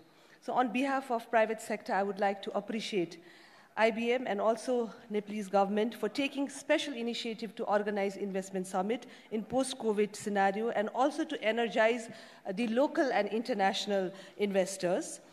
The fast-changing global regional economic scenario, we need to broaden our relation to benefit from opportunity which are rising and also to address new challenges in investment landscape. So Nepal government has given a very high priority for the economic growth, and also we are working very closely, the private sector, with the government, especially organizing this summit also. So before the summit, the private sector of Nepal, we had given some suggestion to the government. We went to the Prime Minister, the Chief Secretary is here, and then we asked them, we requested that before organizing this summit, we need to at least, there are 12 acts which really challenges, and there are a lot of constraints for not only the local international investors also to invest in Nepal. So they recognize our recommendation and request also. So government of Nepal heeded our recommendation and accordingly amended the laws and passed by the cabinet. And then we are very happy to announce that today, this morning only, this act was passed by the President ordinance. So I think it's, we should really embrace this moment and go further. And then private sector, we are working very closely with the government, even during the budget, like we have a fiscal budget every year. So our recommendation has been incorporated by the government also. And last year budget, there was a lot of positive steps where we could bring FDI also. So I think the speakers in the morning also, they've already explained that the areas of investment in Nepal, we have a very, very high scope. You know, it's a virgin land. So there are sectors, agriculture, agro sector, industry, lot of education, healthcare and all. And why we feel not only like being a private sector from Nepal, you know, like we really feel that Nepal is a place where we want to invest. And for me also, personally, I want to expand my business. I want to see the new avenues where I could expand my business and start a business. business, because I think the economy is very resilient, because we can quickly recover from any kind of pandemic also, or even like we saw so many changes the last 30 years, different political changes also, and even insurgency, earthquake, but still, like it's very resilient. So that's why it's a very prominent place where we could invest. Our low inflation rate and strong foreign exchange reserves are two important components of the stable economy. Nepal has significant export market. I think we have two neighboring countries where we could really export our stuff. So this is very enticing for us. Our middle class is also growing, indicating an emerging market. So there are a lot of major changes of the laws and acts. Like 15 years back, it was a little difficult in the industry, because we used to have a lot of debates with the laborers also, labor union, trade union and all. But now we have a labor act, which is very, very strong and positive for the employers also. So it really feels that now we don't have any strike, and then the relation between the labor and the employers and employees are very conducive. So that is also very promising. PPD Act is also there. FITA Act for foreign investment. And then there are a lot of examples of Indian industry and other industries which have been here since more than 20 years are doing very well. We'll be hearing from Unilever also, Everest Bank, SBI Bank, even like Dabur also, and then Gorkha Brewery, other banks like Standard Chartered, Encel, all of them, like they take back a very, very good dividends every year. Then we have natural resources, which is unexplored. So we are really looking for partners also to explore these natural resources, and then we can convert this into wealth, which can be beneficial for both, even the local investors and the international investors. We have average age 24-year-old, very youth population. They are like a vast ocean of unrealized potential. And energy sector, I think we've already mentioned. Hospitality is also a very promising center, and government is doing a lot in hospitality sector. Our international airport has been modernized as per private sector's request, and two more new international airports. One is in Bhairava, Lumbini Airport, and Pokhara Airport has been established. So this really gives like a connectivity, not only international but city to city, even connectivity has started. So I also belong from the tourism sector. I have a hotel, so I've expanded my hotel, because seeing the promising scenario of the country, and also like starting a resort, because due to this connectivity and the infrastructure which is really growing, I think we can have a very good tourism destination for Nepal. Natural resources, we have a different, from Himalayas to wildlife to different kind of tourism. So that's why I think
from least development country to developing country, which moved this to the prosperity ladder also.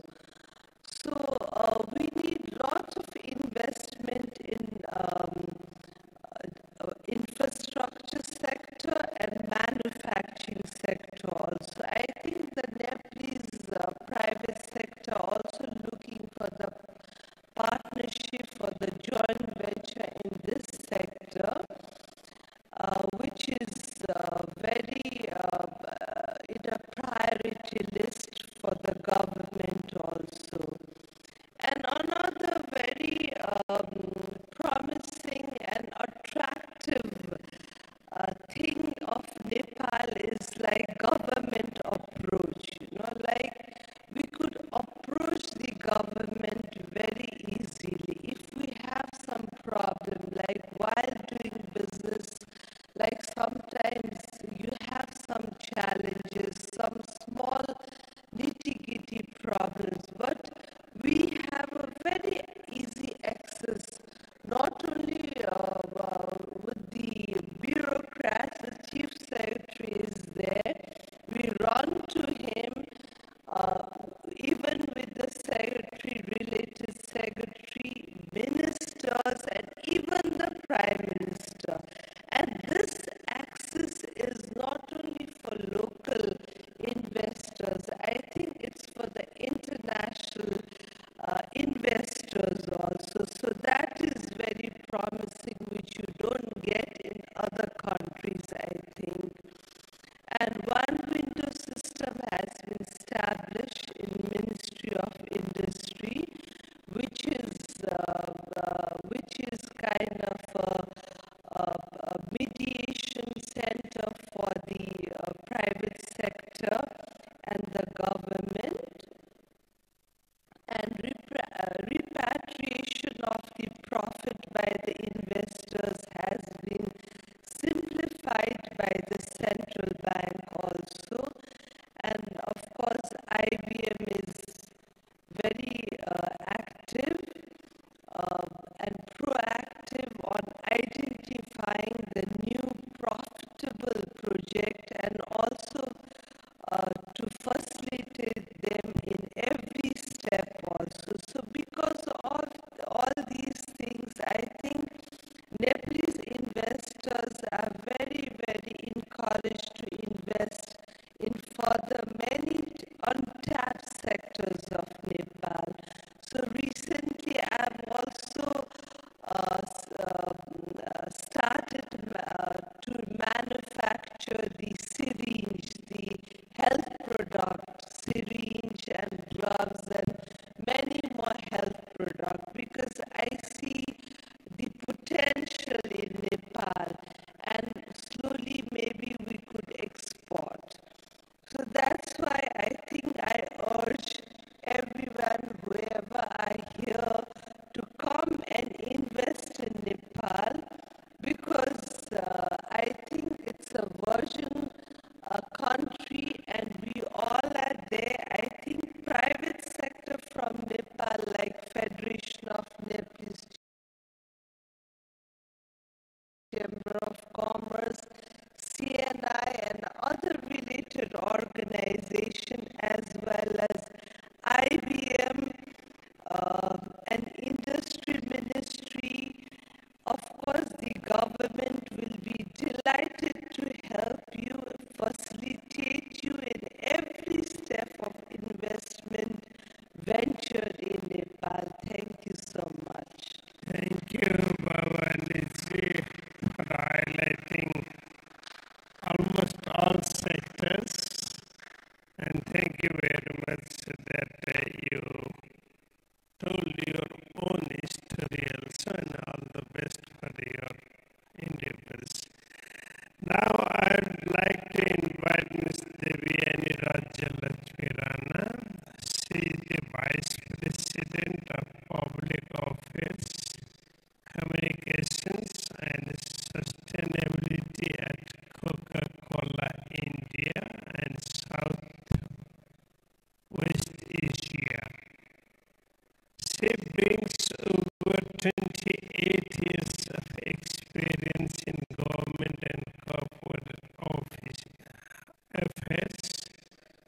strategic advocacy, risk management, and CSR. So now floor is yours, Devaniji, and please try to be brief, as brief as possible.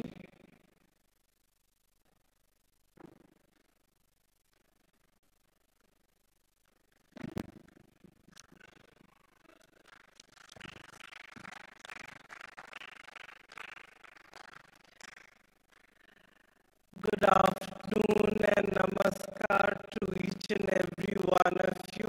I know it's been a long day. I hope you managed to get some lunch and some refreshment. I'd like to start straight away and keep to the time that the Honorable Chief Secretary has told us to keep to, and with that, I'd like to say a very warm welcome to all our distinguished panel. It's wonderful to have you in Nepal. I happen to be from Nepal, so I'm very proud to be a part of this Nepal Investment Summit 2024. And thank you, Nepal Investment Board and the Ministry for inviting me. So it's a privilege to represent the Coca-Cola Company in the Nepal Investment Summit. I don't know if you all know, Coca-Cola as a company has been operating in Nepal for over 50 years. In fact, this is our 51st year.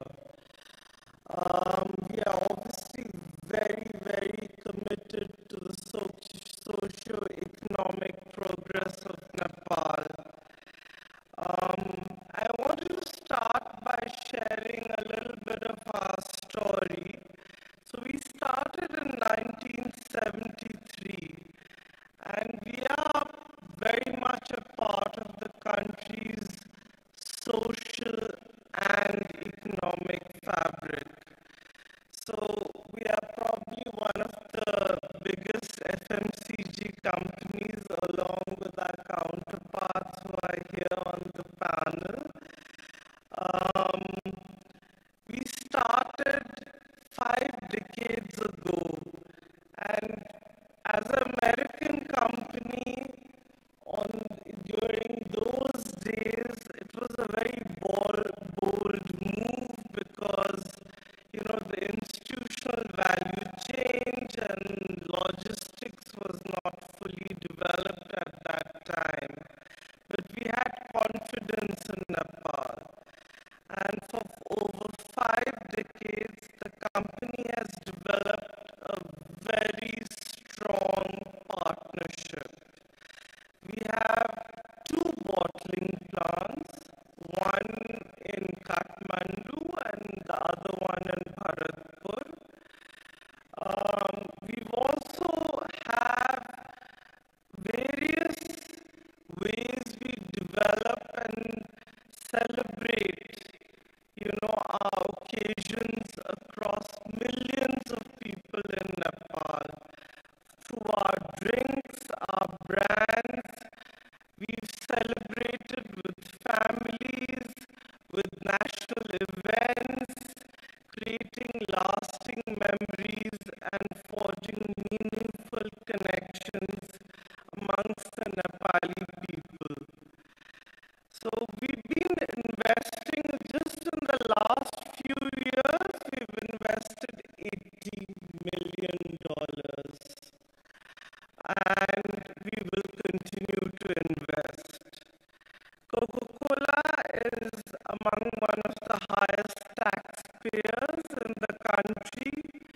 We have over 240 distributors, 125,000 retail outlets across the country, and we have direct and indirect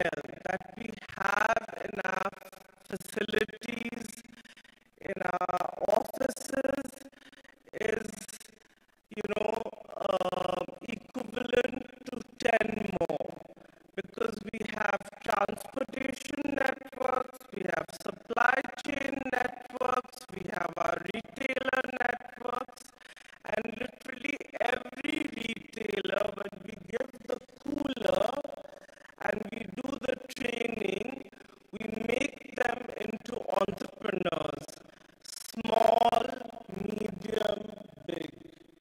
And that's what we do as manufacturing. So when you manufacture at the FMCG level, you also create work for the blue-collar worker and not just the white-collar worker, which is very, very important in a country like Nepal. Now, Coca-Cola is not just that, it's also a very responsible business. We supported the people of Nepal throughout the times of the 2015 earthquake with our Pheri Utnecha Nepal. We also did the projects to stop the spread during COVID. And we have the Coca-Cola Foundation, which is based out of Atlanta, and every year we support many, many projects in terms of sustainable access to water, climate resilience, circular economy, which basically means waste management and specifically plastic waste management, economic empowerment to not just our retailers but to women across Nepal, and we respond to disasters, whether it's in Jajarkot or across Nepal. The Coca-Cola Foundation has not just worked with the international NGOs, but with Nepalese NGOs for a very long time. In fact, for the last 3 years, from 2021 to 23, we were proud to be a partner and sponsor of the mountain cleanup program with the Nepalese army. We also support the development of Nepal into a developing nation by 2026. Nepal urgently requires foreign investment for the youth demographic and to drive innovation. For companies like ours that are driven by consumption, we are losing talent when our Nepalese go across. So we have to make sure that we have a positive environment where companies like us continue to invest and create employability. This is not, at this point, what I would like to do is to laud the government, to say that they've done amazing things, and especially the Nepal Investment Board, to promote investment presently. And this summit is an incredible opportunity for the government to pitch Nepal not just to the Nepalese and not to just our neighborhood, but across to the international investors. In closing, I and Coca-Cola would like to please thank the organizers for bringing this industry together, and we look forward to supporting a future-ready and prosperous Nepal.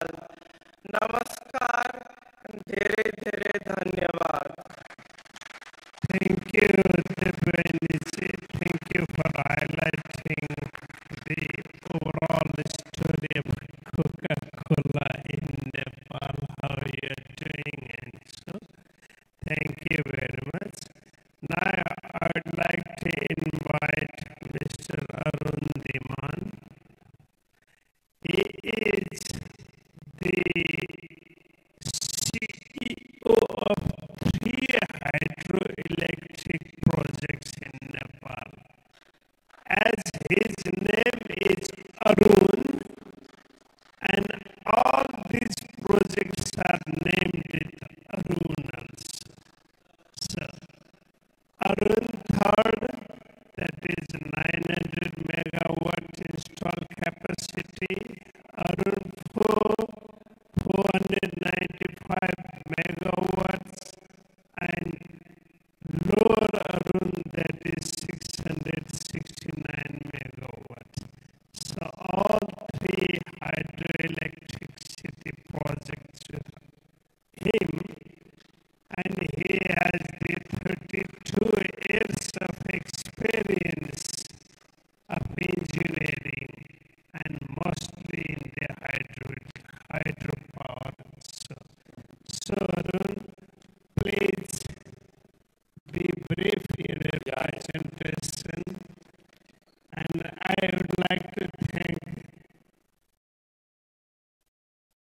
Devaniji for completing your presentation in 5 minutes. So I'd like to request the same to Arunji.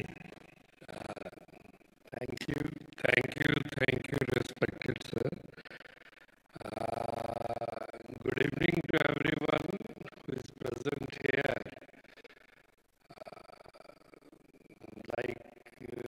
What chair has told, okay, I'll just tell that there was a success of Arun 3. That is not in a paper or something like that. Is in practical experience which you can get it up. Our project has completed almost 74% of the work. Despite of the pandemic of 2 years, we started our work in 2018 and within a 5 years, 3 years time, if you deduct from that one, we have achieved the progress of 74%. Yes, in between when we started the work, we had some problems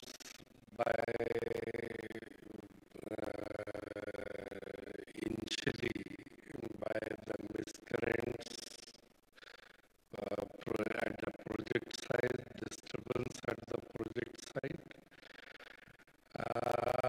At that time, our management, even if thought of whether we have taken right decision to go through, take up the project or not, or whether we should wind it up or something like that. But after reaching to the government, at that time I think Right Honorable Prime Minister was Mr. Oli Sahab was the Prime Minister, and we approached him. We are little bit worried about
Bahadurji was there, we had a problem again because in a home you definitely have a problem every time.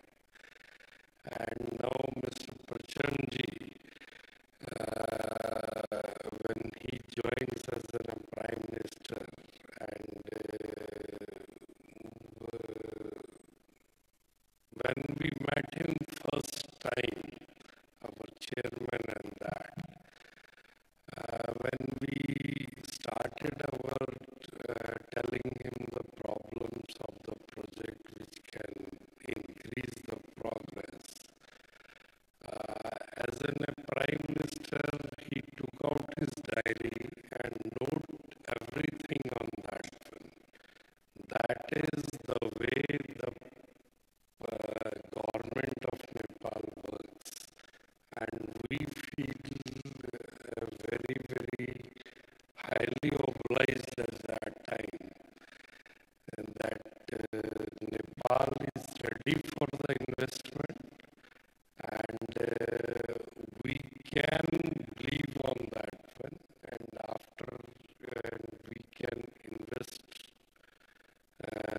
in a good manner, in a full-fledged manner in that. And we can say that after Arun 3, our management, our government of India has come up with 2 more projects. We are ready with the investment for the 2 more projects. I think Lower Arun will go in a construction in this year only. And I feel with Bakunji, we always take a time on a phone. Always time I take is we had a problem, a small string problem here. He called up the meeting and all district officers, all secretaries, and have it up, let us line it up.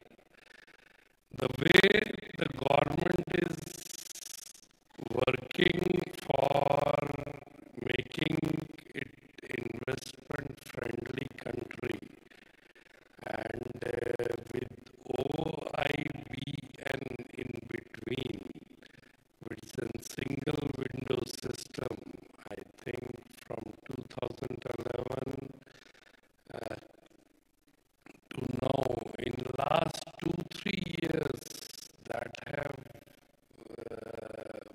gone up, and always keeping up as a hand-holding to us to way through for all ministries and that. I wish all the good luck for government of Nepal and IBN for this investment summit, and we as an Indian company are ready for more investments in hydrogen sector, which recently has been added to us, and government of India has given a nodal agency SJVN for putting up a pilot project in hydrogen in Nepal. So we'll be working out fastly on that one.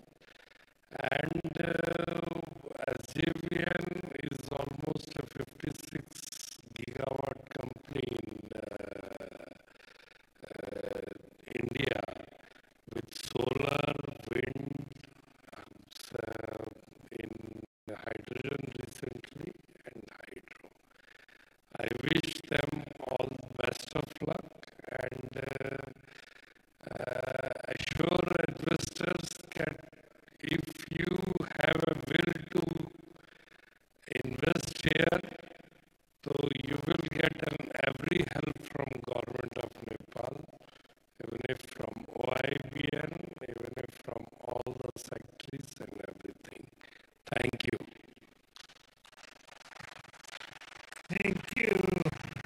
Mohanji, for being on time and so keeping the time but short. Thank you very much. I'm telling the story about how we were feeling in Nepal. So thank you very much that you, you had some experience that accessing the bureaucrats and sorting out the things from the bureaucracy and the political level. Thank you. Thank you for highlighting that one. And that is for the other investors also that we are easy and we try to resolve the problem as soon as possible in our capacity. So now I would like to invite Mr. Hao Jung.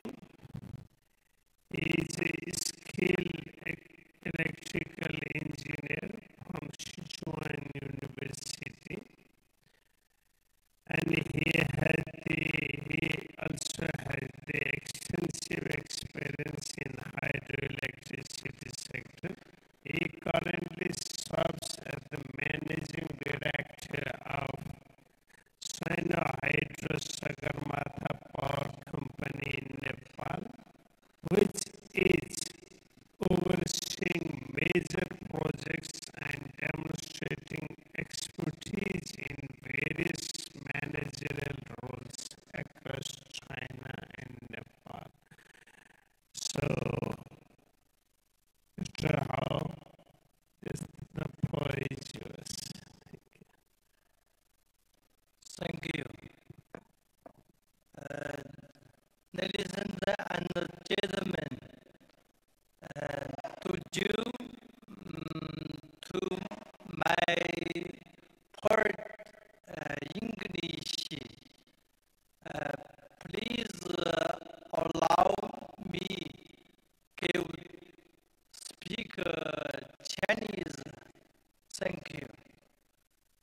感谢主办方的邀请，很幸运有机会在此分享个人对尼泊尔水电行业投资开发的经验和看法。中国电建在尼泊尔经营历史可追溯到1969年。旗下的成员企业参与了中国援建的尼泊尔深刻溪水电站项目。目前，中国电建在尼泊尔开展多项经营业务，主要从事水利、水电、输变电和少量交通、工矿业等项目。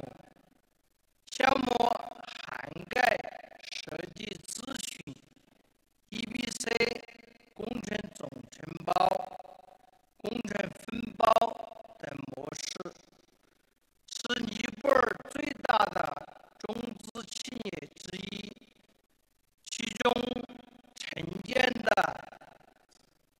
456兆瓦桑塔马克西水电站是尼泊尔装机容量最大的水电站，于2021年7月投产发电，被誉为尼泊尔的三峡工程。上马乡的 A 水电站由中国电建集团与尼泊尔萨格玛塔电力有限公司共同投资建设，项目采用 BOT 模式，建设运营期为35年，项目完全采用中国技术、中国方案、中国设备、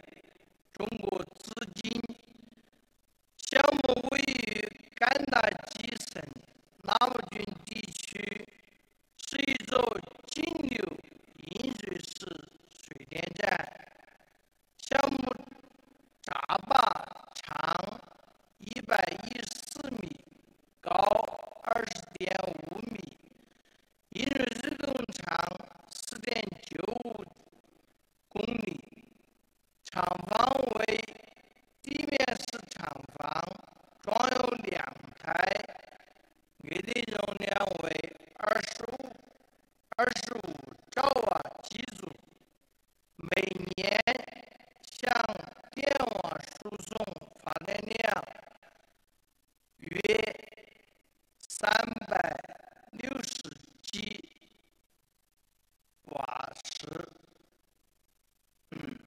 项目于2010年12月签署 PPA，2012年取得法人证书，2017年1月进入商业运行，秉持海纳百川、投创未来的投资理念，今年海投公司克服地震、口岸关闭等重重困难，成功完成项目投资建设。沙漠乡的二水电站成为尼泊尔首个中资企业投资水电站项目，也是当时中资投资额最大的项目。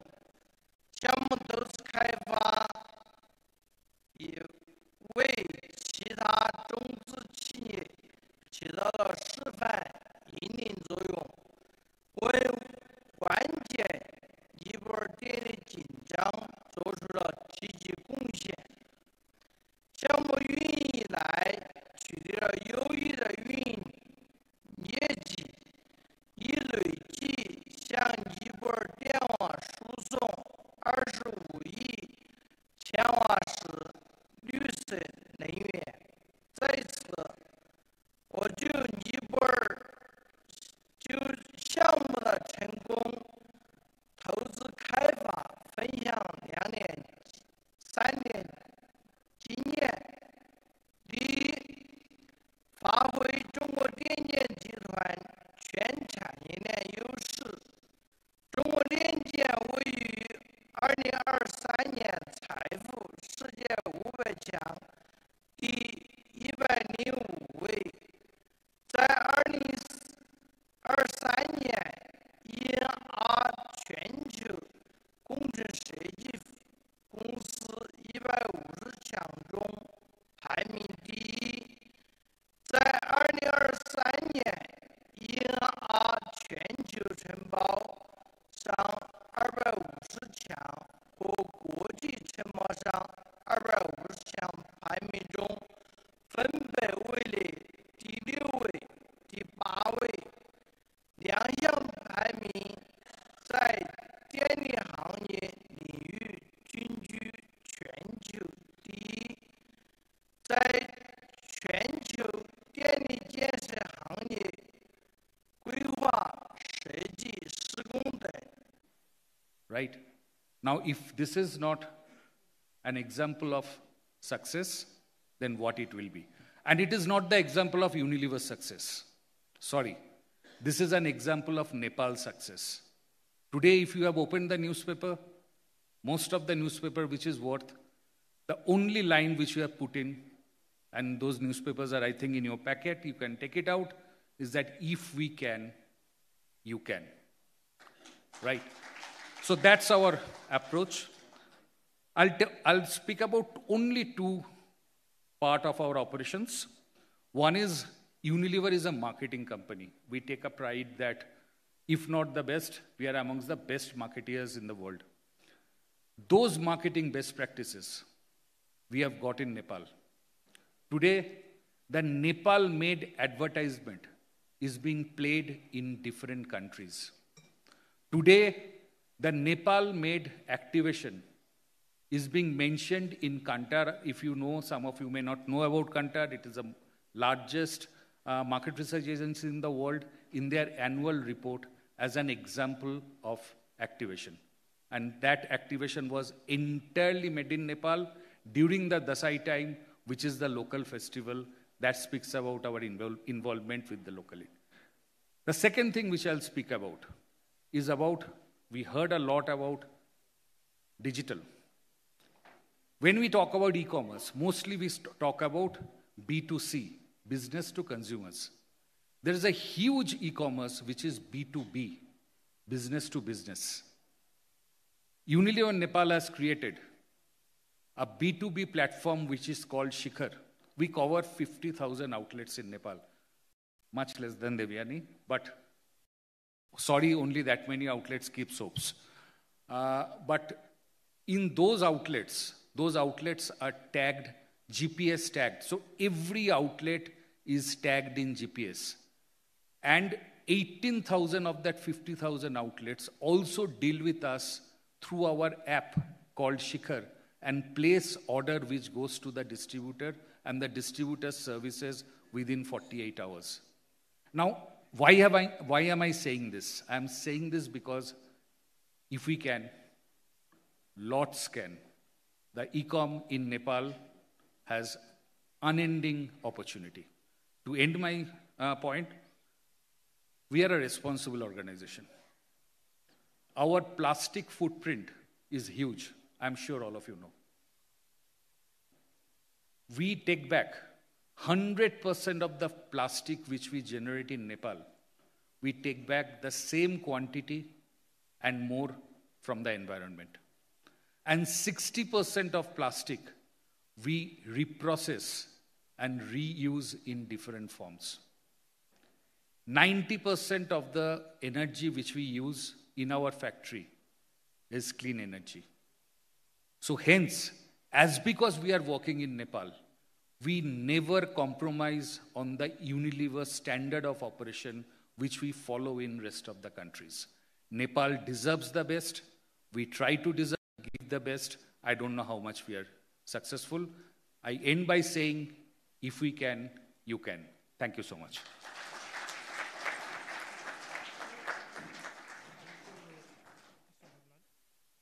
Very inspiring quotes, and thank you very much. So now I'd like to invite Mr. Samrat Moga. He is the president of Moga Energy. He is a visionary leader known for impactful investments in green energy. He has the decade-long experience, and he spearheaded projects like Likhu 1, 2, and A, adding 161 megawatt to Nepalese grid. Now, may I also request you to please honor the time? Thank you. Hello. Thank you, Mr. Honorable Chief Secretary, distinguished panelists, and the gentlemen in this room for having me today. Samrat Moga, 30, an engineer from New York. Many people have a reason to be fascinated with Nepal, some due to Mount Everest, some due to the beautiful valleys and the flowing rivers, and some due to the greenery. Mine comes from heritage. I was born to an Indian American father and a Nepali mother about some 30 years ago. I've been witnessing Nepal from my childhood and seeing the gap in development, the gap in the standard of living, coming here for a month out of the 12 in a year. So when I was 16, I found out about the possibilities in the energy sector in Nepal. Though, I mean, I know this seems like a very young age, but this is true. I found out about the possibilities in the energy sector, and I went to college determined to become an engineer in the renewable space because I could see myself coming back here and hopefully generating a few megawatts of electricity. And that's what happened. In 2016, I formed Moga Energy right after graduating when I was 22. And I came to Nepal to understand what the market was like, what the investments here were like. And through our local partners, MV Dugar Group, we decided in 2018 to invest into Likhu 1, Likhu 2, and Likhu A hydroelectric projects. We have come a long way since then. From a one-day drive and a two-day trek to reach our site, we can do it now in 8 hours. From dark villages, we've seen enlightened, from dark nights, we've seen enlightened villages. And from barren landscapes, we've seen what I would well call pretty powerhouses. We have just commissioned our last project of Likhu 177. Now we have 161.4 megawatts of commissioned energy assets connected to the Nepalese grid. While building our projects from day one, we've always had an approach of being different. We've used the best consultants in the industry. We've used the most advanced equipment, taking our electromechanical equipment from Andres. Not only that, we are the only power plant in Nepal which has the capacity to be operated without a single person, completely manless and automated, capacity is inbuilt into our power plant. Not only this, we have also used the most advanced methods of construction, whether that be using the most reliable tunneling equipment, the highest safety standards, the most experienced of contractors, and it has allowed us to set many records, one of which is the fastest tunnel construction in 1 month period. We have done this with our formidable and skilled team in the country, and all of this has resulted in us producing very highly reliable power plants at a good cost, generating more than 98% of the planned energy. Now, we are not only providing clean and green energy to the Nepalese grid. We believe that the hydropower story goes much further than that. If you look at the impact our projects have, we've constructed 110 kilometers of road. By constructing the road, I've not only gotten probably a little heavier, but more so, this means that the people, the roughly 40 to 50,000 people that live along that road can now reach Kathmandu in about 8 hours as opposed to 3 days. This means that doctors and teachers which were not ready to walk 3 days to work somewhere are now looking for opportunity in that area. This means that when a project is constructed, a hospital is built, which is not only available to our manpower, but also to the local community. Not only do we provide, does this help in emergency, but this directly affects the cost of living. Prior to this, a person would have to walk 2 days to get a bag of rice. Now it's available at their local shop. Furthermore, due to the construction of the projects, a local transmission line and a local grid is built much before the projects are commissioned. This brings light to every single household much before the light from our own powerhouses are produced. In addition, the provision of having 10% local populace holding at a par value, which means 10% of our shares at the time of IPO will be held by the local communities, means that the wealth creation in which we are also gaining, that means that every single local person in that area is also gaining directly and economically in their bank account. Finally, when these projects are built, they have provided indirect and direct employment for nearly 5,000 people. Some of these people have been working in the GCC countries for 5, 10, 15 years with no hope of moving back and have seen their home maybe after a decade, having equivalent salaries considering inflation higher than what they were receiving outside the country. Some of these people have worked for the first time in a project, developing skills which will then be used and transferred to other people in the country as well. Finally, every single hydropower project comes with CSR activities. As per the current government mandate, 0.75% of the cost of any project should be used for CSR-related activities. What this means, if we look at the broader scheme of things, is that to develop 10,000 megawatts over the next 7 to 8 years, which is the government's plan, we need to have, that would induce a spending of almost $150 million on community support programs, and indirectly, 5 to 10% of every project's cost is infrastructure development. So that's $1.5 to $2 billion in infrastructure development, which is the type of impact for which grant aid money is required, which can happen through the private sector just through investment. There are always challenges when developing any type of project in the Hindu Kush, whether that is geological, whether that be technical, whether that be social. But the government has always stood with us in helping us overcome these issues, and the result of which are these commissioned assets. Without the government's support, without the local government support, and without the local people's support, it is absolutely impossible to do these projects. So I think by executing these projects, you can understand that what type of investment climate Nepal actually has to offer the world.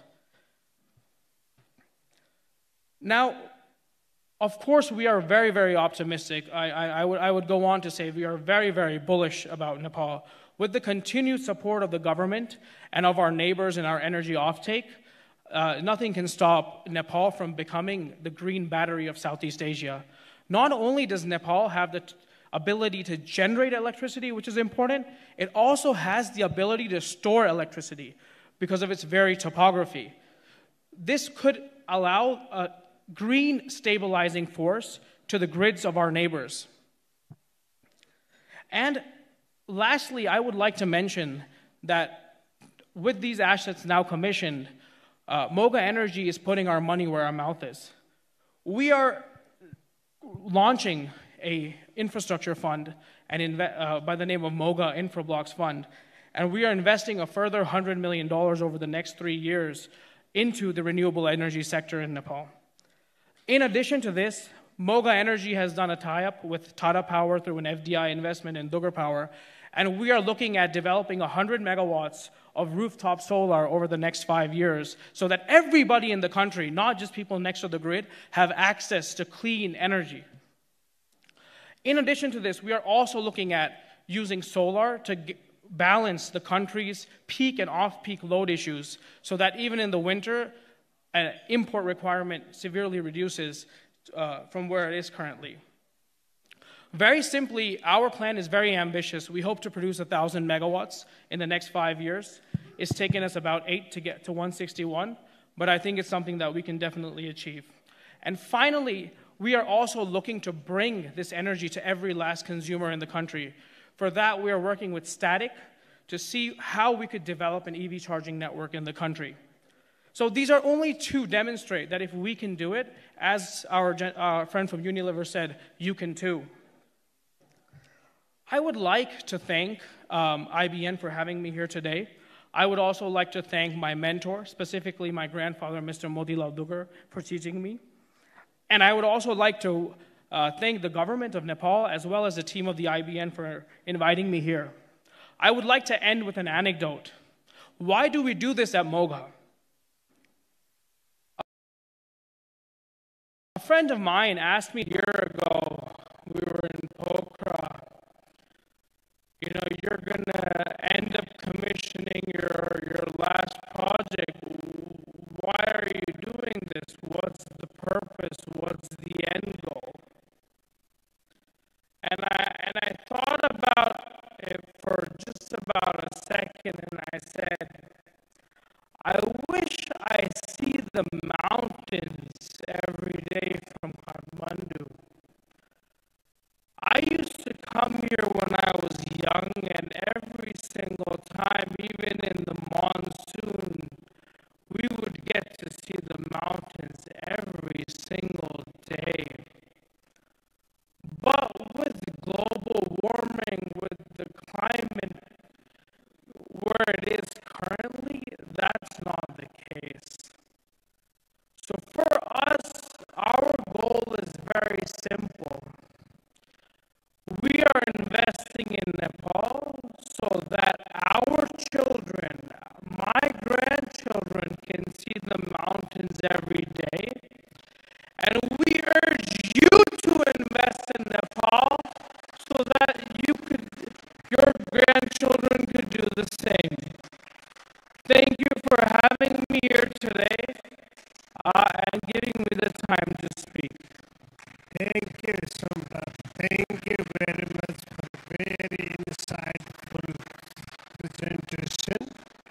you, Chief Secretary, distinguished panelists, and participants.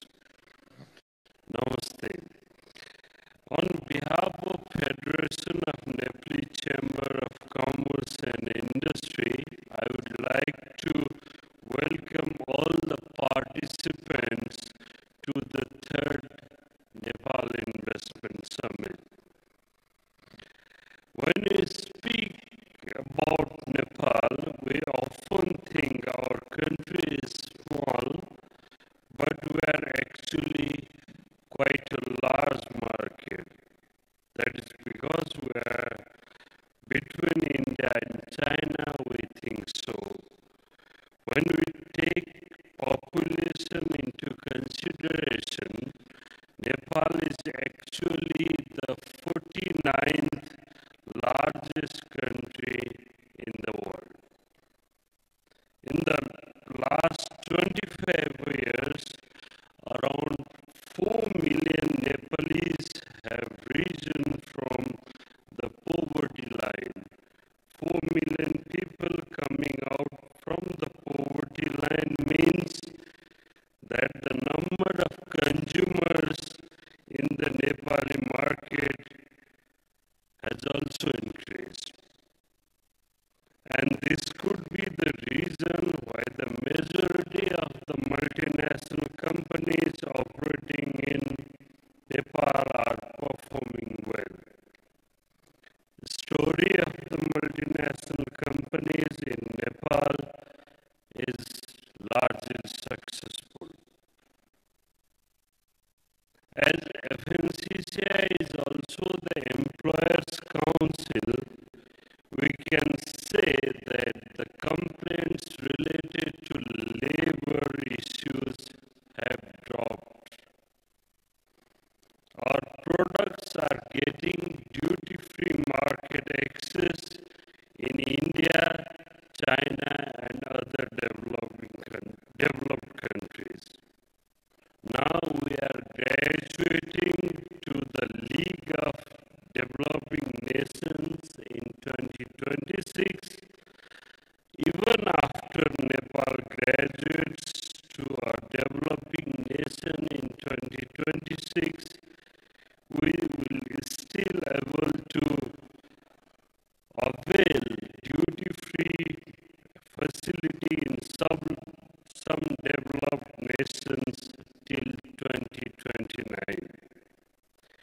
Due to Indo-Nepal Trade Treaty, preferential market access will remain in India.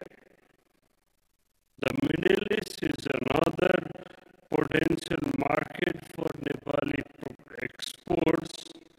On an average, there are more than 10 flights on a daily basis from Kathmandu to the Middle East.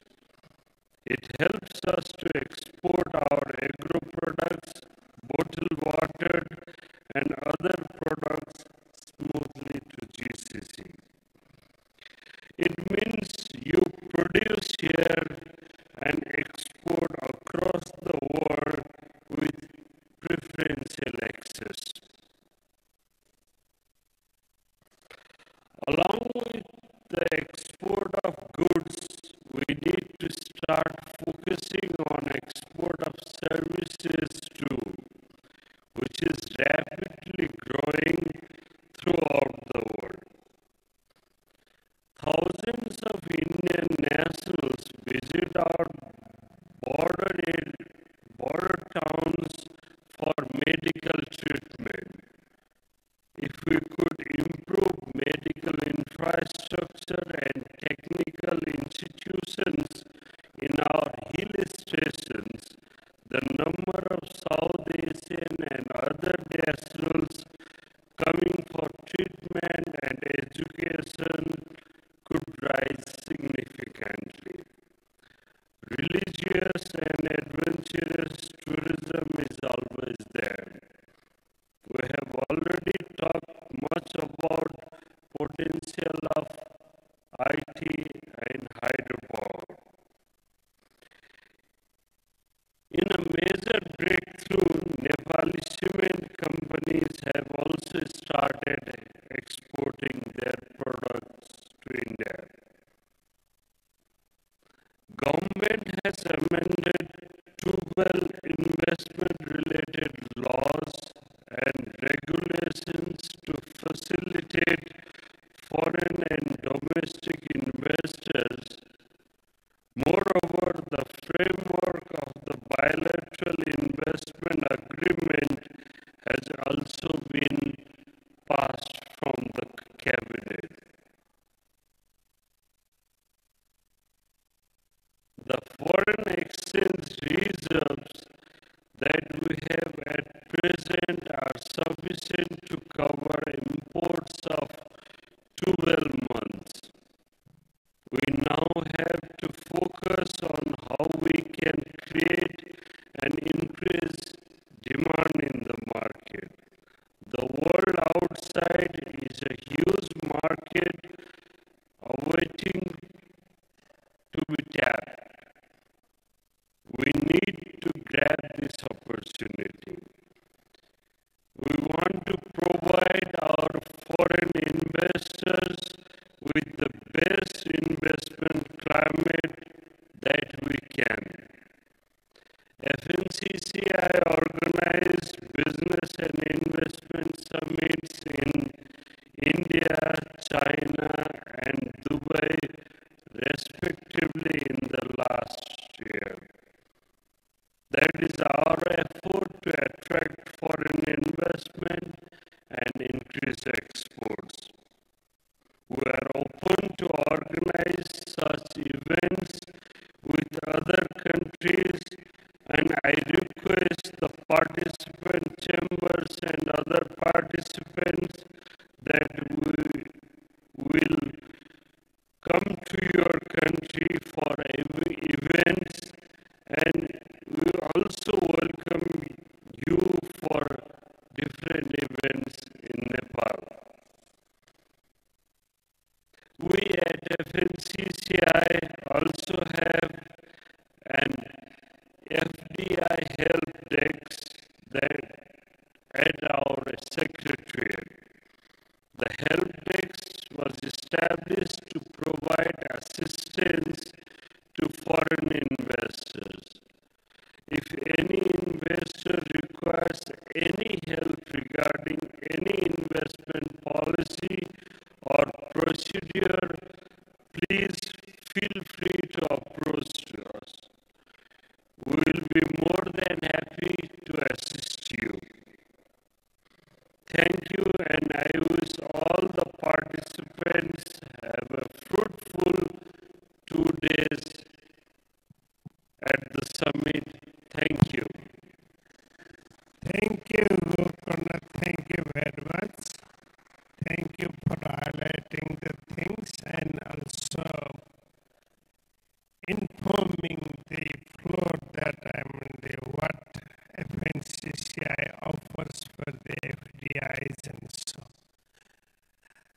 So I've been told by the organizers that time is running out, and exactly it is running out because this session was supposed to complete at 4 o'clock, but we started at 4:15. So I must conclude this session, and let me go to the podium so that I can see everyone's face over there.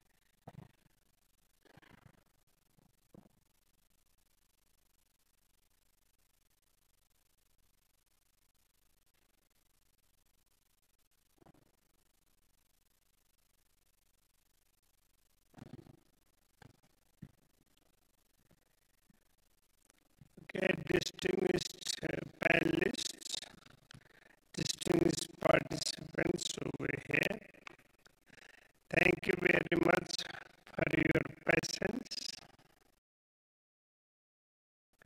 that you are actually here with your cheerful faces and so. Today, in this session, we heard varieties of experiences, not only from the domestic investors, but also from the external investors. I'd like to thank you very much for the presenters, for your inspiring and encouraging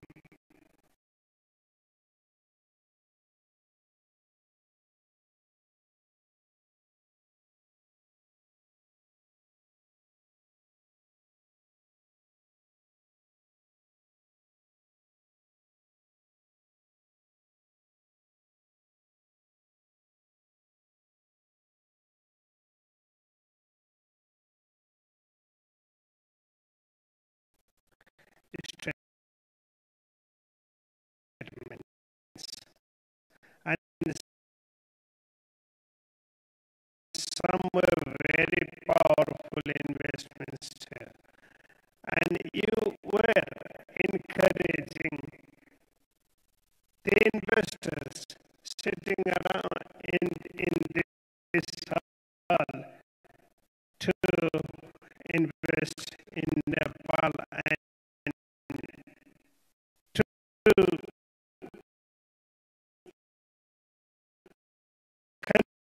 convince them that your investment would not be a waste in Nepal. So thank you very much for that powerful statements. And so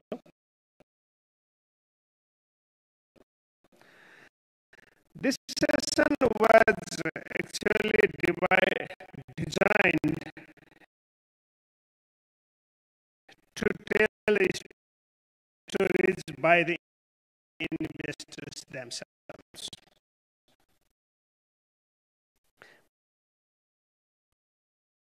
Because what we thought that the private investors like you understand the issues when themselves speak. And when we talk about the regulations, when we talk about the procedures and everything, and then you would sometimes, be confused whether that is true or whether that is only in paper or whether that is in practice. And so now the investors themselves are telling their stories that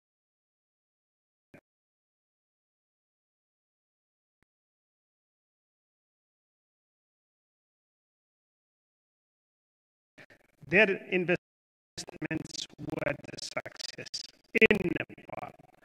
So that compels you to believe the things, right? So you can also invest in Nepal